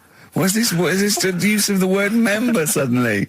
I'd go... Well, it's usually not appropriate, and also, I imagine in the old days they had big baggy pants that used to sort of like hang down, and now, you know, like with those stretchy boxers and briefs, it's sort of held up in a nice little, neat little parcel, isn't it? So it's probably not appropriate. It doesn't come in contact with your little snake. So, you know... Did you ever... What, have you ever heard that? Are you telling me a tailor has asked you that and you went, what do you mean, mate? No, I've never... I've not really had one made to measure. I had one made when I was a kid, but since then I've sort of bought a suit off the hook. But when you were saying about buying a suit, I know that question sort of crops up and I don't know what the answer is. It just annoys me the way I don't know, there's no surprises anymore. Do you know what I mean? People know. What do you mean? He's going to go, right, I'm going to measure you now. Which side shall I measure? Go, well, pot luck, go and have a look. Right, there you go. Oh, you got it. You checked me out. What do you mean there's no surprises anymore? What are you talking about? Everything you say is a surprise. Everything you say. Every opinion you have is a surprise to me. What I mean is, why aren't people just happy just to go, well, depends, doesn't it? I'll just pull the pants up wherever it wants to go. I'm happy. What do you mean? Why is this such a big issue? But Carl, when they ask you this question, they're not making a note of it somewhere. It's not statistical research to find out what the kind of common leaning is. It's a question so he doesn't touch it when he's using his tape measure. Just be careful. But he is being careful by asking the question. But what's wrong with him touching it anyway? It's only like a slight... Fair enough. But if he just sort of, knocks it a little bit, you can just go... Do that again? To me, it's the same as the prostate thing. It's just happening all over again. But the doctor doesn't go, oh, what side's your arse on, sir? Trying to avoid the arse. He wants to go, he knows where your arse is and he's aiming for it and he wants to get it up there. He's aiming for it for a good cause. This little fella's going, well, I've got to measure his leg. I don't want to touch the knob. I'll just ask him, sir, do you mind telling me where your cock is so I can avoid it? It's a big difference. But like I'm saying to you, I'd have to have a look first to let him know. I don't know where it is now. I don't know. It could be the left, could be the right. Are you telling me you don't know where your knob is without now? looking? Well, what do you mean without looking? How could... Well, you're saying it as if like... Should we have a guess? Well, have a look and tell us where it is. And what are you wearing? What sort of pants are you wearing? I've got my jeans on. But you got pants on underneath them? Yeah. What are they? Briefs or boxer shorts? Boxer shorts. Boxer shorts. Well, it's probably free, but the jeans are probably strict knit. I think it's probably either in the middle, dressed in, or just slightly to the left. Have a look. We'll tell the listeners after the break where's Carl's knob. It's a good competition. Oh, brilliant! We've got to send this to the Sony Awards people. XFM. Run, Snow Patrol on XFM. Well, big question. Where was Carl's knob? That's what people have been hanging on for. Yeah. Where was it? Well, I can't believe people have been texting in. Hey, what, guessing where it is? There's people saying, is it in the middle? Is it in the left? It cost them 10p. It cost them 10p to find out. Just wait, I'm going to get out the answer. You don't win anything, right? Like, strike it lucky. Right? Bottom or middle? Right. It was to the left. Oh! Yeah. I went with the right. That's annoying. See, I thought it would be to the left. If not, maybe if it was all scrunched up, sitting down on your lap, right, it might just pop up to the middle. Just pop out, like, Well, next week we'll be finding out where yours is. Where's Ricky's bollocks? Right then, which leads us nicely into knob news. Oh. But if you want, I'll pay for you to take history again. Carl, we'd love to see you get a C or above. And well, we're willing I'll pay for you, and I'll get you some books. Right, now listen. We can, let's get, I reckon, when are the exams? June? Something like that, yeah. We'll try and register next week, and I reckon you can get an A or B. in history. I'm In busy. history. No, don't worry about it. It's just easy. I get you Brody's notes. If Heat magazine, they love you, Carl. They could probably sort something out. They could probably pay for a tutor. They got a lot of money. They sell a lot of magazines. I mean, it is always, almost always, and you found that out, I discovered this, it's always the Tudors and Stuarts. There's no fear for them not coming up. Now, what do you already know about them? You must already know stuff about Henry VIII and Elizabeth. No, because it's too long ago to even get interested in. Do you know what I mean? You can't. Is that why you didn't? To it. Okay. The Anderson thing, it was like, God, you know, I bet my mum and dad were in an Anderson shelter. You know, this is interesting. What, when they... Oh, my granddad would have, like, had something to do with this. But the Tudors, it's like, I don't know even if they had a family back then. Play a record. We come back. Hang on. Sorry. Just because I need to introduce the new feature. Yeah. For the I record. don't know if I had a family back then. Oh, listen, let me just ask you now, right? If you can finish this sentence, we've got a chance. Divorced, beheaded, died. Divorced, beheaded. Died. What is it? We just need to do a little bit of work, but otherwise I think you're going to be fine. It's how you remember what happened to Henry VIII's wives. They're little... Divorced, beheaded, died. Divorced, beheaded... It's like spam. Support... What's it? Support, protection, anchorage, movement. That's how You're going to... That's nothing to do with the Tudors and No, Stuarts. that's to do with the skeleton. Yeah, see, no, we're not doing biology. Mnemonics and acronyms. What happened to Henry VIII's last wife? Did she die, or did she not die? Divorced, beheaded, died. Divorced, beheaded. Do you know that the only king that has got a moustache is... No. The only king that hasn't got a moustache is the King of Hearts on the playing cards. Carl is genuinely... I don't know if he's actually upset or embarrassed, but it doesn't matter. Why does it matter? You were 15 and didn't go to school. If you were my friends, I think you would have just said, oh, we can't find them. Why? Because but you just wanted to know. What's to do with that? Well, what do you mean? What do you mean? It's ridiculous. Do it again because you want to learn, because there's great things in the world to learn about. Don't worry. The GCSE is vocational. Is vocationally for a 15, 16-year-old to go on to do A-levels or whatever, or to get results. But you don't need that because you've done very well. You don't care about the Tudors and the Stuarts. I mean, you know. I mean, I've had a couple of jobs, not this one, because you don't need qualifications to get a job. Obviously. Yeah. In the radio. Yeah, obviously. You're absolutely right. But the ones that I have got in the past, I did, because I didn't collect them, I had to lie. And I didn't like go mad. I didn't say I had A's and stuff. But I didn't put history down because I didn't even know I did it. So it's a bonus. I kind of treated myself to like a D and a couple of C's and that, so it's like, well, he's not... I love the fact that Carl even then was honourable. It's like, I'll at least put down the ones I think I took and lie, but the ones I didn't take, I won't lie about. Yeah, and don't give yourself a B. Exactly. If they're going to find out you lied, give yourself a B next time, Carl. It could backfire, couldn't it? I mean, my brother's a bit mental, and he used to do things like go for jobs and say, oh yeah, I've done this before. Like being a mechanic, and he's never even picked up a spanner. And yet, he'd have the confidence to go and try and fix cars. Well, I'm not that daft, but...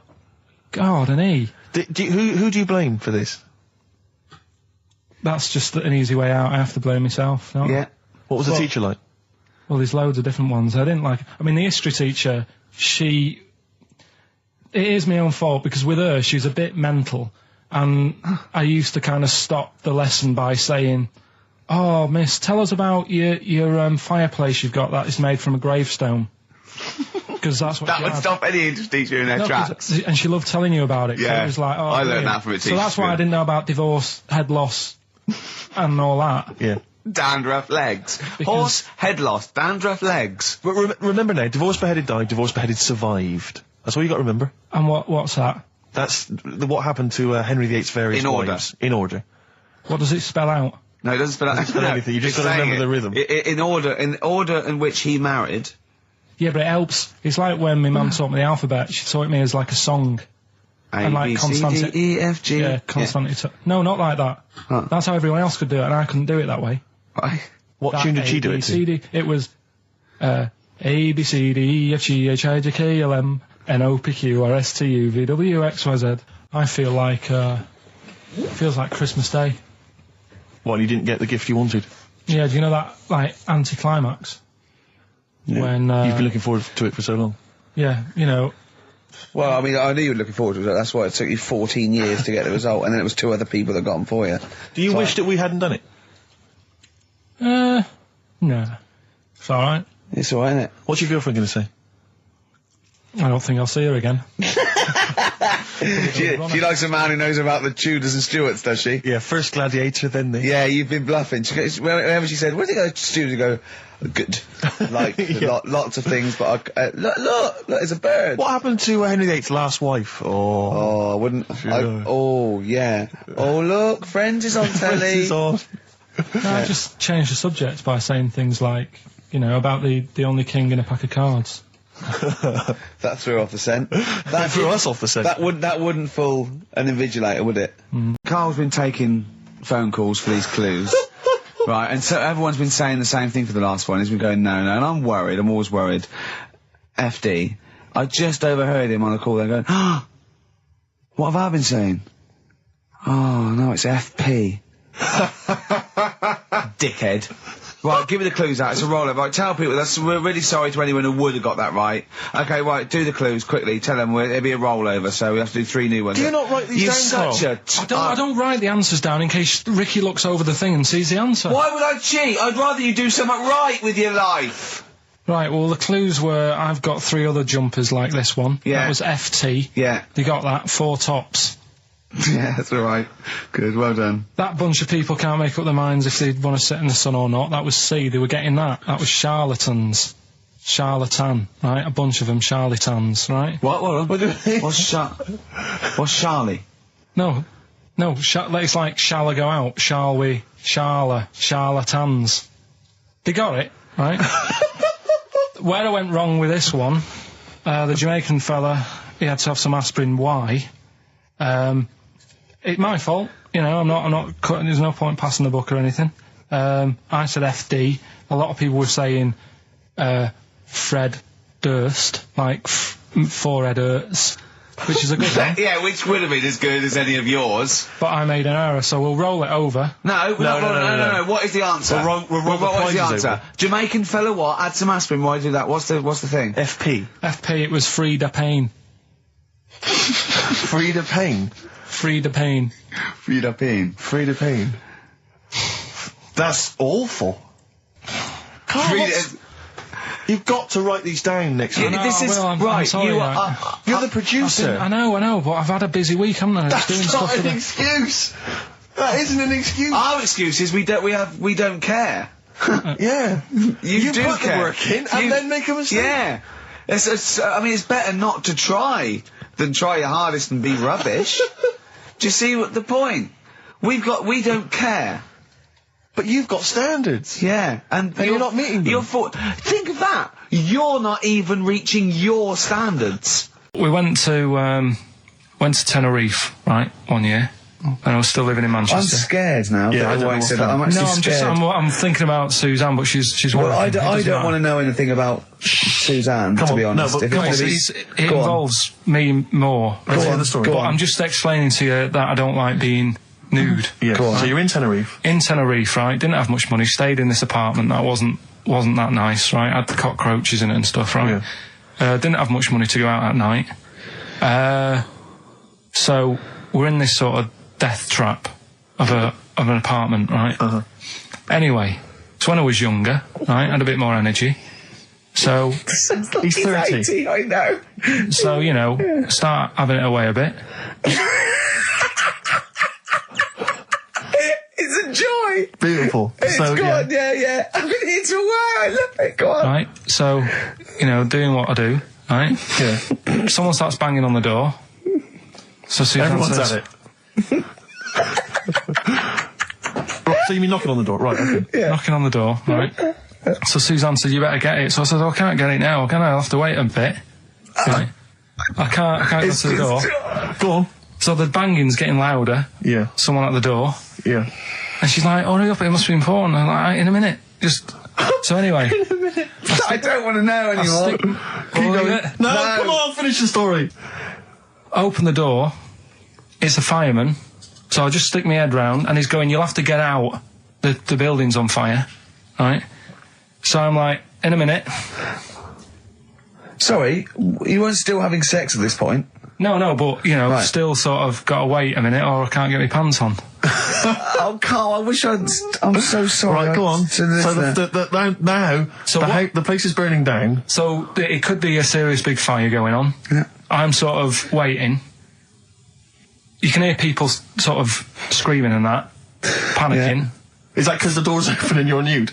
The fireman's saying, will you get out, will you get out? I'm saying, in a minute.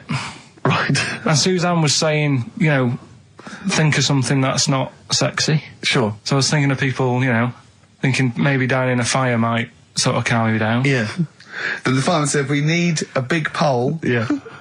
Yeah, Sure, go on. But what I'm saying is that, to me, I wouldn't have wanted to go out and be safe over, do you know what I mean, over being naked. I don't like walking about without on. So what I'm saying is, even if that fire... I love the idea of everyone huddled in there with all the firemen. It just, the camera's fans along and there's Carl. Yeah, a just local news report. naked. With still But would you have gone out without on? But why do I have to go out with now on? I'll just grab a pair of jeans. All right, but you've just, you know... What? There's a fire, Carl! Yeah, but See, not everyone looks at men's packets. That's only you, remember. Most of the other firemen wouldn't be going, oh, look at him. But what I'm interested in is he's pleased to see us. Carl, how long did it take? And did the thought of dying in a fire help? After a bit, but the fireman sort of had a go at me. Sure. What do you mean? Well, he wasn't happy that I was dawdling. Well, to be fair... So Right, go on. well, along the similar sort of lines, right? This is quite a few years ago. This fella sort of upset the royal family doing something, right? So they said that this isn't good. Wasn't Ben Out under that Jubilee thing, was it? I can't remember what it was, and they said, right, That was terrible. We're gonna cut your head off. You know, you gotta show people like you can't be doing what you've been doing. What was this, the 1970s? When you say a couple of years ago, you mean maybe sort of... Was it the olden days when the phones weren't very good? Ages ago. Yeah. Ages ago, sure. So yeah, fair enough. Yeah. So very philosophical. Yeah, imagine that when you was near school. This was literally ages ago. Yeah, exactly. Yeah, Simon Sharma's History of Britain. Yeah. Oh, and even before that, which is yonks before, when it was all mental and different.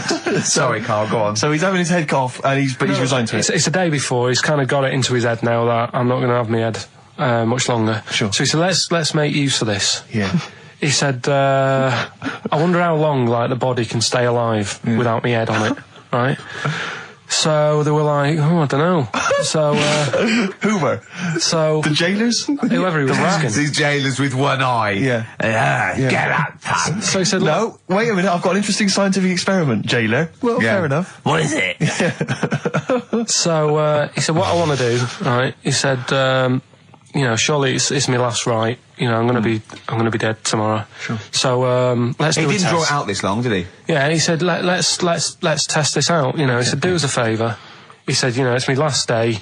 What I want you to do is, you're gonna cut my head off. Let's put a white line on the floor. Right. And see if, you know, because there's no point asking how far he can sort of walk without an head if there isn't a line, because you don't know what to count. Do you know what I mean? If he loses his head and he's running around all over the place, you can't really count That's that. not impressive enough, yeah. So they said, let's make a white line. Sure. Yeah. Who said this? He did or they did? I think they started to join in with him and saying, well, let's make this a... Sure. You get it, go on. So, they got Norris McWhirter down. The Guinness people. Oh, yeah. So they said, let's get this white line. Yeah. And dedication's all he needs. We'll do this tomorrow. And he said, all right, then I'll see you in the morning. I'll see you in the morning. Night, sleep tight. Bye. I love the fact that Carl knows exactly what was said. Oh, that's beautiful. Yeah, he doesn't know the story or what order it is in or when but it he was. knows exactly what was said. But he knows the intricacies. All right then, see you in the morning. Bye. Oh, kissy. Oh, I'm not like that. Oh, you joker. Don't let the bed bugs fly. Yeah. Anyway, so he gets up. Do you want a paper tomorrow? No, I'm all right. Go on. He gets up and they say, right, you know, today's the day and that. And he said, well, you know, I've got used to the idea. So here's a white line for you. Got used to the idea. Go on. So they go, right, you ready then? And he said, I go on. And they cut his head off.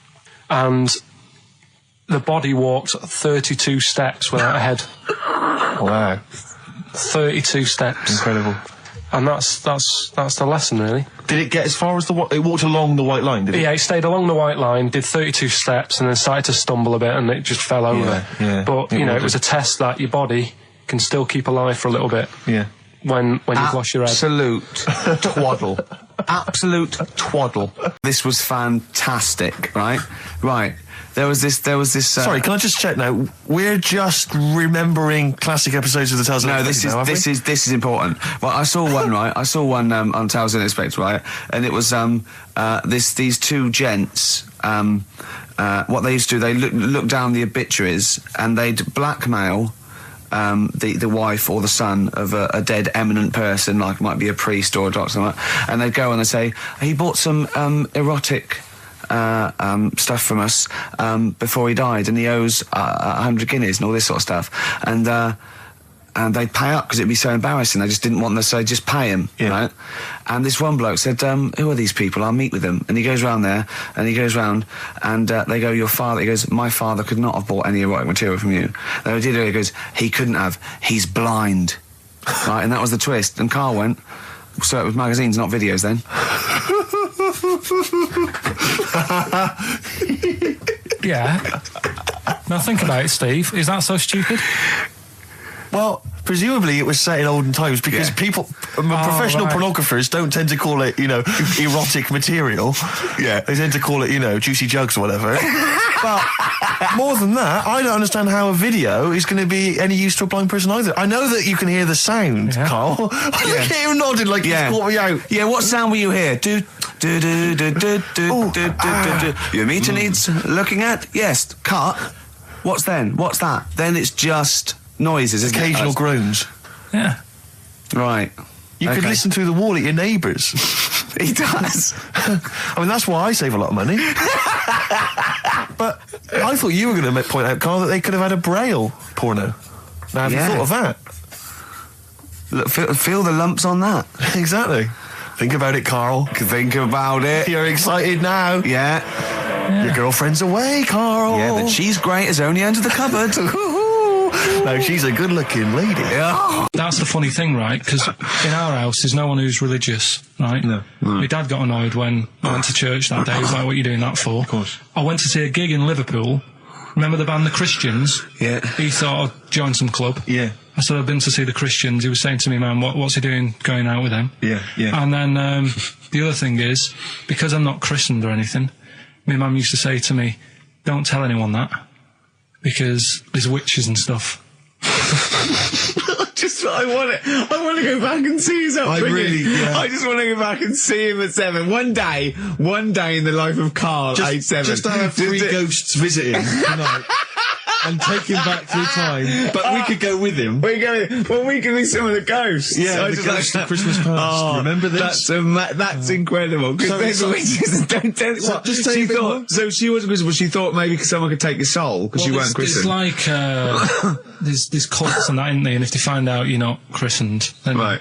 I don't think they care. I don't think a lot of cults care. I'll tell you something I do know. Go on. Right, but I can't really get a question out of it. Go on, just tell us. There's a shadow somewhere. It's already good, isn't it? I'm loving it already. No, right. There's a shadow. I think it was in America. Yeah. And it's on a quiet road. I'm guessing somewhere like Boston. That's what you mentioned. Okay. Right? No. Somewhere like Boston. And people at night used to see this shadow moving about. And they'd go, what's that? Right? And it got known, the town, the little local town got known for this shadow, but it didn't cause any problems. What are you talking about? Well, just you lost me. What are you talking about? Do you know, like some places get famous, like Scotland's got the Loch Ness monster and that, but it doesn't cause any. Yeah. But it doesn't cause any problems. It doesn't exist. Go on. Right. So there's this shadow walking about on the road. What do you mean? No, what's he again? Rubbish. Right. So he's nonsense. Walking about, where did you read this? Where did you see this? He's walking about. This was on the internet, and I'm sure. Sorry, sorry. Right. I thought it was shite. I didn't know it was on the internet. Right, so this shadow is moving about and... independently of an object. Yeah, and the local mayor and that is like, yeah, it's a bit weird, but it's not harming anyone. The mayor involved! Was he elected to that post? Hey, Mayor, we got a problem down here. Seems like a shadow. Well, it's not causing any no, it's just causing any problems. Yeah, but that's the thing. It was left for years, and then it did start causing problems. I see. That's it. If you leave these shadows to go unchecked, Rick, they go crazy. Yeah. You let them run amok in the city. Yeah, you've got to stand What down did it do? on What did it roaming do? shadows. What did the shadow do?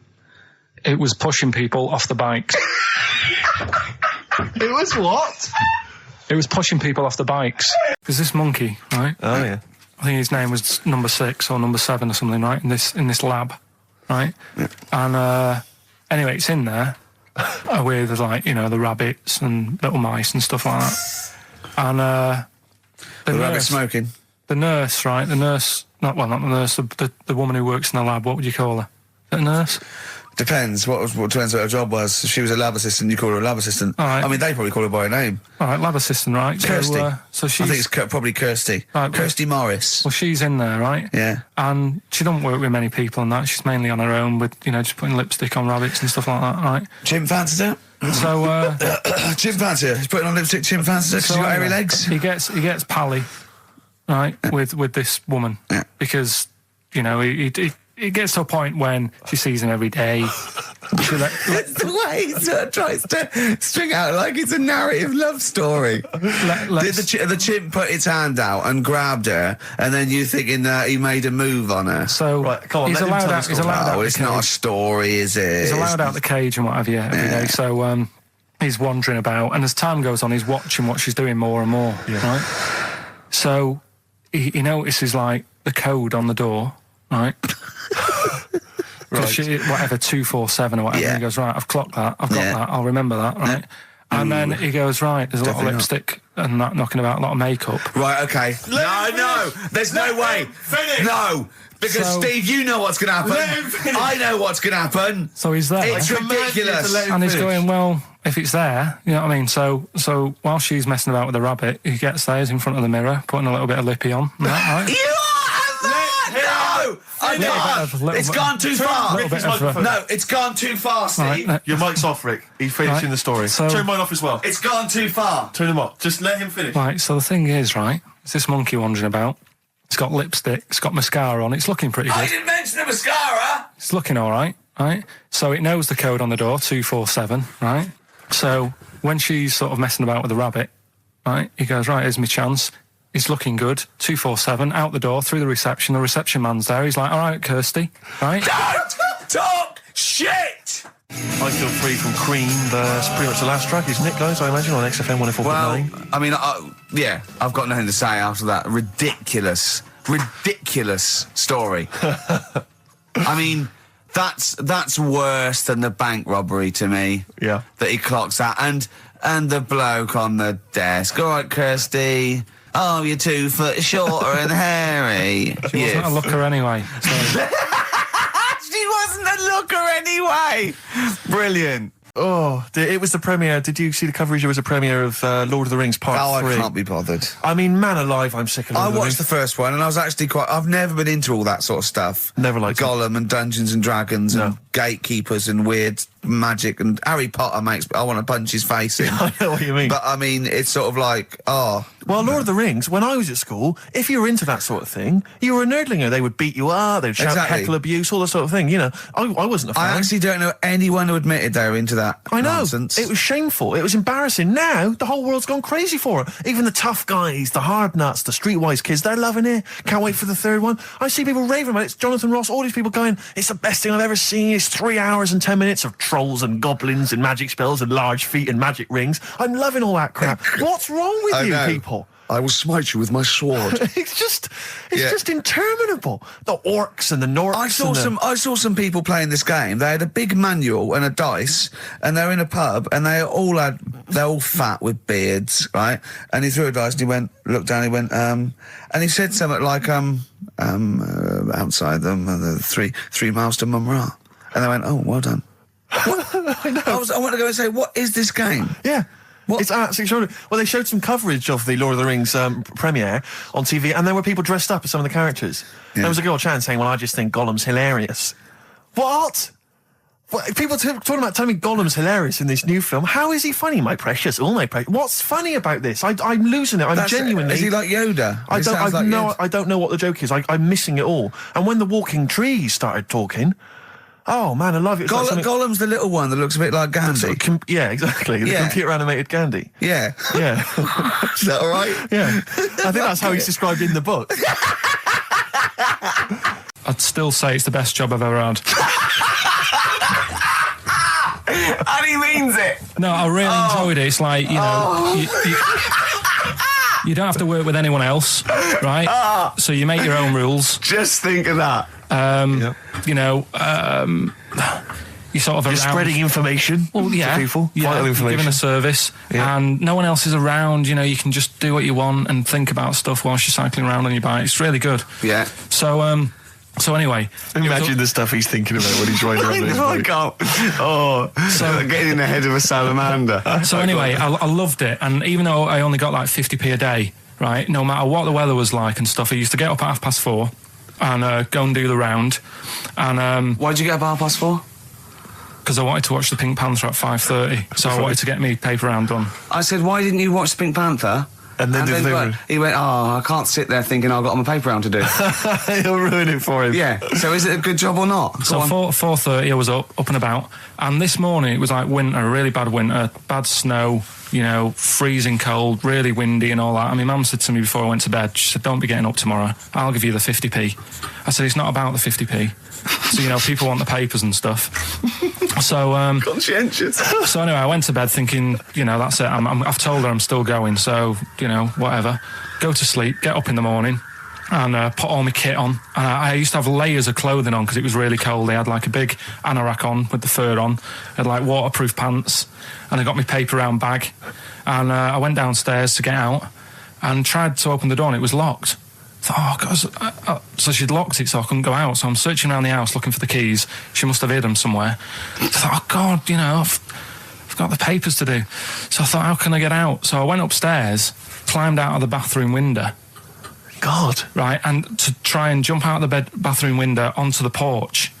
But the problem was, I had so much gear on, I was like the Michelin Man. So I could hardly move as it is. Yeah. And I try and get out the window, and I'm like, try to stretch down like that, get my foot on the porch, and my bag got caught on like the hook of, do you know, like how you have a hook so you can put the window open? Right, yeah, the little arm goes on. My bag had got caught on that.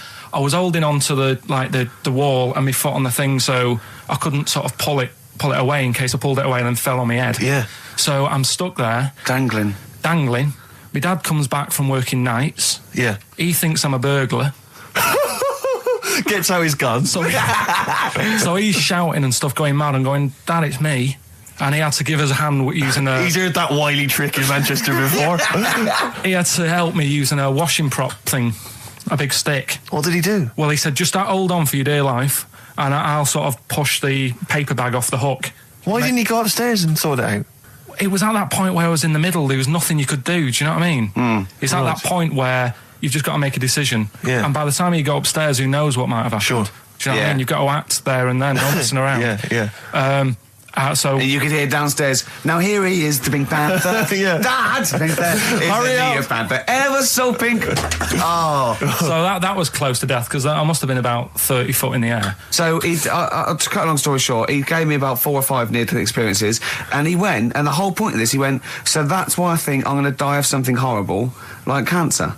And I went, why? He went, right, you ready for this? Yeah. He said, well, I don't check my balls. Wait. He said, I don't like the feel. We went to Jonathan Ross's house for his birthday. I didn't. No, me and Jane, and we went there, right, and there was lots of people there. And Darren Brown was there. Jonathan got Darren Brown tricks, and it was incredible. He did all these tricks, right?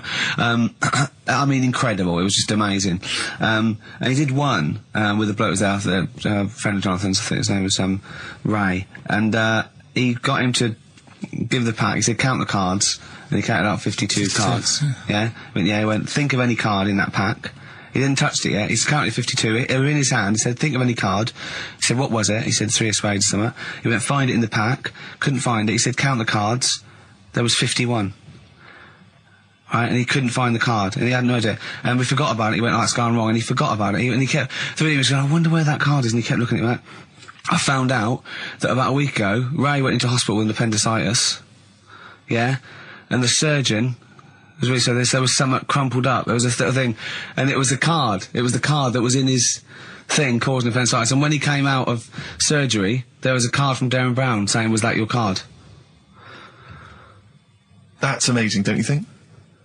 I mean, that's incredible. Thing and then a crab went, "I know what it is. It's a 5 of spades. It's another wind-up." Yeah. You were going on about Einstein, and I said he's not that good. E equals MC squared. It sounds good, but I've never used it and that. Right? I've never used it! You haven't used 2 and 2 equals 4, Carl! The fella with an apple fell on his head. It could have been anyone sat under that tree. Do you know what I mean? It's just annoying. Lucky. And it just happened to be a genius. Newton gets all the credit for his laws of the universe. Well, other people were working whilst he was having a lunch break under the tree. So in a way, it's like he didn't deserve to have that success story. Again, forget the apple and the tree and whether he was sitting down having a lunch break. It's totally irrelevant. Yeah, but what I'm saying is there's certain things that will just happen. It's like, I think we were talking when we were out eating the other week.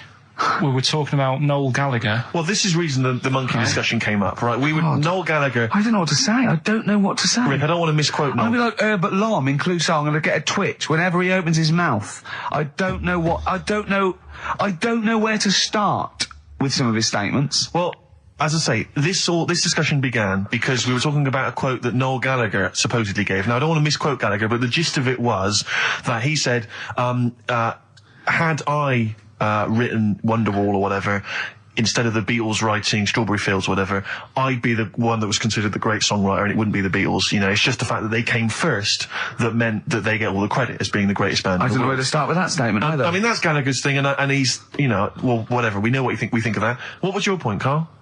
You agreed with him, didn't you? Yeah, I reckon, right? Do you know we've talked about putting a baby in a room before and it'll know what colour it is and stuff? If you got a room that's painted red, right, but forget that because that's going to confuse him. Hear him out. Listen to me. Say if they did some new TV show, right? Like, what's that film with Jim Carrey in where the Truman Show? The Truman Show, right? So they make up a little room and some woman has some kids and you say, right, let's put the kids in this room, and they don't know what's going on outside. They don't know anything about like EastEnders and that. It's like their little world, right? They don't know anything that's gone on. How could a child survive without EastEnders? Right, listen. So he's sat in the room, right, and then when they're all asleep, right, wait for this bit. Someone have you heard this? Yeah, bit? Wait for this bit. They're all in a room. Yeah, they're asleep. Yeah. Someone pops in, puts a guitar next to the bed, right, nips off out again. They wake up in the morning. And one of them goes, "What's this?" They don't even know it's a guitar because they've never seen one, right? They're talking English, though. Yeah. We just left guitar out of the vocabulary. Right, so... There's plenty more to come. So, one of them will pick it up, and they'll go, "I don't know what it is," and they'll start strumming, they'll go, "That sounds good, doesn't it?" Give them a few weeks, they could come up with Hey Jude. Whereas, typing Shakespeare, a monkey that can't even spell... I see that. There was this, like I said, there was this woman who... used to live in one of the council flats, right? And she had a three-wheeled sort of big, what do you call it? Three-wheeled son. He was the weirdest bloke we ever knew. What do you call it? Like a big tricycle, but for an adult rather than one for a kid. It was a big one. It wasn't a motorbike though. It was a no. It was a push bike thing. Right. Yeah. And she used to sort of ride down the road with a fella sat in the basket on the back, with his legs dangling over. And they'd be going to the pub and what have you. Was it a different fella each time or the same one? No, same.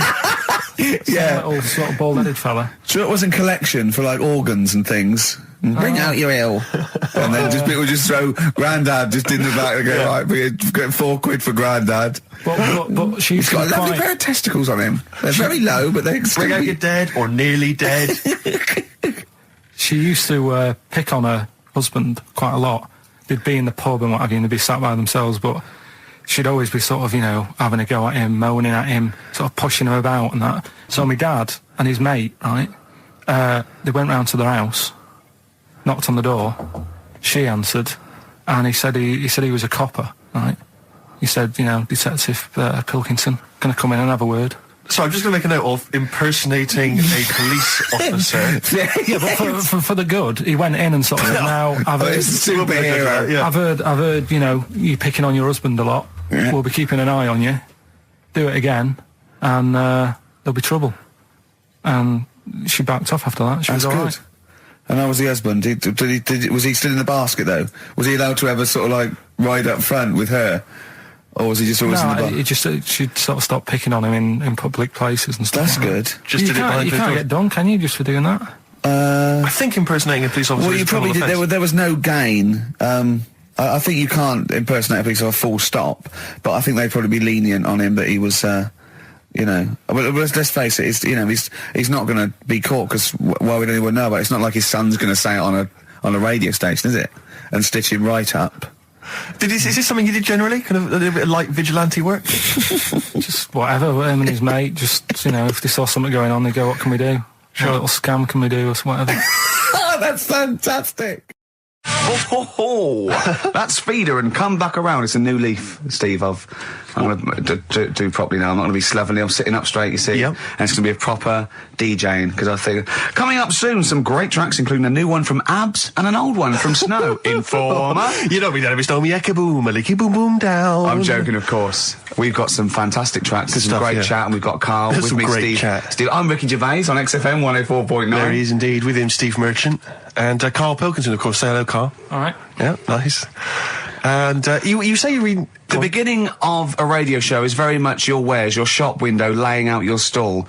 I don't think you could choose a better track than The Only Ones, Another Girl on the Planet. I'd love to hear it. One of my favourite intros, that. Amazing. Oh, that was dangerous, because I once heard on Capital Radio, this has got to be the greatest rock intro of all time. And they played Money for Nothing by Dire Straits. Brilliant. Yeah, I can just imagine them putting their head down. I remember a friend of mine when I was at school, he just bought a car and he took me outside to show off the stereo system, Money for Nothing. Really? He just played that. I've never heard the song before. Just played that for its entire 4 or 5 minute duration. It is a to good show off song the sound system. Yeah, it's a good song for showing off intros and sound Yeah, systems. Exactly. Yeah. You said you were driving along earlier. You saw someone. Yeah, it was one of those zooped up sort of sporty saloons. Nice. You know, the big back, like a Mondale or something, those big, and it was blaring out, and the bloke in it was sort of like, I could tell he was 24, but already going bald. Yeah. From like obviously his estate agency job, not Yeah. but he's made a bit of money, and the stereo system was ridiculous. I mean, so loud, and it was going through Covent Garden. He was playing Snow in Informer. Do people remember Informer by Snow? It was a big tune in my I don't youth. know. It's great. Yeah, I always enjoy it. Can I bring that in next week? Can we play Snow next week? Well, you can play a tiny little bit. Tiny little bit of Snow. Yeah. Informer. Do you remember Snow, Carl? Yeah, you loved it. Yeah, big tune. Yeah, loved it. Oh, Yeah, did you? big tune from the 90s. Happy song, isn't it? Rick, you were saying that you've turned over a new leaf. Yeah. Is that in all aspects of your life, or is that just in your broadcasting career? Because the reason I bring that up is because, do you want to describe what you were eating just now when we came in? Because you're a 40-year-old man. You've put on a little bit of weight, so presumably you're watching what you eat. Well, no, but it sounded exotic. I went into a cafe and they didn't have a cheese sandwich. Right. And can I describe what it looked like to me? Right, it looked to me like a big slab of cheese. You've just got them to just cut off a big block of cheese, like the size of a CD case, or one of those double albums, right, of cheese, right, and just lightly melt that for me so it drips over my hand and it gets really greasy in the bag. But just lay some strips of bacon on the top. Yeah, but listen, you've embarrassed yourself. Is that what it was? No, it's a croque monsieur, so it's French. It's a what? A croque monsieur. A croque monsieur. Yeah, and so I thought, I've never heard of a croque You're having a monsieur. see, you've embarrassed yourself. Is that how it's pronounced, or is it croque monsieur?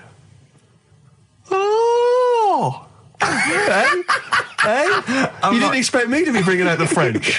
Tu aimes la musique pop? Oui, je t'aime la musique pop. Le plume de ma tante. Où est le syndicat d'initiative? That means my aunt's pen. So what was it then? It was a croque yeah, monsieur, and it was just too greasy. It was just too, and it was all wobbly. I like toast, like it to be crisp. Sure. It's the thing with like, what? This is rubbish. Play Coldplay. There's a shadow somewhere.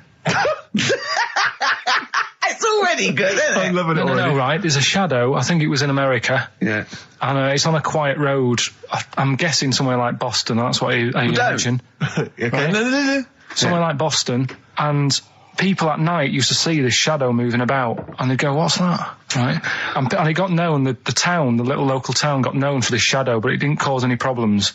What are you talking about? Well, it was like, you lost me. What are you talking about? Do you know like some places get famous, like Scotland's got the Loch Ness Monster and that, but it doesn't cause any. But it doesn't cause any problems. It doesn't exist. Go on. Right. So there's this shadow walking about on the road. What do you mean? No, what's he again? Rubbish. Right. So he's walking Nonsense. about. Where did you read this? Where did you see this? About this was on the internet, and I'm sure. Sorry, sorry. Right. I thought it was shite.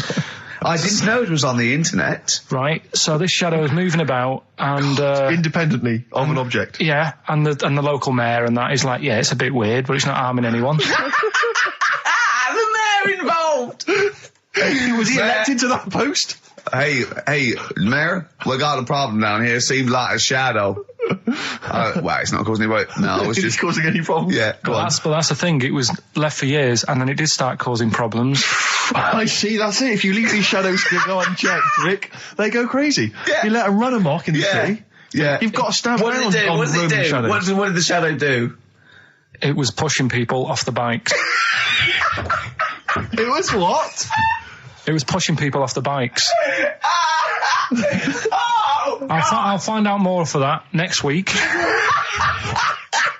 Right, that'll tease them. You're a maniac. We'll do more on that. We haven't had time for educating. Please never have children. Right, listen. Just promise me now you'll never have kids. Like when you're born, you're a little baby, wrinkly and stuff. When you get older, you sort of morph into a baby again.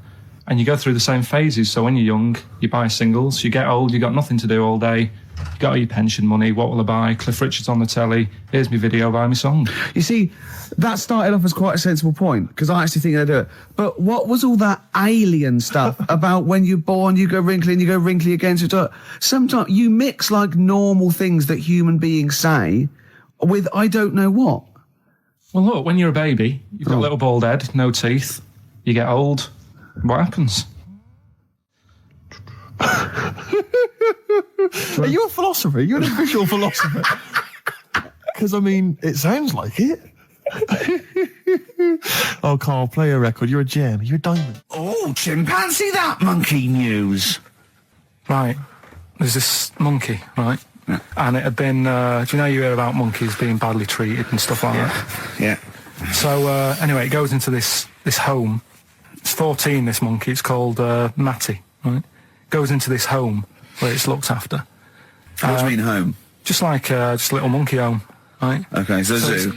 Yeah, kind of, yeah, but they haven't got any other monkeys there, right? What have they got there? They've got just other animals and that, but not that many monkeys. But anyway, because he's there on his own, again, you know... When you say monkey, do you mean a chimpanzee, by the way? Because you usually do. Yeah. I can't believe that journalist thought this was scripted. Amazing. So anyway, yeah. So he gets sort of pally with the people working there and that, and it's smoking fags. It's having a drink at night and all this. Right? What do you mean it's having a drink at night? How? It's all here. It's all here, Steve. I mean, we haven't really got time, but well, don't say it's all here like it's proof. You've got another stupid story that someone has put onto the internet. Someone sitting at home in their bedroom has put onto the internet. So he's having a fag. He's drinking a lovely glass of Bang Rock Station. Yeah, the wine that's perfect for a barbecue. Yeah. Anyway, it's loving life. It's forgetting about its past and everything, right? When this other monkey comes along. Oh no. Trouble's brewing. Go on. Right? That comes in. Something's said. Right, forget it then. Forget it. Yeah, but it's all the time. It's not just, I mean, you haven't done that with me, taking your clothes off and that yet. But, like, last night we were sat in the pub and I was saying, right, you know, let's not even worry about new features then. Let's get the current ones, you know, going. Like what? Good. Like, the one that I was trying to work out, the cheeky freak of the week. Think of that! Yeah, but Think of that, though, as a normal conversation. Yeah, I'd looked online, right? I didn't find that much. I found, actually, I'll tell you what I found later. Brilliant. We're looking for them, right? And then at one point, I think you said to me, go on, you know, what about the Guinness Book of Records? Yeah, you know, they'll have, like, the best freak in the world or whatever. Yeah, ever. So I said, yeah, bring one in. Now, you've got one at home. Yeah, I got a couple. But you couldn't be bothered carrying that in today, so I had to go out of the pub that I was at. Yeah. Nip into Borders. Yeah. Buy a Guinness Book of Records. Yeah. Out of my own money, $18.99. Yeah. Bring it back, and then you said, I don't know if I want to do this feature. So it cost me 20 quid for that. I had to buy a video for Silence of the Lambs film clip. I'm actually out of pocket at the end of this. But do you want to work with me is the thing. If you want to work with... people would pay that sort of money to work with me, Carl. You're a lucky bloke. Think how many people think, oh, Carl, he gets to drink and sit. Yeah. Well, you making a cup of tea and I surprised, didn't I? Little surprises. Steve, you know, last night, do you know when I left the pub in a bit of a mood because I was just fed up with not getting anything done? Yeah. Walking down the road, I was thinking, how can I get out of this? How can I stop having to work with them?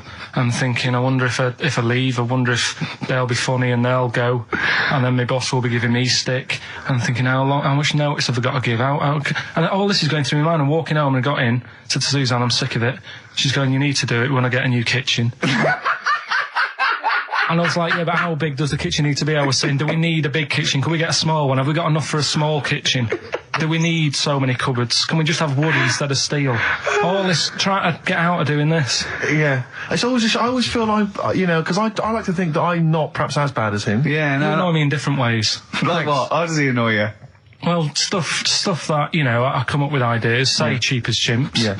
Speaking of headlines. Oh, here we go. Okay, look. Yeah, imagine if Pilkington was on News at 10, okay? We should just explain, you cannot be bothered to read an entire news story. You get everything you need from a headline, don't you? Well, I think it's enough. I think if they did... Well, let's see if this is enough. Let's see if Trevor McDonald just read this on the News at 10, it'd be short and you get back to the football, whatever. Yeah, here we go. And here is the News at 2:15 with Karl Pilkington. Bong. Man who walks backwards around lake falls in. Bong. Chinese woman eats dirt. Bong. Man lives in rubbish dump for 10 years. Brilliant. Bong. Czech family says they've got a rabbit with 3 knobs. Right?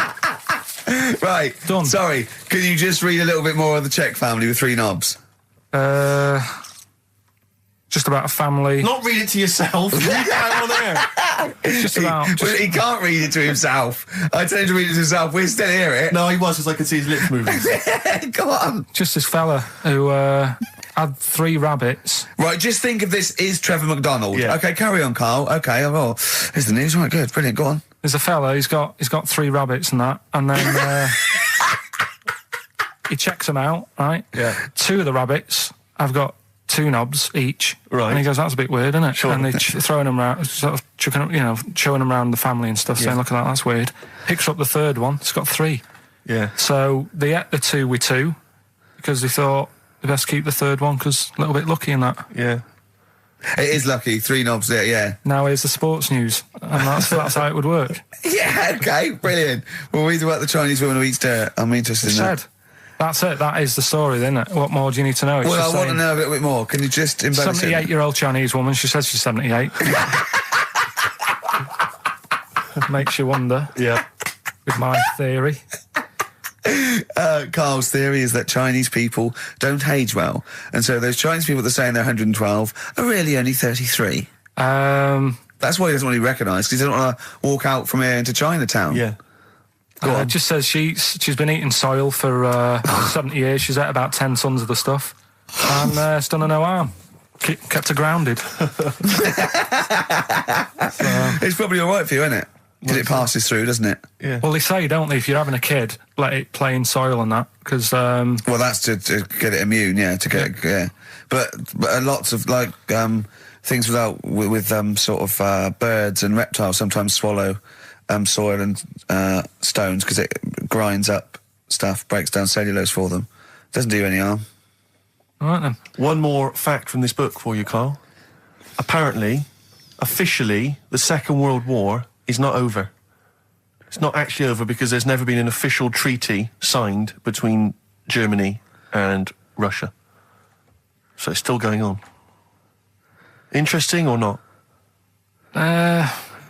Not as good as the monkey one and the woman who eats dirt. And the Peter the Great and that. Sure. But, yeah, it is over, isn't it? Isn't it, though? That's what I mean about you annoying me with stuff that you go, oh, that's interesting. I don't think that is interesting. Okay. There was, what was it I learnt? What was it I learnt? Think of that as a question. Well, we're all trying to figure that out. Yeah, go on. Leonardo... DiCaprio? The painter. Da Vinci. He could write with one hand draw with the other at the same time. Right. Yeah, that's good. It's all right. That's interesting, isn't it? Yeah, it's all right. Well, if you have an interesting fact for Karl Pilkington that you think he might be intrigued by, email ricky.gervais@xfm.co.uk. What have we got coming up? What have we got coming up? More education stuff. Some good tunes and that. Yeah, you'll never learn. Come on. I think I've got SAD. What's that mean? That thing when it's Sade. when it's dark outside and you feel depressed. Oh, yeah. I think I've got that. But you're from Manchester, aren't you? Isn't it like pitch black there all the time? Isn't it like, which country is it? Iceland, where it's like dark all year? The land of the mole people. No. Yeah. I was telling Steve before. In fact, I'm not going to bore you with it. Go on. What were you saying about Wayne? Well, you bored me with it earlier. Can't you bore him with it? Yeah, it's only fair. What were we saying about what? Wayne King. Carl, play a record. Oh, that's disgusting, Carl. You're a pervert. Tickets for K-Fest. Right, go on. What's that?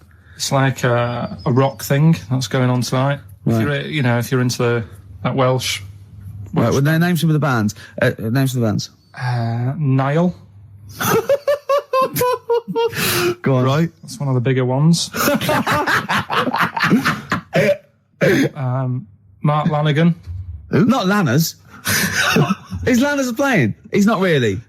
Yeah. Mark Lanigan really playing there? I think so. God, who's that? What? Who's that? Who is Lanigan? Is he someone you went to school with? Who is Mark Lanigan? Who else is on? Who is Mark Lanigan? Is he the promoter? Oh, really? Is there a baguette-shaped gap left in their holdall? So let's make some bread that you can fit down your trouser leg. What? That's not true! No, it's not, I read it in Euston train station. I was waiting to go back to Manchester. Where did you read What, scrawled on the wall in graffiti? Yeah. Do you know Was it also meet me here for cock fun at 12 o'clock? The Upper Cross Sandwich Shop, Euston Station. It's on the wall. Ages ago. Yeah. Only people with money had drinking or something. That's like one of my film reviews. Years ago. Welcome to History Now. Now, ages ago, only people with money had drinking or something. Keep going, Carl. Keep going. Like spirit and stuff. So they'd it's like businessmen. It's easy for you to say. This is getting to be cruel, isn't it? This is amazing. Yeah, go on. Why did you open your mouth, Carl? What were you hoping was the best that could happen? Because you were trying to make me look stupid before with the planet, so I'm... Whereas you know... Yeah, go on, no, come on. Businessmen. Businessmen with money. I've got to drink and ching. The pigs come, if you like. Sorry? What did you say? What did you say? What did you say? When you do what, Carl? What? What did you say? No, what did you say? Because I don't want to have to go to the radio authority again. What did you say then? Just remember. We are going out live, Carl. Yeah, remember Tom Binns, right? What did you say? What I'm saying is, why were they shouting Vera? Because pigs don't come to the name, do they? Hey? I don't know the ins and outs of pig, of how to lure a pig into your trap. Can I just tell you some very, very interesting things about pigs? Please do. Right. One, everyone knows they have a corkscrew-shaped penis, right? A corkscrew-shaped penis. That's the tail, isn't it? Two, they can't look up. They can't put their head back and look up, right? Three, they can have a 30-minute orgasm. Yeah. Rick, is it only pigs that have got a corkscrew-shaped penis? No, and landlords. Okay. Very handy. Right. And it was a Christmas play, and I managed to get a part in it. And, did you audition? No. Got a part in it, and I should have been playing the drums to the one about Kings. We Three Kings. Yeah. I was meant to be doing that, but Little Donkey came on, and it was one of the... What do you mean came on? That was like next up on the next song. Right. And it's one of them songs that you can't help sort of tapping along to. Yeah. Do you know like if I was to go yeah, you'd have to finish it with. Yeah. Do you know that they actually send that into space? Do they? And what, hoping that aliens will respond with that? Yeah. They do that because apparently it is one of them things that you can't help. What, even if you're an alien life form? Yeah.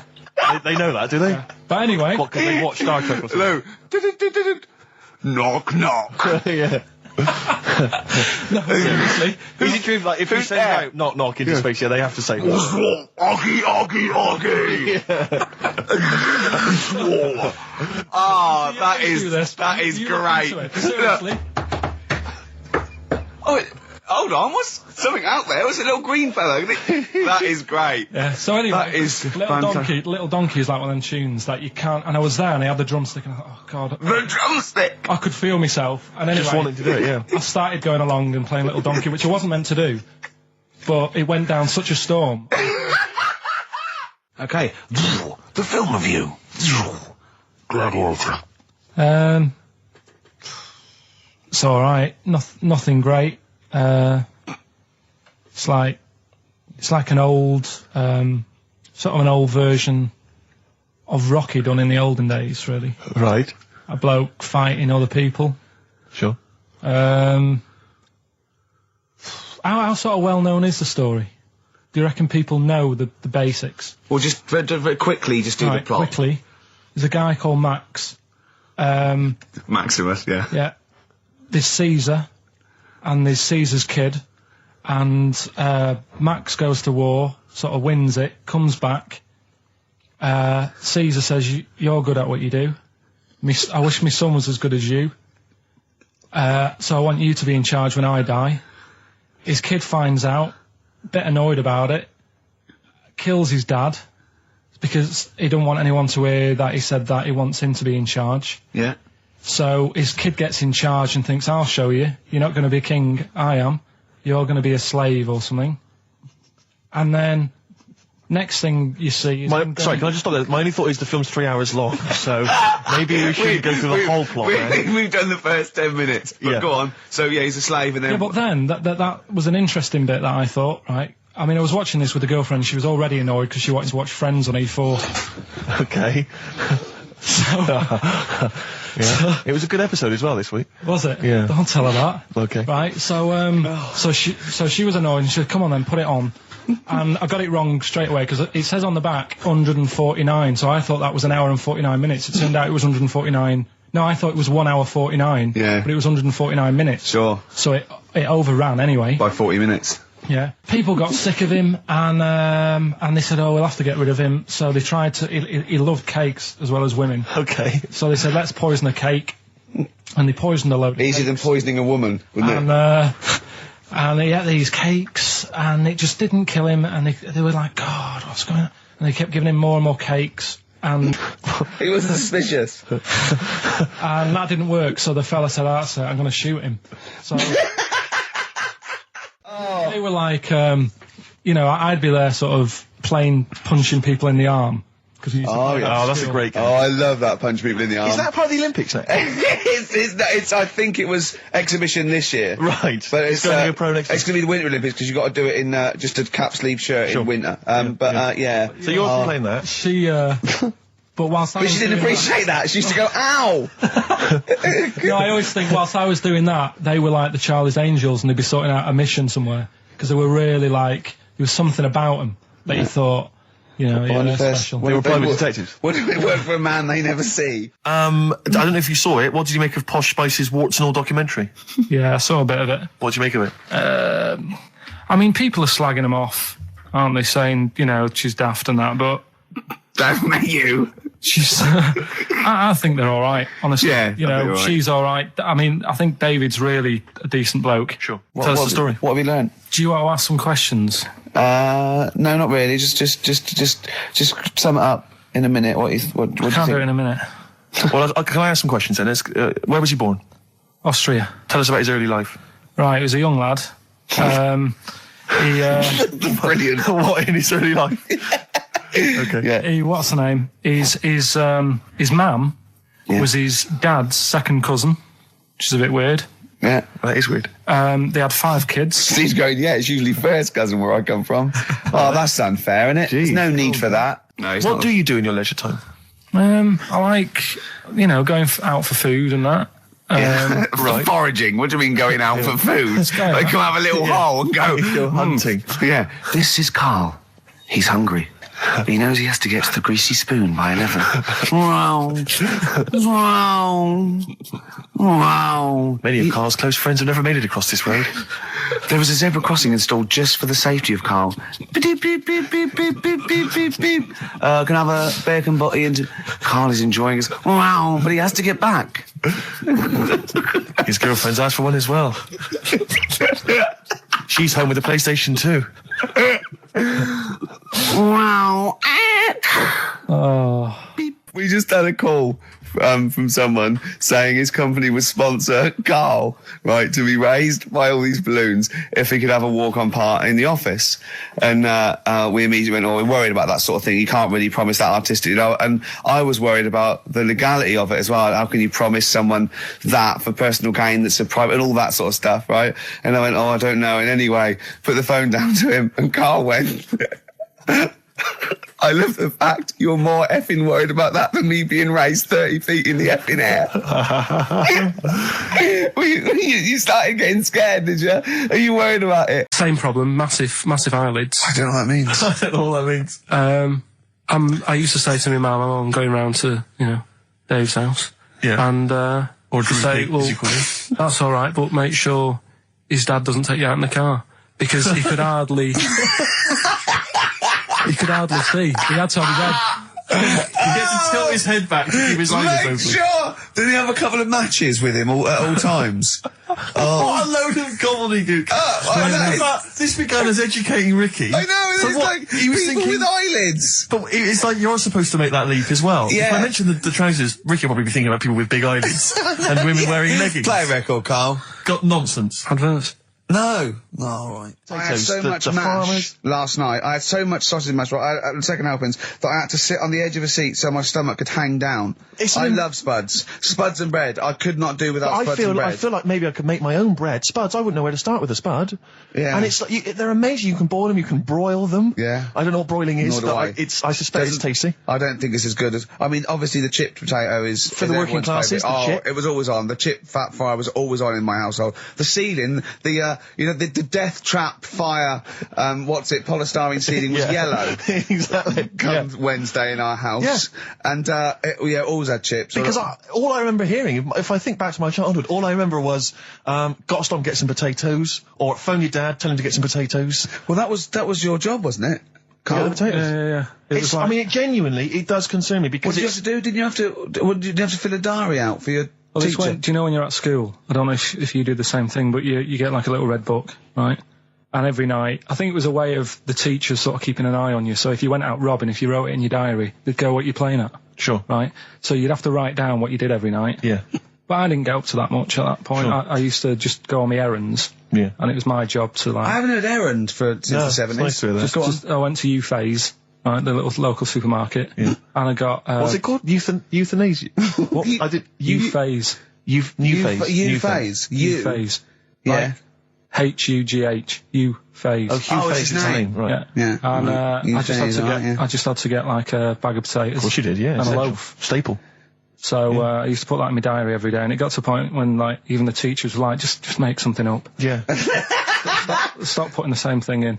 Start joyriding or something. Live. I love the fact that he was fascinated by the strangest village in Britain, but the stories he's told us about where he comes from, there's him going around with two fellas with big heads, webbed feet, a little pigeon-chested bloke, him on his grifter with Maggie pecking at him, his dad in the telephone box nicking groceries, and a horse in the house next door. I mean, how strange was his upbringing? Yeah. And him hanging from his satchel. Unbelievable. There's another woman who I remembered. Actually, I'll tell you later. Go on, what? I'll tell you later about another woman who I remembered. Give us a teaser. It's just a woman who rode around on a three-wheeled bike with her husband in a basket. Right, I'll tell you about right, and the final you don't get clue. Teasers like that on the other radio That's a hell of a funeral service. Right, listen. Right, tell us about this woman. Well, it was just because you were saying about the, our living. We are broadcasting now, aren't we? This is actually going out. This is live. This isn't us sort of like... Yeah, but you were just talking about how I lived in an odd village. Yeah. With kids with big heads and all that, right? And what I wanted to do... What is that again? There's two kids with big heads. Yeah, they just had sort of big heads and webbed hands and that. They went to my school. And when I spoke to my dad the other day, because I'm going out to see my mum and dad tomorrow. Oh, yeah. So I said, have we got any school photographs with the big-headed kids in? And he said, no, nobody bought those sort of school photos because they were in it, so it was always a bit ruined. So I said, well, no, he said sales were, because he obviously talked to other dads and stuff like that, And he just said, oh, no one bought them. But anyway, so... I would love them. Yeah. That's why I'd buy them. Yeah, but I wouldn't stand out, would I? If it's on the mantelpiece. Yeah, well. So, but anyway, so I was talking about, you know... When you say they had big heads, what do you mean? Do they look like someone from Doctor Who? They were just quite big. But they weren't related? No. So why did two blokes with big heads and webbed feet? I lived in a weird area. There was a chemical plant close by. I can't believe you've never told us that before. That explains a lot. Not just the freaks in your neighbourhood, but... No, there was loads of weird stuff going on. There was this, like I said, there was this woman who used to, like, live in one of the council flats, right? And she had a three-wheeled, sort of big... What do you call it? Son. Three-wheeled son. He was the weirdest bloke we ever knew. What do you call it? Like a big tricycle, but for an adult rather than one for a kid. It was a big one. It wasn't a motorbike, though. It was a... No, it was a push bike thing. Yeah. And she used to sort of ride down the road with a fella sat in the basket on the back with his, like, legs dangling over. And they'd be going to, like the pub and what have you. Was it a different fella each time, or the same one? No, same little sort of bald-headed fella. So it was in collection for, like, organs and things. Bring out your ill. And then people just throw Grandad just in the back and go, right, we get £4 for Grandad. But she's got a lovely pair of testicles on him. They're very low, but they're Bring out your dead or nearly dead. She used to pick on her husband quite a lot. They'd be in the pub and what have you, and they'd be sat by themselves, but she'd always be sort of, you know, having a go at him, moaning at him, sort of pushing him about and that. So my dad and his mate, right, they went round to their house, knocked on the door, she answered, and he said he was a copper, right? He said, you know, Detective Pilkington, gonna come in and have a word. So I'm just going to make a note of impersonating a police officer. Yeah, but for the good, he went in and sort of said, now, I've heard, superhero. Yeah. I've heard, you know, you picking on your husband a lot. Yeah. We'll be keeping an eye on you. Do it again, and there'll be trouble. And she backed off after that. She was all right. And how was the husband? Was he still in the basket, though? Was he allowed to ever sort of, like, ride up front with her? Or was he just always in the bar? He just she'd sort of stop picking on him in public places and stuff. That's good. Just you can't get done, can you, just for doing that? I think impersonating a police officer. Well, you probably did. There was no gain. I think you can't impersonate a police officer full stop, but I think they'd probably be lenient on him that he was, you know. But let's face it, he's not going to be caught because why would anyone know about it? It's not like his son's going to say it on a radio station, is it? And stitch him right up. Is this something you did generally? Kind of a little bit of light vigilante work? Just whatever, him and his mate, just, you know, if they saw something going on, they go, what can we do? Sure. What little scam can we do, or whatever. Oh, that's fantastic! See, Christian's giving away a trip to Salem, Massachusetts. That's bizarre, actually, because I was in America recently, I went to Salem, Massachusetts, and that's not a prize. Isn't it? Believe me, we were there, we were sort of obliged to go because we were at someone's birthday. It's rubbish. Really? I mean, that's a really poor trip.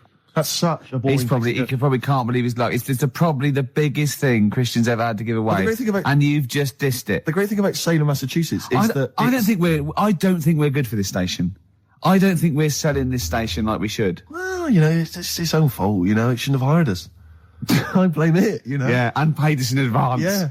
They're lucky we turn up. No, I went to Salem, Massachusetts, and this is the place that's famous from, like, Salem's Lot and the Salem witch hunts, famously. Famous for all things Salem. Salem. Yeah, anything with Salem in the title, that's what it's famous for. The whole place has gone mad over, like, witches and anything. Basically, it's like, there was the Salem witch hunts in, like, 17-something or other, or 16-something or other.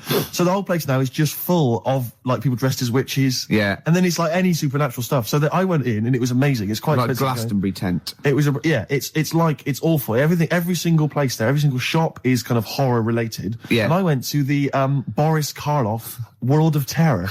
Yeah. Right? It's amazing. You went in there, right? I don't know if Boris, the famous horror actor, has actually been involved, but you go in there, you walk in the door, you've got to put these 3D glasses on, right? And it's supposed to be this kind of chilling journey around this kind of, like a sort of, a crypt, you know? And you put these glasses on, and I couldn't tell. They were so poor, I couldn't tell what was supposed to be a 3D effect and what was actually three-dimensional. Really? So I couldn't tell if, like, the floor was actually sloped or if it was just appeared to be. Yeah. Whether the wall was actually kind of knobbly or whether it was...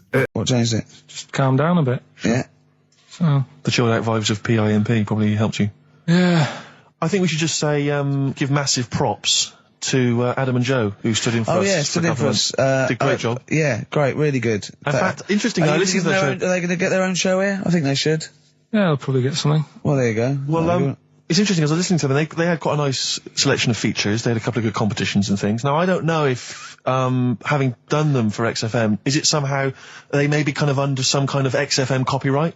Which would mean, as we've got no ideas, maybe we could just hijack some of theirs. Maybe you could look into that. Obviously not Monday, you're not here, but... I was with Joe Cornish last night, went to a little, do at, Jonathan's house, and Joe was there, and he walked in, and I was taken aback by how tall he is. Sure. Because I'd forgotten, and he's about 6'4", but he's unlikely to, do you know what I mean by that? It's sort of like some people surprise you.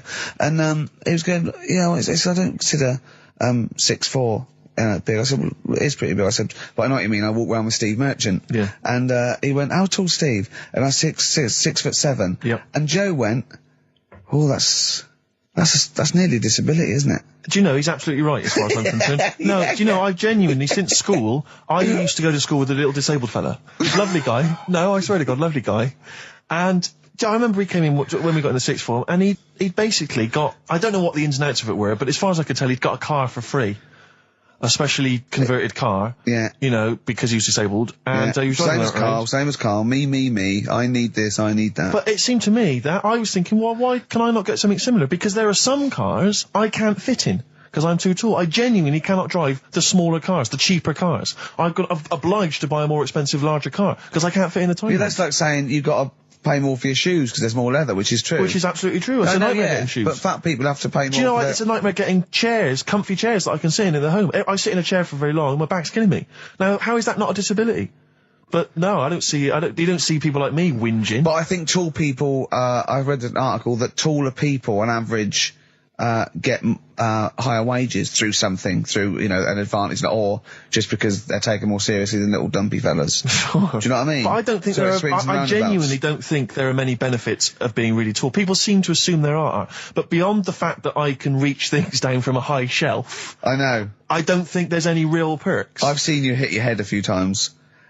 That's a disability. I know, I have seen you hit your head a few times, and I think, oh God, that must have hurt. Obviously I'll make sure okay and then laugh. Of course. But I know it must be annoying. Thanks, mate. No, but I mean, there's a pub, there's one pub in Soho that he has to go down backwards. Yeah. He has to lean back, it looks like a limbo dancer. Yeah, they've almost got to lower me in on ropes. I always find it amusing. But like, for instance, on a plane, on an aeroplane, I can't get some of the seats, I can't fit in some of the seats. Not in any way, not the way that I could. Because how is that not a disability? There's some seats that people can't afford because they're poor. It's not a disability. That's irrelevant. Don't go on a plane then, because you're poor. But if you can't afford to go on a plane, you can't afford to go on a plane. You should have studied hard at school. But what annoys me about that is there's a physical disability I was born with. There's a weight allowance, so I might not be allowed loads of bags on, but there might be a big fat pig in the queue who's allowed the same chocolate allowance as me. That's because they've been eating like a bloater. I couldn't stop myself from growing this tall. It wasn't a conscious decision. I didn't think, I'll tell you what, I won't smoke when I'm a teenager. Maybe I'll shoot up. I'll eat healthy. I'll probably add an extra 2 feet. It just kept going. You do eat too healthy. You eat way too many greens. But that's not why I grew to this height. It's a genetic thing, isn't it? Yeah, but if you lived near some sort of pylon or something and just, as I say, smoked from an early age, you wouldn't have been that tall. Don't think when I was a gangly teenager having the piss taken out of me, I wasn't thinking I wish I'd been born near a pylon. Or Chernobyl. Could your mum or dad, could they have banded you like they did with little, didn't they do that with someone's feet? Well, yeah, concubine, yes. I didn't come out this tall, did I? No, but and how would they bandage him? They'd have to bandage him round the feet and round the top of the head. Yeah, I'd be walking around like a mummy. Yeah, or a bonsai boy. But people didn't really realise I was going to be this tall until I was 14 or 15. You know, you don't realise when you're an 8-year-old. How tall were you when you were about like a gangly, okay, so a typical gangly teenager, 15. How tall were you at 15? I don't know, 6'5" maybe? And I bet you were like a beanpole, weren't you? Well, of course. Yeah. And what sort of glasses did you have? Cool. Now, what did you have? I don't know, a monocle. No, I can't remember. Did you wear a bow tie once? I wore a bow tie? I thought I was trying to preempt the styles that might be coming around. I think I've been watching a lot of George Formby films. And I thought it can only be a matter of time before the bow tie comes in. I thought it might be quite kind of urbane and debonair. Yeah. So all that was Robin Day at the height of his I think he fame might around this time? Yeah. Yeah, I wanted to go for that dandy look. I thought that's what the girls would go for. I know, the dandy. Oh dear. So I still want to see you with a pipe and trilby. Yeah. I just think you'd look great walking on the street. Yeah. I genuinely, I really, it does frustrate me that I don't get any allowances. It doesn't count as a disability. Well, it does count. No, it doesn't. It's not a disability being 6'7". But how can you explain, for instance, travelling on a bus or a coach? There's some seats I can't sit in. The only disadvantage is, people look. I've seen people stare at you, but they stare at me because I've been on the telly. Was that a disability? People being recognised? Yes, but you could avoid that by not being on the telly. It's your choice. This is my point. It's your choice. Yeah, it's the same as the big fat people. It's their choice. It's a different sort of stare, isn't it? I've been there. Yeah. When the sort of stare that you get, and the sort of stare. Well, obviously, sorry, Steve, but I'm gonna, follow up this inquiry. What do you mean, Carl? No, I'm just saying it's more of a stare of fear than, like with you, they go, oh, it's him. Yeah, go on. Whereas with you, it's more like, jeez. Do you know what frustrates me? I thought he did deserve having a Monday off. I've changed my tune. Yeah. Sometimes you don't realise this, listeners, but sometimes I'm an intermediary. I do step in when he's winding him up, because Carl gets to the point where he's going to explode. Yeah, and it's crazy. crazy. Okay, Jeff, leave and I step in, and this is the kind of response I get from Carl. This is the kind of back chat I get. Well, I tell you, he's a little user. I'll tell you what, because he's too scared of winding you up, because he knows that you'll just walk out of here and he won't get his Monday off. Absolutely. Play a record, you little oik. Weasel. You're a weasel. Title track from an album called 1972 by Josh Rouse. Well worth listening to. XFM. Yeah. Ads. Yeah. Joe Jackson, Different for Girls on XFM 104.9. Ricky Gervais, Steve Merchant, Karl Pilkington. He's annoying me now because he's got a day off and he's got 2 hours and he's miserable. He's not even doing anything for the show. It really annoys me. Well, hang on, wait a minute. You've forgotten his brilliant film quiz. Yeah. He's contributed that he probably did during the week. Well, do you know what I mean? What are you going to change your attitude, Carl, or what? Or should we just, not bother with this show? Told you. What? Don't annoy me and you'll get the best out of me. Yeah? I told you. I told you. This show is to annoy you. You knew that. But this is what you're going to get. Do you know what I mean? But no, you've got to be good and get the day off, or there's no point for any of us. Right, if you were having an operation, would you annoy the doctor? What? You can't concentrate, can he? Don't wind him up. That he's the doctor. All of a sudden. Yeah. He's got to press a button and find out what a monkey did in 1932. And he's, Where's the monkey news? It's been a bit quiet, hasn't it? I've been... What, in the last 3 months? Okay, there was something that I found last week about one that was in an old people's home. It escaped from some zoo. It was wandering about. It was enjoying itself. And then when it got to the night time, it was like, oh, what am I going to do? And the first place it came across was this old people's home. Yeah. Went in there. I think it was there for about a week and a half without anyone realising. No. No, it did. No, so the helpers and the nurses and the social workers and the matrons and all that, they thought, well, Mr. Sanders looks a bit hairy. But I mean, that happens, it comes out your ear and your nose when you get to about 70. And he stooped over, yeah, of course he has. He got bow legs, yeah. And he eats more fruit, of course he does. Well, that's when they realised. Why? Because someone in the kitchen said, hang on a minute, getting through more bananas than we normally get. Well, do the competition. Do the one thing you've done this week, probably in their time again. You're getting paid for it. You're having Mondays off and you're not into it, so that waste of time. That film sounds good. It was like this. Yeah, okay then.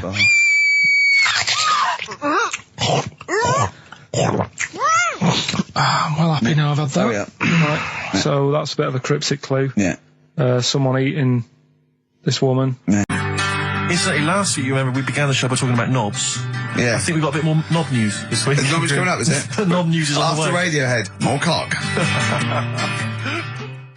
Radiohead and go to sleep. That's not to you. Please don't go to sleep. We've got another hour and 35 minutes of fun chat and great music on XFM 104.9. I'm Ricky Gervais, with me Steve Merchant and Karl Pilkington. Pilky, little K-man Pilkers, little baldy twat mank whinging, a little bit bent Pilkers. There he is. There he is there. Now, Rick, you may remember that last week we opened with some quality knob news. Knob news, yeah. It was It was Hitler's knob. Hitler's knob was one of them. That just sparked off into a whole bunch of other kind of knob-related discussions. Yeah. And I'm pleased so far to see that we're almost at the halfway mark for this first hour. And so far we've only talked about nudity and/or todgers. Yeah. So excellent work from us. Well done, lads. Yeah. I'm looking forward to Dr. Fox and the rest of the Sony award committee listening to this one. Yeah. But more knob news. I don't know if there's a jingle for that, maybe. You nearly had the eye out. Knob news. Knob news, excellent. This is an extraordinary story. A woman tried to sue her bosses for £210,000 after finding a cooked penis in a canteen stew. Hospital cleaner Sophie something, I can't quite pronounce that name, was eating goulash for lunch and could not cut one of the lumps of meat. Oh, you can see where it's going. I've got so many questions already. I know. She picked it up and tried to chew it, but it was too tough. Then she inspected it with workmates, who all agreed it was a penis. Imagine that discussion. Yeah. Miss McClarta said she vomited for the rest of the day, instantly became a vegetarian, and had to have psychiatric help. It's not known whether the organ was from a human. The case continues. Well, it can be found out, so that's one thing. Obviously, the doctors aren't confused. They're not going, I don't know, I've never seen one like it. Yeah. Also, why is she eating goulash? I know. I mean, that is my first question. Why? You got lunch. Oh, what do you want? Oh, I fancy some goulash. Yeah. Oh, some gooly lash. Gooly lash, like like it. Indeed. Lancashire cockpot. Oh, is on the menu. Brilliant. Only £5.50. Wangers and mash. I'd love some wangers and mash, please. If you've got any knob-related puns, knob-food-related puns, then call XFM on 3426 14094. Ricky.Gervais@xfm.co.uk. Call Chris Miles at radio1.xfm.winginmank. Yeah. Cockovan. It's already done for There's wangers and mash, cockovan, Lancashire cockpot. That's just off the top of our brains. Yeah. So if you've got any of your own, keep them to yourself. We're not interested. What do you make of that knob news? And he's in a hospital. I don't think so. Oh, yes, it was a hospital cleaner. You're right. Oh, cleaner. God. I know how your mind's thinking already. There's been a mix-up. What kind of mix-up? I love that. What, some bloke's gone in, some lesbian's gone in, wanting a sex change. She's got a carrot for a cock. Stewing steak. Stewing steak. Oh, that would be great. You're not a doctor, you butcher. It's not funny. There was some other news, whilst we're doing the knob news, just cram this one in.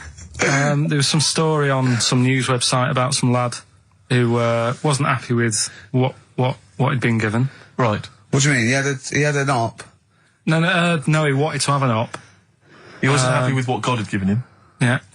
What the Lord had popped downstairs for him. Sure. And sorry, no, wait a minute. Was he a bloke who wanted it? Yeah, a fella. And what he wanted, he didn't want a knob, or he wanted a bigger knob? Wanted a bigger one. Right. Okay. And cost £5,000. Right. And they made a mess of it. Well, how did they make a mess of it? Don't know. It came out smaller than they went in with. Well, no. What do you mean? I don't know all the ins and outs.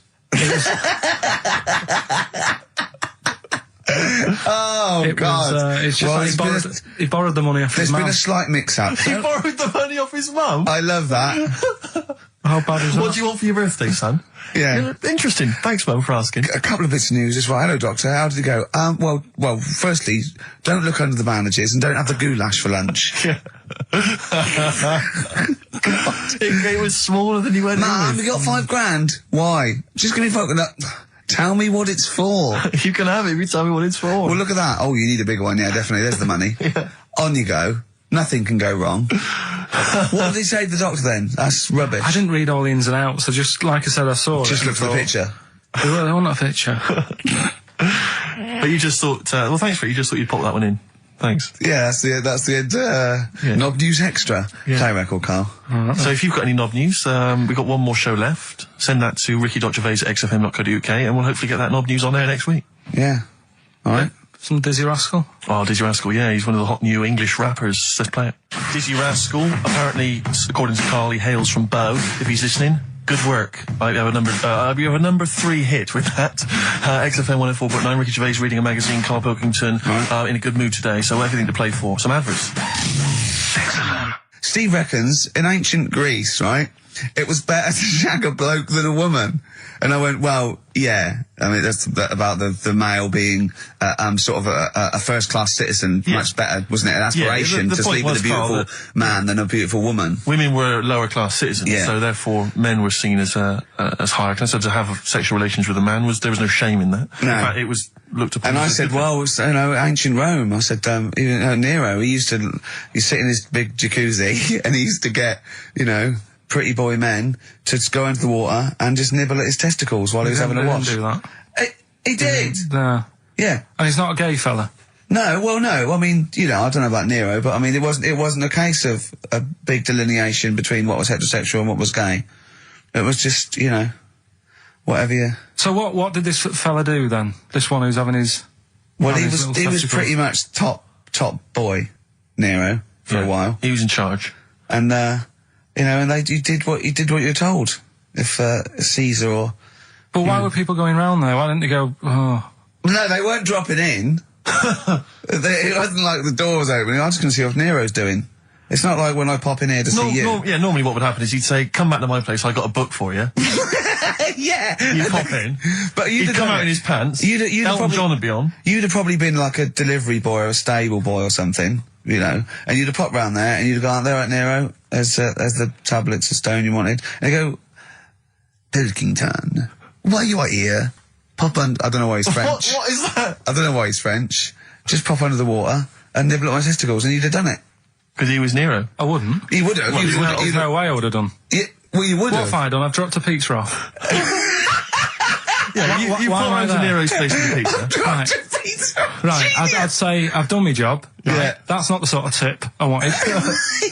No, he'd have said, get the little baldy chap to nibble at my testicles, and you'd run the water. I wouldn't have done it. No, Well, I put my head on the wall. I wouldn't have done it. Can I just say this, Steve? Not only would you be nibbling his testicles, you'd have been going mad. You'd have been noshing him just for extra. You'd have been doing everything he wanted. You'd have been going, he'd have gone, I didn't ask you to do that. You'd have been going mental. They'd have been chewing, slurping, smacking, poking. You'd have chopped, you'd have gnawed his packet off. You'd think you're eating Walker's crisps. There'd be bubbles, there'd be flood. Oh, it'd be horrible. The Beatles from the soundtrack to The Yellow Submarine, actually, and that's Hey Bulldog. On XFM 104.9, our last show, maybe. Me, Ricky, Steve, and little Karl. All right, Karl? But that book, that wasn't a fake. It wasn't like just a ruse to get you back to show you me and dancing in my pants to Elton John. It's that. What was your girlfriend doing during that instantly? I think she was just getting on with sort of like packing up sort of boxes because we were moving. So I don't think. Well, she's seen it all before. Yeah. And the book was. Do you remember that book that I showed you? That it was a Man's Body, an owner's manual. And it's just like loads of stats. And there's one in there. Yeah, it's kind of like a Guinness Book of Records of men. Yeah, there's one section there. That was, sorry, hang on. It's not like Guinness Book of Records of men.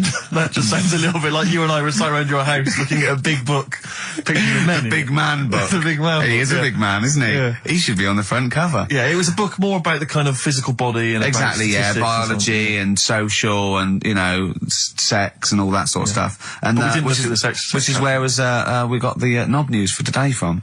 Right, this is true, right? I read that you'll have someone's eye out. Knob news. Then you've got the jingle. Yeah. I read that the smallest ever functioning penis, right, was under 3/4 of an inch when erect. Extraordinary. That is bad luck, isn't it? And it's a micro penis, so it's perfectly scaled down. Just a little look at Karl's face. Well, couldn't the fella have said, look, right, I'm not happy about it, so don't print it. It's not the sort of press people want, is it? There wasn't a picture of him. It was anonymous. They didn't read the book and at work next day and go, look at this, Frank. What? Smallest ever penis, half an inch. He didn't go, it's me. He just went, yeah, loser. Yeah. You know what I mean? Anyway, let's have a shower. I'm alright. He must have had to have a little jod with a pair of tweezers. Yeah, presumably. Because you couldn't even get a fist. I mean, no. That is bad luck, isn't it? Was he a good-looking fella? What would you do, right, if he invited you round and said, right, and he was like the king, right? And he went, "Oh, Carl, can you just go in there and just nibble at it?" And you've gone under the water, and you're just about to nibble at it, and you come up and you go, "That's tiny." Would you be disappointed or relieved? Right, well, that wouldn't happen. No! Carl, I'm saying if it did, would you be disappointed? Would you go, "Oh, that, I can't even I don't know where to start with that," or would you go, "Oh, thank God it's not a big one"? You've got to remember that he's the emperor, so you've got to do what he says, or he'll have you killed. What would you do? Would you go, "Oh, I lovely set of tackle," or "Oh, it's not as big as I wanted," or would you secretly think, "I'm glad it's not big because I didn't want to, because I'm not that guy"? I'm not even gonna think about it because I wouldn't do it. I know I wouldn't do it even back then. Even back then? What do you mean? When was Nero at it? What? Well, the Roman Empire was sort of like 2000. Well, it stretched up for to years. about, yeah. So it's a long time ago. Yeah, I wouldn't do it. You'd have to. I always remember. We're still doing Knob News. Yeah. Just it's just Knob News Extra. Knob News Extra. Monkey News. Yeah, Monkey News. So, Monkey News. Right, if you're a new listener, this is where we do a bit of Monkey News. Oh, imagine him giving his chance on a news programme, like News Night Review or News at 10. Over to Karl Pilkington. Yeah, all right. This monkey's gone mad again. Go on. Right, we've done quite a lot of good stuff. The one that sort of kicked up most of the fuss was probably Ollie the monkey. I love the fact that they're all monkeys. He's a chimpanzee. Well, right. It's an ape. Well, today, right, we're looking at one that's it's called Coco. Oh yeah, the sign language one. Well, what I've read about him is he speaks, right? Oh, God. Highly educated. Yeah. Photographer. Carl! Right. I love the fact that when he gets a gifted ape, he has to look up to him. He realises that he is superior. I love that. Right. Oh. And he also likes going on computer chat rooms. I can't take this anymore, Steve. I'm going to be sick. Oh, gosh. Right, that's pretty amazing. You know, if an infinite number of monkeys are in an infinite number of chat rooms, they'll eventually type, "Which is your favourite episode of Buffy the Vampire Slayer?" Exactly, yeah. Karl Pilkington, you're an idiot. But the thing is, right, you're saying about the infinite thing again, about monkeys, if you put them in a room with a typewriter, they'll come up with Shakespeare. Yeah. I'd sort of agree with that, right, with monkeys who can't do other stuff, but this one I reckon's going to be busy taking pictures and stuff. Yeah. I think monkeys that are boring... Is there a boring monkey? Would you ever have a chimp and you'd go, Suzanne would go, "I've got your birthday present." And it's a chimp fella. He's about a sort of like a middle-aged chimp. No, I'd love it. I'm talking Would you ever go, "I'll tell you what, Suzanne, that one's boring"? No, but I bet the monkey would get bored, I mean. Do you know what I mean? The monkey would be bored. I'd be loving it. I'd love to have a little monkey, right? But what I'm saying is... You really would, wouldn't you? Yeah. If you buy him a camera, he'd be happy again, wouldn't he? Well, yeah, but that's just it. You wouldn't get in touch. It's like... If you can do other stuff, you don't want to do the boring stuff. Forget the typing. Forget the monkey's typing. Talk about this monkey that's a photographer. No, but we are in a way. I'm just saying that would be happier... Monkeys that have got nothing else to do, if they can't take pictures and that, and they can't go on chat rooms... They're happy to sit in a room typing away for infinity, yeah. Do you know what I mean? But he's got maybe a little exhibition to put on. Do you think... Do you know that most chimps and apes and monkeys still actually just live in trees? These are in laboratories and zoos and things. You know that's not the norm. These monkeys walking around sort of chatting and riding bikes. Yeah. You know, that's not natural. Exactly. No, I know, but if you left a bike in the jungle and then came back a few years later, there wouldn't be monkeys riding around on it and a book. If you left a bike with a book in the basket, right, and you went away for 10 years and you came back, there wouldn't be a whole new transport system and schools. No. They'd eat it. They'd throw it round and eat it. All right, then, so what you're saying is you can't... You see, what I think is, right, and don't take this the wrong way in that, right, Stephen Hawking. Yes. Right? Now, he had a bad illness. Now, I wonder if he'd be... I wonder if he'd be as bright as he is if he didn't have that. Right. Because he's had time to sit down. He's like, well, what can I do? Yeah. They've gone give him a book. And he read it. I like that. Give us another one. Yes. 'Cause he's got a lot of time on his hands. Yes. Now, what I'm saying is monkeys... Right. This one here, Coco, which I think was a gorilla. Right. Right.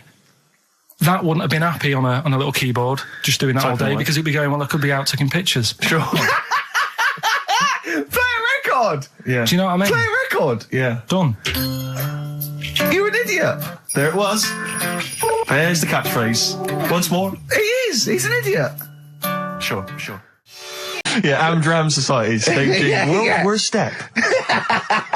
Because I was in the Pirates of Penzance once in an amateur production. You used to like Whose Line Is It Anyway? I did, that was Although I did from watch it when it first came on Channel 4 about 15, 20 years ago. But we did the Pirates of Penzance when I was in an amateur dramatic society in Bristol, the Bristol Operatic Society, Light Operatic Society. I don't know why I was involved, because I can't sing. My audition, I thought, this is how desperate they were for blokes. I swear to God, right, I can't sing, you know. Well, you? Yeah, all right, calm down. And I went in and they said, "What are you going to sing?" I went, "Well, I want to surprise you." They said, "Do you want a piano accompaniment?" I said, "No, I don't think so." I went to the back. I swear to God, I went to the back of the room and I just sang. Thumbelina, Thumbelina, tiny little thing. Thumbelina dance, Thumbelina sing. Thumbelina, what's the difference if you're very small? 'Cause when your heart is full of love, you're 6 feet tall. I just did that. And they just looked at me like I was the weirdest freak they'd ever had. Immediately put me in the chorus, because that was how desperate they were for blokes. We staged it, we rehearsed it. I couldn't remember the lyrics. Thank God you were doing Thumbelina. Yeah. Oh, but dear. I couldn't remember the lyrics. What was it for? Was it Gilbert and Sullivan? It was the Pirates of Penzance. There weren't enough blokes, right? So that we had to double up. So some of the pirates had to double up as the policemen who were chasing the pirates. A little bit problematic in the scene when the policemen and the pirates have a fight. That was a little bit tricky. And the worst things, there's this sequence where like the daughters of the Major General all kind of like, oh beautiful, something like, oh beautiful little girls are we, la la la la la la la. And the women they must have all been over 40.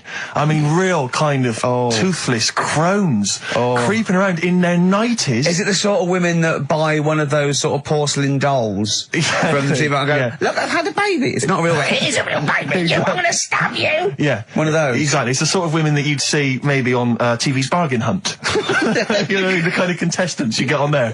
Those are women who sort of, they're in Amdram and they think they've clung on to their looks, but they have never made it in the guy who was playing there's a guy who's supposed to be an 18-year-old prince, an 18-year-old pirate, the Pirate King. He must have been 40. He was a day. He also directed the show though, so he got to prance around in these thigh-high boots. Ludicrous. It was so embarrassing. It was shameful, really. I'd love to go to Amdram. Amdram is a whole other world. It's just such an incredible place because there's so much backbiting and envy and really, it's incredible. It's worse than the real world of theatre and TV. It's unbelievable because the same old people get to do it every year because they can hold a note. Can we go along?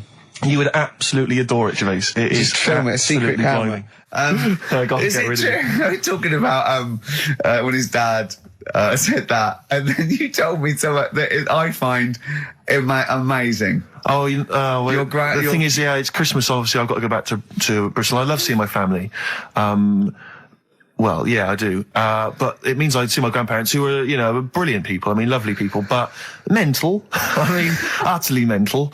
And, they've taken now there must be sort of 80 apiece. And it is quite an old age, but they're fairly good health, relatively speaking. And, they just spend their time in bed. I mean, that's all they do that's their profession. They've retired to go to bed. And they spend all the time in bed. I tell you what they're like. They're like that old guy, they're like all that old family in Charlie and the Chocolate Factory. Oh, yeah. Remember none of them had got up for like 25 years. Yeah. And you said that they go to bed and they go to sleep, but then when they wake up, what they do is put an extra pillow so they're slightly more upright, and that's them in the day in bed. That's the daytime thing. But they get them cook and stuff. What they do is they've got about 6 teeth between them. I mean, my grandmother needs false teeth, but refuses to go and have the old ones extracted and the false teeth fitted. So she's working with about 3 or 4 teeth. Oh. My grandfather had false teeth given to him during the war. Wooden ones? Well, it was plastic teeth on a wooden pallet, right, that sits at the top of the mouth. He's still got the wooden pallet, but most of the teeth have come off. So there's about 4 teeth left, 4 false teeth. He's got a set of false teeth that make him look like he needs false teeth. I mean, that's pretty bizarre. So the problem is that they have to get up. They get up about 7 in the morning to put on, say, some beef or lamb, whichever they're going to cook. They put it on at 6 in the morning, 7 in the morning, so that by the time they eat it at 6 at night, they can use the phrase, this is what a good meal is for my grandparents, if they can use the phrase, oh, that's lovely, you could suck it away.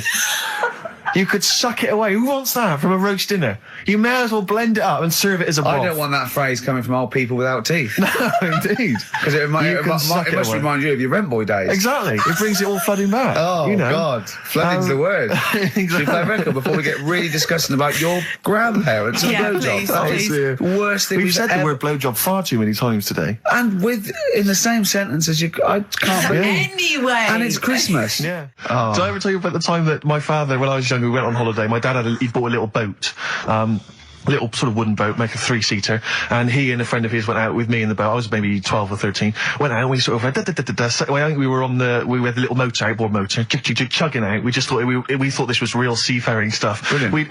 We'd lost sight of the beach because we'd gone round a corner of a mountain, or like a cliff. And so we just round the corner, and there was this boy, just floating in the water. Not a boy, but like a boy. And very tricky to explain that on the radio. It's the same word, isn't it? Boy, a boy, and a boy. Yeah. And so we float past that and we're just chugging along. The motor conks out. Oh, I can't believe it. We have to row back in. So they're rowing away. I'm just sat there. And we noticed that every time we sort of think we've got past this boy, it just seems to be back where it started again. And we realised that the tide is taking us but not taking us out, taking us towards these rocks. And we've got ravaged rocks. And we were a bit pretty scared because I can't swim very well. Or I couldn't at the time. I think when my dad had maybe bought, he didn't, I'll be honest with you, I inherited a lot of things from him. One of which was his carefulness with money. just the one life jacket. How deep was the water? Which I seem to remember he tore off my back and put on himself. So the water's pretty down. I'm not saying we would have necessarily died, but it was pretty scary because the boat, we were going to crash into these rocks and stuff. It was getting pretty unnerving. And so they're sort of rowing like mad, trying to we're just not making any progress. And we're beginning to think that this might be the end. And this boat, this kind of ferry boat, comes chugging by doing tours. Ching, ching, ching, ching, ching. And it comes by and my dad goes, oh, wow. We were going, brilliant, they can help us. They'll throw us a rope, they'll tow us back in. He was going, you've got to be careful though, hang on, because according to the laws of the sea, if he rescues us, Steve, he can claim my boat. The laws of the sea mean he can claim my boat as salvage. I love the idea of that's like a reward. Doing that. But what I like is, his 12-year-old son might die, he's thinking about the boat. I know, but also, the other thing, of course, is that I like the idea of this ferry master going, yeah. The boat be mine now, or take your son. Yeah. Let me think about it. I need a new bed. That'll be just right. King size. Oh dear, that's lovely. But because when I was younger, I remember being outside a post office once when I was about 10 or 12 and finding a purse and thinking, oh, that's nice. And opening it up, there was some money in there and a pension book, and so it was obviously an old lady. I found an address, I sent it to her, and my mum said, you've been so good there, you'll probably get a little reward. She'll probably send you a little reward. Nothing. I got maybe a thank you note, but no cash, no moolah, nothing. Really? And I was livid, because I'd been told that I was going to get a reward. I thought I've been a good Samaritan, nothing. So, many moons later, when I was at university, I learnt from that, and this is the most bizarre thing. This explains a lot, doesn't it, Carl? This is like the Mary Celeste. I went to a cash point to I thought, I can't get my card in here. And I realised there was already somebody's card in the machine. They put the code in, but then they just disappeared. They'd been kidnapped or something. So it was just there, waiting, sitting. He said, what do you want to do? And it gave you a number of options. I thought, interesting. Steal or go to heaven? Yeah, exactly. He went, oh dear. Yeah. Well, I pressed balance just to check what their bank balance was. Unbelievable. It was a considerable sum of money. I'm not going to lie to you. It was not typical student debt. It was like, I think they were a foreign student. There was a lot of cash in there. A lot of money. Did you feel a slight bulge in your trousers when you saw the amount of money? I couldn't believe my luck. I thought to myself, now then, I could just take that card out and hand it in, or I could teach them a small lesson. Right. And maybe give myself a reward, because last time I did that, I didn't get a reward. So if I give myself £30, then I'll take the card out. 30? Give myself 30. Yeah. You didn't really? Well, I thought that's a good reward. And I went in, I handed the card in, I took Steve, and that's a little reward for me. And I'll tell you this, don't think it's evil, because I went in and I bought everyone a drink. Well, brilliant. Yeah, I didn't tell them I got the money free. Well done. Excellent. So probably gangsters are quite generous with the money they've stolen from other people. Yes, but someone's negligence, Rick, has lent... the thing is this, Steve, right? I believe it, except that buying people a drink, Carl. What do you think? Well, I kind of thought that when he said it, but then I thought, but they'll be buying him back. So he's still... So in a way, he's still a winner. Yeah.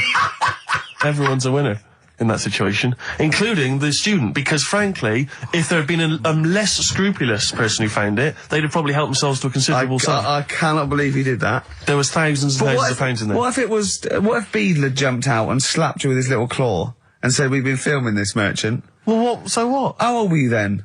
I don't know, 19, 20. Would you do it again, or was it just to get the world back for the old lady's purse? Possibly do it again, yeah. You're joking! Well, you've got to think of it this way. You've got to think of it as there was a lot of money in there, and someone less scrupulous than me would have taken a fortune. They'd have cleaned them out. Whereas I just took a small reward, which I thought was more than enough for someone's negligence. And I've returned the card. They've got the card back. Everything's fine. Think of someone else. I could have gone on a spending spree. I could have been buying stuff, all sorts. Yeah, but it wasn't yours at all. Yes, but they probably would have given me a reward. And because, you know, sometimes people forget or, you know, they don't give you a reward, I thought I should take it myself. You had to go at your dad for nicking a loaf of bread out of a phone box. Yeah, but that's because it's for old people, geriatrics and stuff. How do you know how old was your people who you were robbing from? It was on a student campus. Well. Wow. I think it was I thought it was excellent behaviour. I thought it was good, honourable behaviour. That's showing another side to him, isn't it? What would you have done, Carl, in that situation? And tell the truth. I might have helped myself a little bit. There you are. I don't know what this is helping yourself a bit. Like you say, just sort of, you know, send them back and sort of say, you know... If you find a £1 coin in the street and you can be bothered to bend over for it, then have it. But someone's cash point card or personal belongings... I'd let them know, though. Did you send it to them and say, I've service charge included? I've took that out already. No, I handed it in to the... Let them know? What do you mean you'd let them know? I'd say, you know, you're lucky here.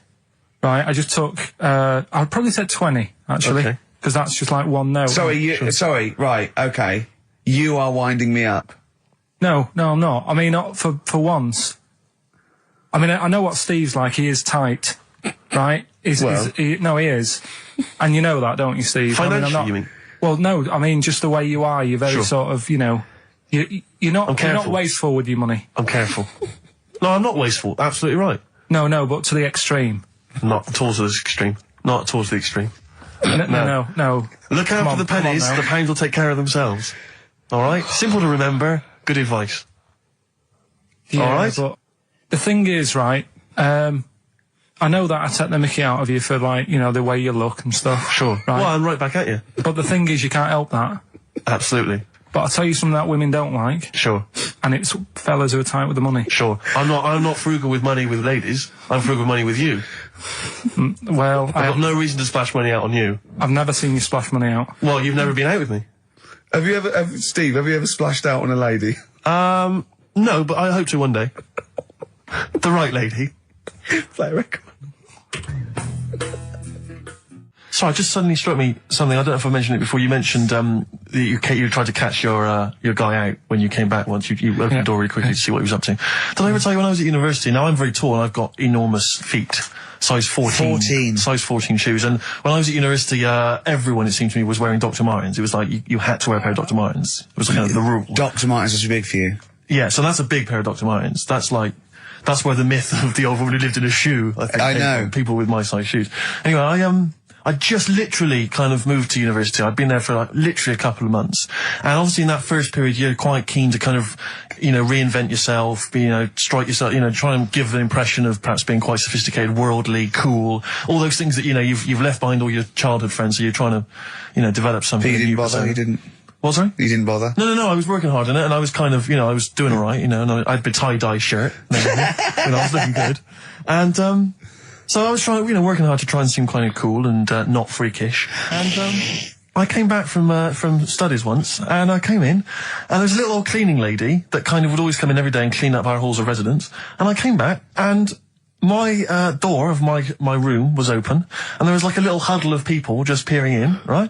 And I thought, this is odd, you know, that my door's open and I'm not in there, and there's people staring in the door. And I looked in, and the little cleaning lady had my Dr. Martens on and was clumping around, making them all laugh, doing an impression of me. That's amazing. Imagine that. Imagine the psychological scars that has. I know that she's more popular than you. Yeah, exactly. And they go, come on, Maud, let's go to the JCR. Exactly. And they carry her down. They go, drink. And she goes to, Steve, you better have that spotless by the time I come back. You go, all right, I will. All right. But what I like is the fact that I'm sure that's not part of the cleaner's code. The cleaner's code is you don't have the keys to everyone's room so you can go through their belongings and play practical jokes. I mean, surely it's a kind of, there's a trust. She must have looked like a wall bracket with that. Which is the earring? Because isn't it like one ear is for gay people and one is for straight people? Is that just a myth? Or I don't know. It might be something to do with which ear you had it. Yeah, there probably was sort of like signs for that. Yeah, it's like when you're growing up, I had loads like a white polo neck, right, and a ring on your little finger. That means you're gay. Yeah. Like if you can see him coming. You're just consulting your little chart. Exactly. Hold on, white polo neck. Yeah. Those are the earrings in the left ear. I don't know where I am. Wasn't there that thing that the famous cover of Bruce Springsteen? Yeah. Well, you didn't know the handkerchief. Yeah, it was handkerchief in the right hand pocket. Dominant and was. Yeah, I don't know. But, where is this information? I wouldn't have known that. I might have gone around, with, if it was hot weather, something to mop my brow, I wouldn't have known that. Can't the gay people kind of notify us? Can't we have some kind of website or something we can check out? Do you still go to that pub with all those sort of like butch blokes? Lovely guys. With moustaches and, the caps, great guys. A lot of them are firemen, a lot of them are like traffic cops. Great people. You know what I mean? Fascinating you know you're safe in there. Yeah, also, there's no women to... No. It's like you're just having a great time with the lads. And there's nothing... It's just playing pool, stripped to your waist. Yeah, I can talk. My back's to that. So, now coming up the Verve, after that, an amusing link about gay handkerchiefs. Oh, really? Looking forward to this. I've got that feature Educating Ricky, which is a bit of a play on words as well. Right? Do you know the film, Steve? Educating Rita. Yeah. I see what you've done. Go on. I'm doing that, and I teach Ricky stuff. What do you teach me, Carl? Well, I've got a few different topics. Go on. Do you know, like how you taught me about Hitler and Che Guevara and Winston Churchill? Mm-hmm. I'm going to come in with topics every week, and this week I've got ghosts. Hanging bacon is one of the topics. Say that again. Hanging bacon. Hanging bacon. All the titles. Francis Bacon. No, all the titles are sort of named to sort of tease you and get you more interested in it. Hanging bacon. Well, you've certainly intrigued. Go on. What's another title one? Hairy Chinese kid. I'd go for that one. If there was a university degree with that title. Yeah, no, I'm going to go for Hairy Chinese kid, and I think. The final one, Alien gives man a beard. Right, Alien gives man a beard. I am going to burst. Right, listen, Carl, you've got to tell me. Right, so first, let's do it in reverse. No, we're not going to do it now anyway. What do you mean? We've got to do it now. This is the first interesting thing you've said in an hour. Okay, the listeners have just been subjected to rubbish and mistakes and everything for the last 6 months. Please, we've got to do Alien gives man a beard. What is that? Tell us that. Right. Sorry, this is just you telling me something, is it? This feature is you telling me something. I'm teaching you something. Educating Ricky. Huh? So are we playing it now? We're already into this feature. Well into this feature, are we? Yeah, I suppose we are, yeah. Should there not be a jingle or something? Yeah, can we have a jingle? There's no point, because look, I come up with ideas and you dismiss them straight away, so I'm not wasting my time making stuff. Right. If you don't like it. Let's play Educating Ricky. Right. Brilliant. Go. Right. Ding-a-ling-a-ling-a-ling-a-ling. Educating Ricky. Right, what are we going for then? Hanging the bacon, hairy Chinese kid, Alien gives man a beard. I think Alien gives man a beard. I'd like to do that. Right, there's this fella, I think it happened in America, and he saw a bright light in the sky. And God, if you're bored. And he stood there. This is a true story, is it? Yeah. He stood there. Yes, of course it isn't, Steve. And he saw this bright light, and it came closer and closer, and it was a UFO, right? Yep. And he looked at it, and it disappeared, right? And he gets back in his car. He looks in the mirror. And he looks in the mirror. Yep. Mental. A kid used to take a horse into the house. Sorry. Whoa, Yeah. Whoa, Neddy. Whoa, Neddy. What do you mean a kid used to take a horse into the house? Where did he get a horse? Must have nicked it from somewhere. Must have done. You've seen a horse in it? No. What, is that from outside the saloon round the corner? Yeah, was it just tied up with a bit of lettuce? Right. Oh, that's great. Did Big Jake come looking for it? I'd been out. Oh.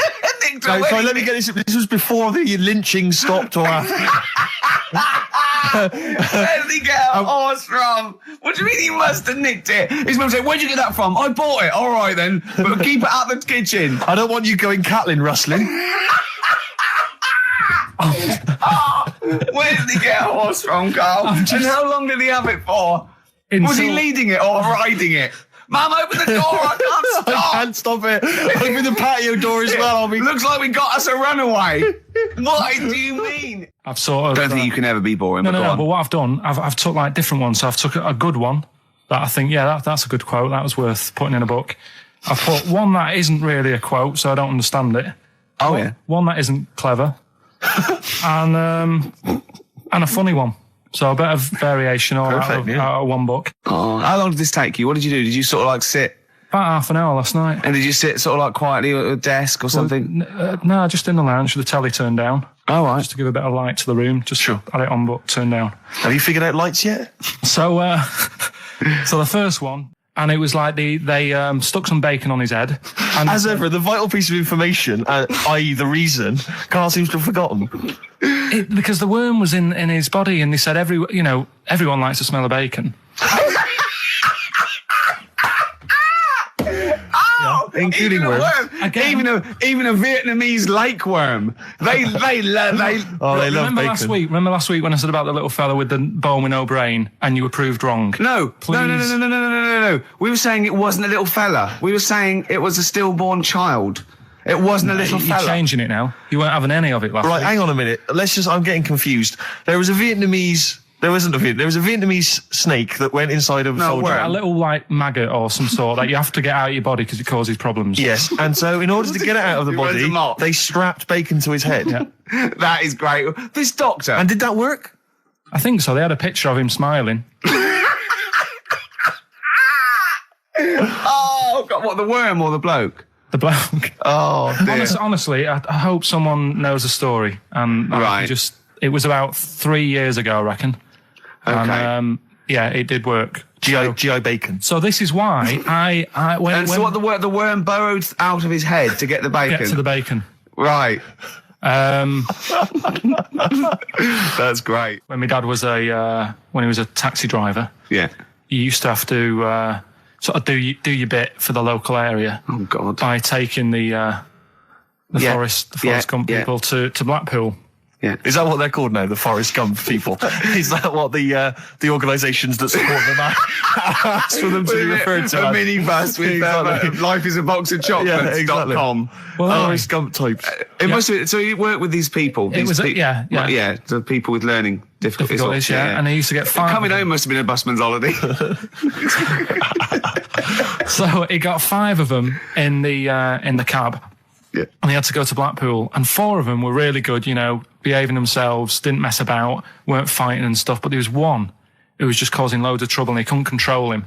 And what you've got to be able to do with people like that, you don't want them to get stressed out because it's not good for them. It stresses them out, and you could end up with a bit... Thanks, Dr. Carl. You could end up with a bit of a riot on your hands. So he thought, I'll nip this one in the bud right now. And he pulled up just on the outskirts of Blackpool, and he took the one out that was causing problems and put it in a wheelie bin. Oh, no. Oh, I'm sorry. I apologise. He did what? Oh, he did it for the good of the others. He put it in a wheelie bin. He was having a good time. He thought it was one of the rides. Can you stop saying it? He had another problem similar to it where he had a little minibus, and it was his job to take a load of old women to the bingo hall, and it was miles away. And he took him there. There was no problem. About 10 old women in a minibus. One of them was causing trouble, so he pulled over it. No, right, so he took him there. Everything's fine. He dropped him off. They had a lovely night. Yeah. Right, they had a lovely night, won a bit of cash. Coming back, it's a bit of a late night, and they all started moaning at him, going, I want to be dropped off here. Take me there. I want to be dropped off first. I've got to get up early, blah, blah. You know, my husband's expecting me. I'm already late. Take me here first. Take me there. And he just pulled up in the middle of nowhere, said, get out. And he made them get out, and they all called for taxis. They charged that company who was meant to be taking him home in the minibus, and he got the sack. My mate, Anthony, his mum called up my mum and said, I've got to meet up with you. I've got to have a word with you. And she said, what about? She said, I don't want to talk about it over the phone. So she goes, oh, right. Well, yeah, come round tonight then. So anyway, my mum sees me. She don't want to be in an awkward position and, like, be a bit embarrassed and what have you. So she sees me and she goes, right, Anthony's mum's coming round. What have you been doing? Yeah. So I go, oh, God. I said, I've been nicking stuff. So she goes, like, what? So, not big stuff. I've had a few calculators and Mars bars and stuff. How many? I'll just work it out. Hold on. Works out at 7.2 per day. So, how many calculators do you need? So it was when that phase. You failed maths, didn't you? Everyone wanted a calculator. It was like a trendy thing, wasn't it? Right. Oh, yeah. In Manchester a couple of years ago, yeah. So anyway, so I told her all this and I confessed to, like, computers will make it there one day. I confessed to There's magic in the back of battery. Go on. Confessed to nicking all this stuff. She comes round. She only wanted to borrow some money. Brilliant. She said, oh, I don't like asking. I was a bit embarrassed to ask you over the phone, but can I borrow 20 quid? Oh, that's fantastic. And there's me. That's great. And it's similar sort of thing to yours. And did you? And he went, hold on, let's just work out the interest on that. I think 10%. She'll owe you £4.40. Oh, so your mum was a loan shark. yeah. And did she mention? She went, I just with that other, because what I'm saying is presumably you got your mate in trouble. No. Right, you didn't. She went, no worries, I'll just go and get my purse. It's on the dressing table. Exactly. Yeah. Carl, do you want a cigar? Well, quite, yeah, but what is exciting, surely, is the razzmatazz and the brushing shoulders with the rich and famous. I'm not into that. You're not? No. I don't feel you're going to appreciate this like we thought you would. It's weird, because Suzanne said to me this morning, who would you like to meet there? Yeah. Is he anyone who, like, you can get close to, and it's like, God, I really admire your, big fan of yours, whatever. And this is me and Steve, so you're here now. Well, I really admire your big fanny. I didn't... What did you say? What did you say? If you're a big fan of it. Oh, right. Yeah. And, sorry. There isn't anyone, really. Do you know what I mean? You two are all right. Thanks. Jonathan Ross, is he going? He might do, I don't know. Hang on a minute, I can't help but feel we could have exploited this more. We could have maybe run a competition to let someone win. Yeah. If you're not going to appreciate it, Carl. Yeah. Are you going to get a trouser suit? Are you going to get a ladies' trouser suit? I just think then, if you go sort of like looking macho and walking down with him, they know that you're not really partners. And I just think it's a slap in the face for BAFTA. That's true enough. No, it doesn't matter what you wear, though. Look at Elton John. Can't you mince a little bit? Can't you at least sort of walk a little bit mincy? Because you've got such a macho sort of mank walk. Elton John's fella doesn't look gay and stuff he wears and that, does he? Do you know what I mean? It means nothing. No, but that's because Elton's doing the work for him.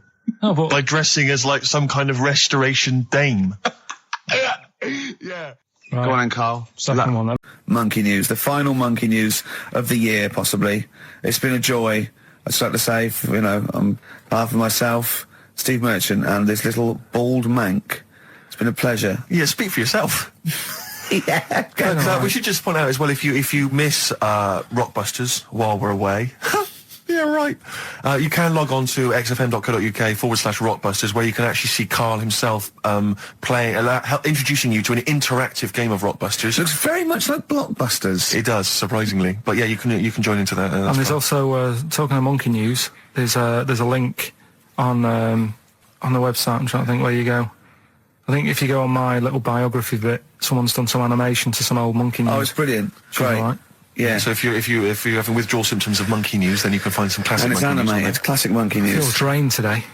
Do you? Go on. This is the strangest radio show in the world. Yeah. Isn't it? Yeah. Because when we can do that, we can talk about this thing, I feel drained today. Just like he's not... Like, no one's listening. Because that's the sort of thing you say socially and no one listens. Like, just when you're washing up, I feel drained today. It's rhetorical. Yeah. You're not expecting anyone, not even your loved ones, to go, oh, really? They just go, that. But to do it live on air. Yeah. Oh, no one's listening. What I mean is just give us a jingle. But the Exactly. But the truth is, the contempt we have for our poor listeners is unbelievable. The listeners aren't listening, and we don't want to be here. So this really is one of the most pointless things ever. No, would have been quite happy to do a full show. But you know what? The flow of it's just. I would love to listen to this back in 10 years. This actual show. Let's keep this forever. Let's keep this show forever. The show we went early. We were bored. It was a day we're trying to save Africa, but we're a little bit annoyed that no one's listening. Yeah. Right. Right. Once and for all, the final monkey news of the year. Oh, go on. What were you going to say? No, I was just going to say, if you're not into the Live 8 and you're gay, you're not listening because you're on a walk. Right. Okay. Right. Oh, chimpanzee, that monkey news. Right. There's this card game going on. Right. in the big hotel in Vegas. Right. The Luxor Hotel in Vegas. Yeah. There's a major card game. All the big players and that were involved. Right, they're all invited. Anyway, so they all meet up in this dark room at the back of the. Oh, there we go, dark room. At the back they didn't work. They didn't see the little 4-foot hairy fella. So it was brilliant at poker. Like I say, it's a big game, and that everyone's been waiting for it. So it's played in the back room, not in the main entrance bit, right? So anyway, like I say, it's dark in there and what have you, and the players went in. There was already someone sat in there, right? Right. But they couldn't quite see Was he him. a short, hairy bloke with slightly longer arms than legs? Couldn't see him. Were his arms slightly longer than his legs, strangely enough? Was he holding his hand of cards with his feet? Anyway. So the cards were dealt, right? Cards were dealt, games going on. His cards with his feet! Game went on for hours, right? No one's listening. The terrible thing is that not even we're listening to Carl now. I know. Literally no one is listening to Carl. Insulting. There was a lot of smoking going on. It's going on. A lot of eating and nuts going on. That was a bit weird because they don't normally get through as many, but for this night. So, come on, let's just play Bruce. Goodbye, everybody. See you maybe at Christmas time. Goodbye. Yeah, it angered me that is there a lot of cheap housing in Leeds? Would that ruined it for him? But it just was. I assume maybe she was squatting or something. I'm Ricky Gervais with me, Steve Merchant. Hello Steve, there. Lovely to be here. Yeah. Karl Pilkington there, pressing the buttons. Great to be here. Yeah. How long can you maintain it? I'm bored already. Yeah, already bored of doing Bored already. Every week you start it the same way. Yeah. That was not bad though. You actually grammatically made sense, which is really impressive. Yeah. Thanks very much. A rare treat indeed from Gervais. Some of the listeners have already worked out. Got nothing to say at all. Sure. Haven't prepared again. No. We did come in half hour early to prepare, but instead me and Karl were playing. You had to flick the football into the bin. Right. We had 5 goes each, or the world was going to end. Okay. And that took up.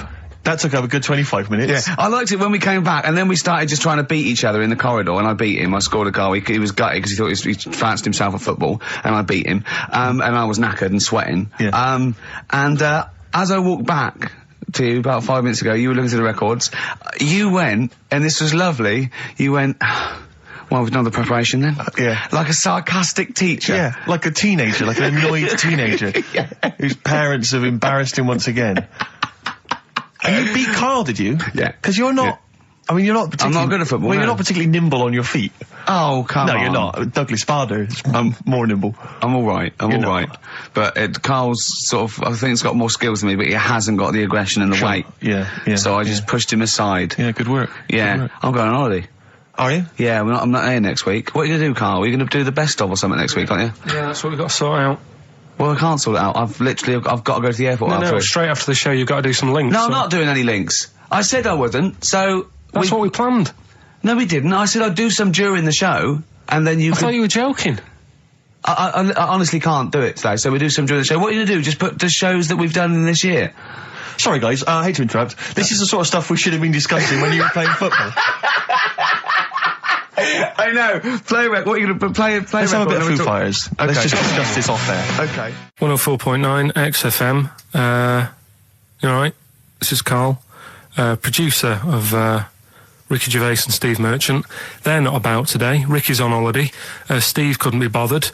So I'm left here with all the dats.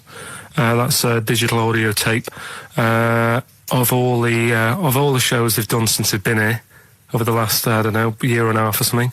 So we'll play you some of the best bits.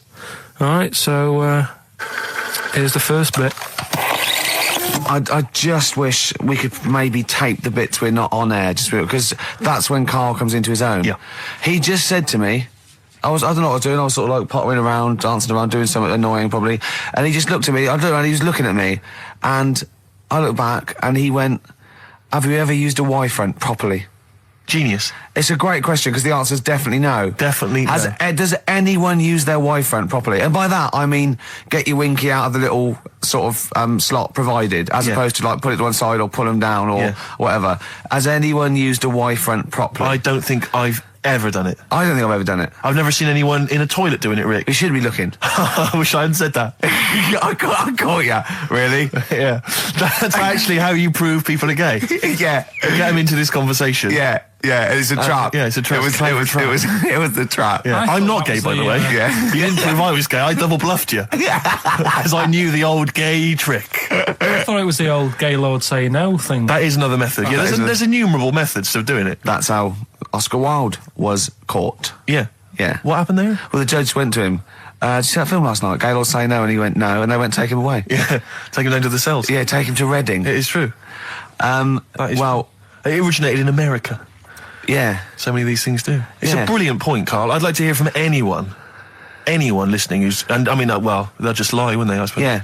I don't even use sort of flies. No. Usually. I sort of pull my Y-front, my sort of tracksuit. That's why I wear sort of like elasticated waistbands all the time. Exactly. Just sort of speed. Yeah.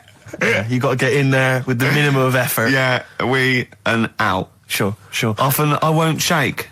No, oh no. To my detriment, because it often leaks out a little bit later, doesn't it? Ever been out on a date with a girl where it's just trickled down your leg and you wish it hadn't, and you're thinking, what if she gets my trousers off later? She might smell or see it. What? What? I don't know. I don't know what I said there. Right. Feeder, come back around on XFM 104.9. You're listening to Ricky Gervais. Yeah, I'm with him as well, Steve Merchant. I was thinking of dropping that. What? Thinking of dropping that, just going, because it's just too, that's all that. I'm Ricky Gervais, with me Steve Merchant and Karl Pilkington too. I mean, get to the music, so it's, hi, I'm Ricky Gervais, this is XFM. Sure. Here's Radiohead. Yeah. Something like that, come out, that was Radio at XFM, I'm Ricky Gervais. Tony Blair, what's he all about? Yeah. That sort of, snap, fast, because I quite, on a serious note, and you've always been saying it, I listened to an old show, because when Karl was compiling those things, I listened to an old show, and I listened to me, and I'm really concentrating now, because I sounded like the most inarticulate, brain-damaged older drunk I have ever heard given a show. Yeah. I mean, I was shocked. Not finishing sentences, leaving out words, slurring, just doing noises that you understand because you know me. Yeah. So I'm really going to make an effort for the listener. Yeah, it's not going to happen, is it? You're going to give up after about 3 But I thought you were joking. And I thought it was like, oh, he's taking it there. Did it then, you see? Again, I don't quite know what that sentence meant. No, but... Well, of course, I've got also your body language and your facial gestures, but obviously the listeners have got nothing else. They've just got the voice. They've just got the voice for it. That's all they've got. That's all they can rely on. Yeah.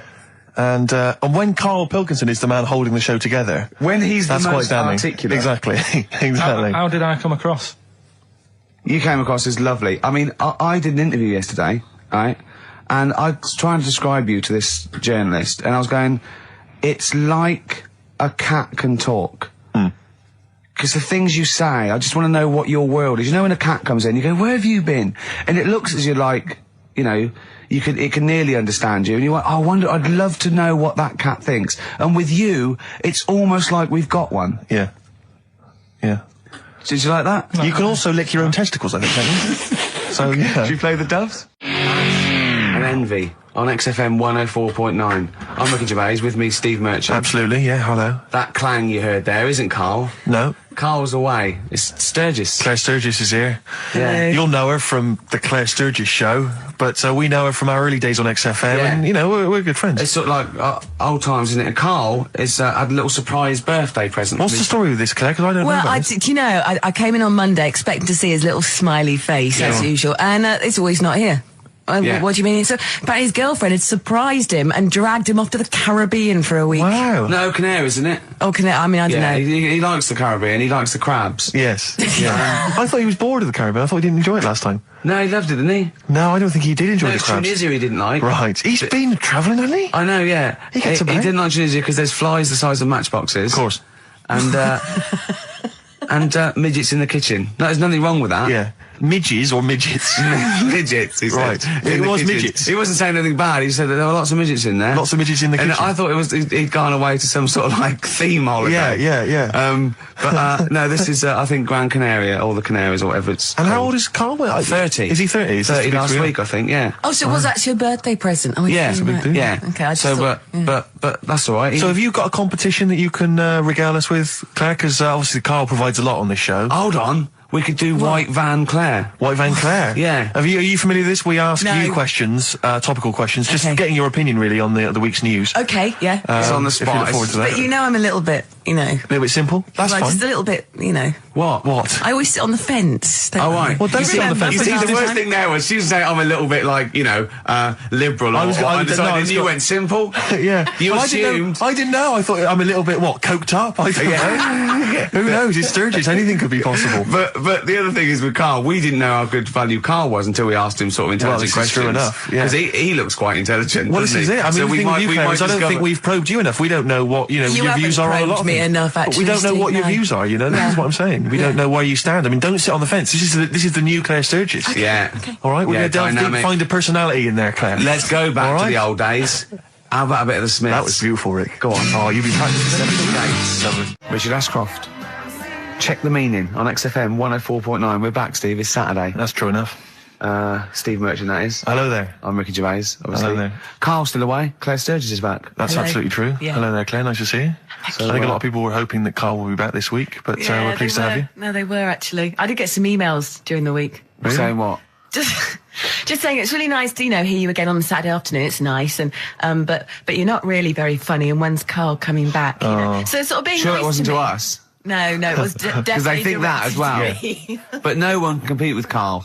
They can't. Well, we used to sort of like come in and when we discovered Karl early on, we just thought this is comedy gold. Just let him speak his mind. But then we started thinking, we can't follow him now. So I remember Steve going, look, we've got to come up with some stuff. We need to chat. If anything we've got to say to each other, we've got to say that in the first 20 minutes, and then you just unleash Karl. Yeah, because it's just you can't follow him, and he's off on one. And they have stories of upbringings with bizarre creatures that lived in Manchester that were half human, half bat and frog and things. I'd love to take him back to Manchester in some kind of TV documentary.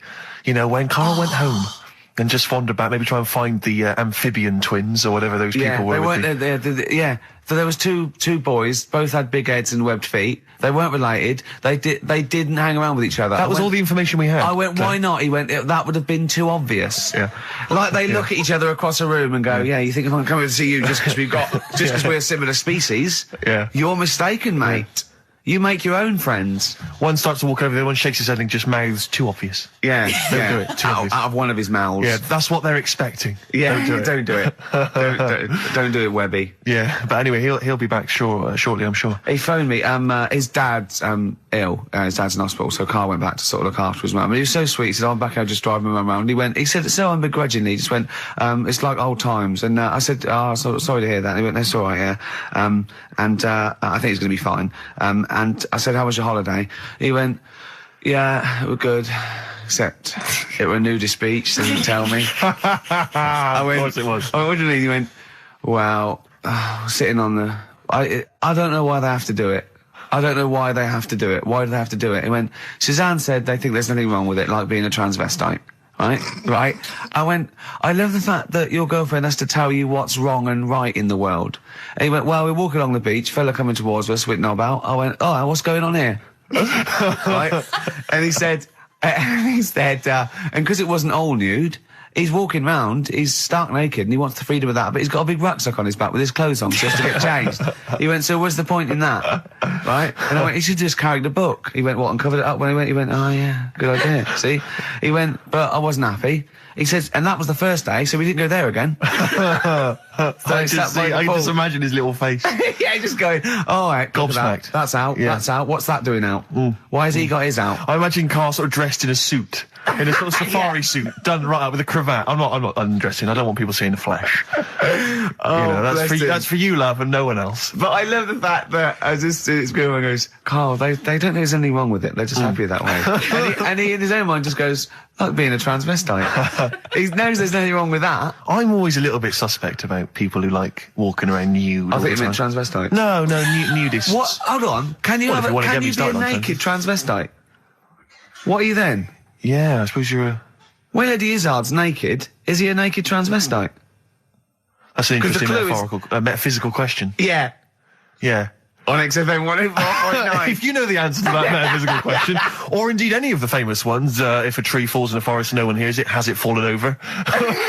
Any of those. Excellent. That's brilliant. Yeah, if you leave the room, Rick, what's the sound? Get quieter? Yeah, what's the sound of one leg hopping? Exactly. What we got there, Claire? Do you want some music? Or I'd love to hear it. What you got? Yeah. I've got the Vines, actually. Oh, play it. Nice. Strokes. Someday. I'm already annoyed. I've been here 3 minutes and I'm already annoyed. Yeah. I'll bring back Claire, I'll tell you. No, it's not his fault. It's the whole place. The library's shite. I tried to get... Oh, God. I had to go to Capitol Library. Fancy that. I had to go to Capitol Library to get a couple of records I wanted. Right? Place is falling apart. The email's not working. It's so shoddy. He's had 2 weeks off. On holiday. I mean, they might as well bulldoze this, honestly, because for all the, you know... It is ludicrous. And we get paid peanuts. You get paid, do you? Oh, and it really annoys me to have to fight. Oh, anyway. Just calm down. 104.9, I'm Ricky Gervais, with me Steve Merchant and Karl Pilkington. Karl, you're back. All right. How was it? What, the holiday? Yeah. Well, it wasn't all fun, was it? Because my dad was in hospital. Oh, but he wasn't during the holiday. Not during the holiday, though, was he? You came back from holiday and then found that out, didn't you? Yeah, but it happened when I was on holiday. Did you know that, though, when you're on holiday? No, because I didn't take my phone with me. The White Van Man column in The Sun. I've seen it. Are you familiar with this? This is where every day in The Sun they interview a guy who drives a white van, just, in order to get the kind of voice of the man on the street in the paper. And he has to answer, or just give his opinions, really, on events that have made the news each week. There have been huge rises in street crime, especially muggings and carjackings. What's your view there? More youth clubs are needed, aren't there? You think more youth clubs? I like that. No? Okay. I like that because it's so 1950s. Yeah. It's sort of like you want a Bobby on the beat that'll clip you around the ear. So once they've come out of national service... Yeah. No, I love that. And if you find someone smoking a wood bomb, you make them smoke 50. Yeah, exactly. Oh, this is great. That is great. Did you used to go to youth clubs? Yeah. And they kept you out of trouble? You used to get into a fight afterwards when you came out. But for the sort of hour and a half you were there? You had a bit of pool and some boxing and a bit of pop. Yeah. So more youth clubs, that's good. I love him. I love him. If you're at home, just make notes, because this is brilliant stuff. Honestly, you won't hear more honest, from the heart stuff than this. This is great. Go on. This is not pre-planned. These are your direct responses now. I promise you, Karl did not know what we were going to do. He never knows what we're going to do, and he always answers honestly. That is the beauty of Karl. It's not an act. What is your view, Karl, on New York's former mayor becoming Sir Rudy Giuliani? Sir Rudy Giuliani. Is he happy with it? He appears to be pleased with it. Let it go ahead. Fair enough. Okay. Go ahead. Oh, he's genius. Okay. Is he happy with it? He's like your nan. Yeah. What do you make of a cat that's been cloned in a secret 2.5 million research project? To find out what? If they can clone cats, yeah. Have they had to hurt it? Sorry? Have they had to sort of hurt it to do that? Have they had to hurt it? Yeah, or is it just scraping its tongue for some stuff? I think the cat's fine. The point is that they're cloning another creature, which is potentially very dangerous. Have you seen that film where they bring Hitler back? That cat. What if that cat turned out to be a world dictator? Exactly. What do you reckon of cloning generally, Karl? You concerned about it? When they're cloning for organs, they just grow them for the, Do you know what cloning means? Yeah, it's when you, make something else that's the same, isn't it? Right. Yeah, I mean, it's not going to do any harm. Okay. And finally... Put you on the World Council. Yeah. Finally, what do you make of some city workers who were caught bonking in the glass lifts of the Lloyd's building? What do I make of it? Yeah. Is that a problem for you? Do you think that's unprofessional? Was it the lunch break or? I think it was lunch break. With their own. All right. It's their own time. I think fair enough. It only takes 45 seconds to go from the bottom to the top. Is that a problem? They moved quickly. They acted, on instinct. Do you think fair enough? If that's their natural instincts and they're both consenting, you think fine? Yeah. Okay. Yeah. Thanks very much, Carl. Thanks very much, Carl. Carl, Right, we'll Steve, have more of Carl's world-weary opinions next time on the show. Now it's time for White Van Man. White Van Man. Yes, for explain what it is. those that don't buy The Sun, they think it's beneath them. White Van Man is a column they have, I think, every day, actually, and they just get sort of some, Joe Public to kind of comment on the week's news. Just seems to me, that it might be interesting to get Carl's views on some of the big events. Not because we think that Carl hasn't got a valid sort of viewpoint. No. Because Carl sees the world differently to some people, that's all, and that's what's interesting. Like an artist does, or a... Exactly, yeah. He's very bohemian in his outlook. Yeah. Do you feel that you're up to scratch on this week's news? I don't like this bit. Do you? No, just relax. Why not? It's pressure. No, because you just have to give us your first opinions. For your honest answer, that's all we've ever asked of you, Carl, and it's all you've ever given us. Your honest, your first from the heart view, yeah? Don't worry, just relax. Just chill in. Are you worried that people are listening and thinking you're an idiot? If my girlfriend's listening now, go and have a wash or something. Go and have a wash. Not very nice, is it? Is it the opposite of Napoleon and Josephine? Yeah, go on. If you're going to visit me again, Josephine, for Christ's sake, wash. Well, I'll ease you in with something fairly easy, a music-based question. Kylie Minogue versus Dido as Queen of the Brits. What's your view there? Go and have a wash. It doesn't really matter, does it? It doesn't really matter. What doesn't really matter? With the Brits. I was watching it the other night, and I think Kylie will be a good-looking old woman. Do you ever do that? Sort of Steve, I want to celebrate with you. Every time he opens his mouth, says something like that, I want us to open a bottle of champagne. I know what you mean. Do you know what I mean? It's sort of like we did that. Yes. No, do you ever do that, though? Look at people, and another person who springs to mind, Jenny Powell. I don't think she's that good-looking now. Who's Jenny Powell? Is she that girl that used to be the assistant on Wheel of Fortune? Yeah, I think she's a bit over the top for a young woman. But when she gets older, I think she'll be a bit of a stunner. Okay. So for you, Kylie, whereas you don't feel that about Dido, is that right? She's alright, she's normal. I prefer Kylie's sister to Kylie. She looks, I can imagine her being hard work to live with. And who, Kylie? Not being washing up and that. Right, sure. Being a bit fussy. Okay. And what do you make of taxes rising in the next budget to pay for NHS improvements?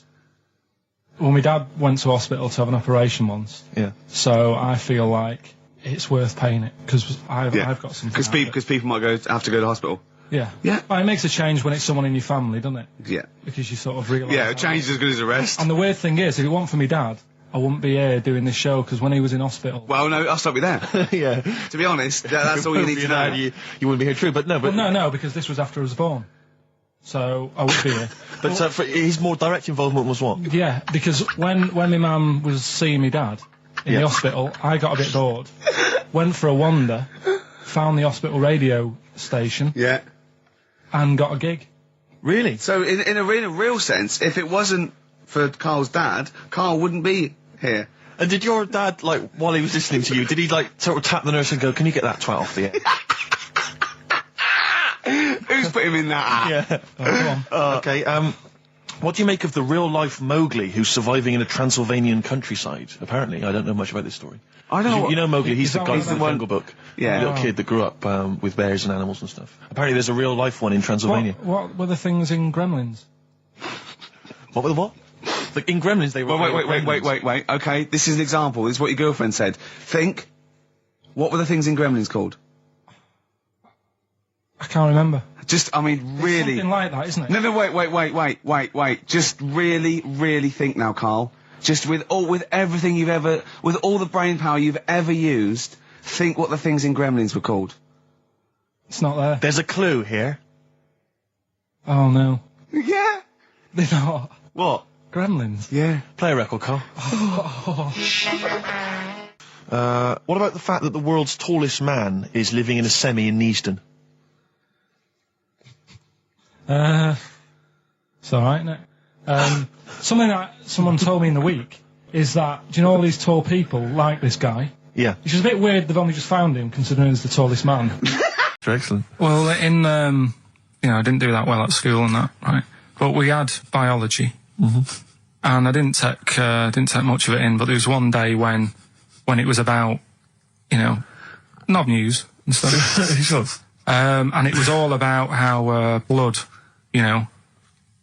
is what makes engorges the erectile tissue. Sure. Yeah, it was all about that. And there's this girl in our class called Paula, right?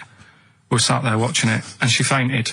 You just heard her go, oh! And she hit the floor, right? Because we were all sat on top of the desk watching this. I wasn't that interested in that. No. I wasn't looking at it and that. But Paula, right, she fell over. And the funny thing was, right... What was it, a video? Yeah, a video of, like, this blood doing the business to this fella's member, right? And she fell over, like, and everyone's like, oh, what's up with her? And the teacher was trying to, like, wake her up and give her water and that. And it was really weird, because then the nurse came in, and yet this video was still playing. And the nurse came in, what happened while you seen this? Yeah. And you could hear, like, then it was going on to, like, sex education on the video. It was all done from start to finish. What happens, da-da-da-da, and by the end, and she was still out cold by the time it got to, like, and then they had a baby. Yeah. Right? And that just reminded me of it. So it seems to me that was her sex education class. She fainted when the penis got erect, and when she woke up, a baby was born. That's probably what she thinks happens. She's wandering around now. And the whole class just missed out a bit because they saw someone. If she's ever with a bloke and he gets an erection, she just goes, oh no, well, that's it. She was a bit of a class tart, really. That's why everyone was like, what's up with her? Carl. But she was. Everyone was like, what's up with her? She's not seen it before. But just reminded me then. Weird. But anyway, so I wouldn't. Anyway, let's leave Nero aside. Yeah. The other thing in this, should we play a record and come back? There's another interesting fact. There is some extraordinary facts in that. Yeah, well, more facts. We're running over. It won't be knob news. There'll be all different types of news. Good show, though? Enjoying the last show? Yeah, it's alright, and, I hope it gets better because, Telegraph are listening today. The Telegraph, the paper? Yeah. Why are they? Why did you say that? Just, Jenny, the PR woman, said to me yesterday, she said, do some good topics and that, so you don't have to worry there. What they phoned up to say, hello, it's Telegraph here, we'll be listening tomorrow. I don't know what they're doing. Are they doing a review of it or something? I don't know. Why would they do that? There's no reason to. I'm a bit... why didn't you mention this earlier? So Telegraph have said, why would they call up to say we'll be listening? It's a free country. Because they said they'll be listening, but also, can you make sure you record it? Because if we can't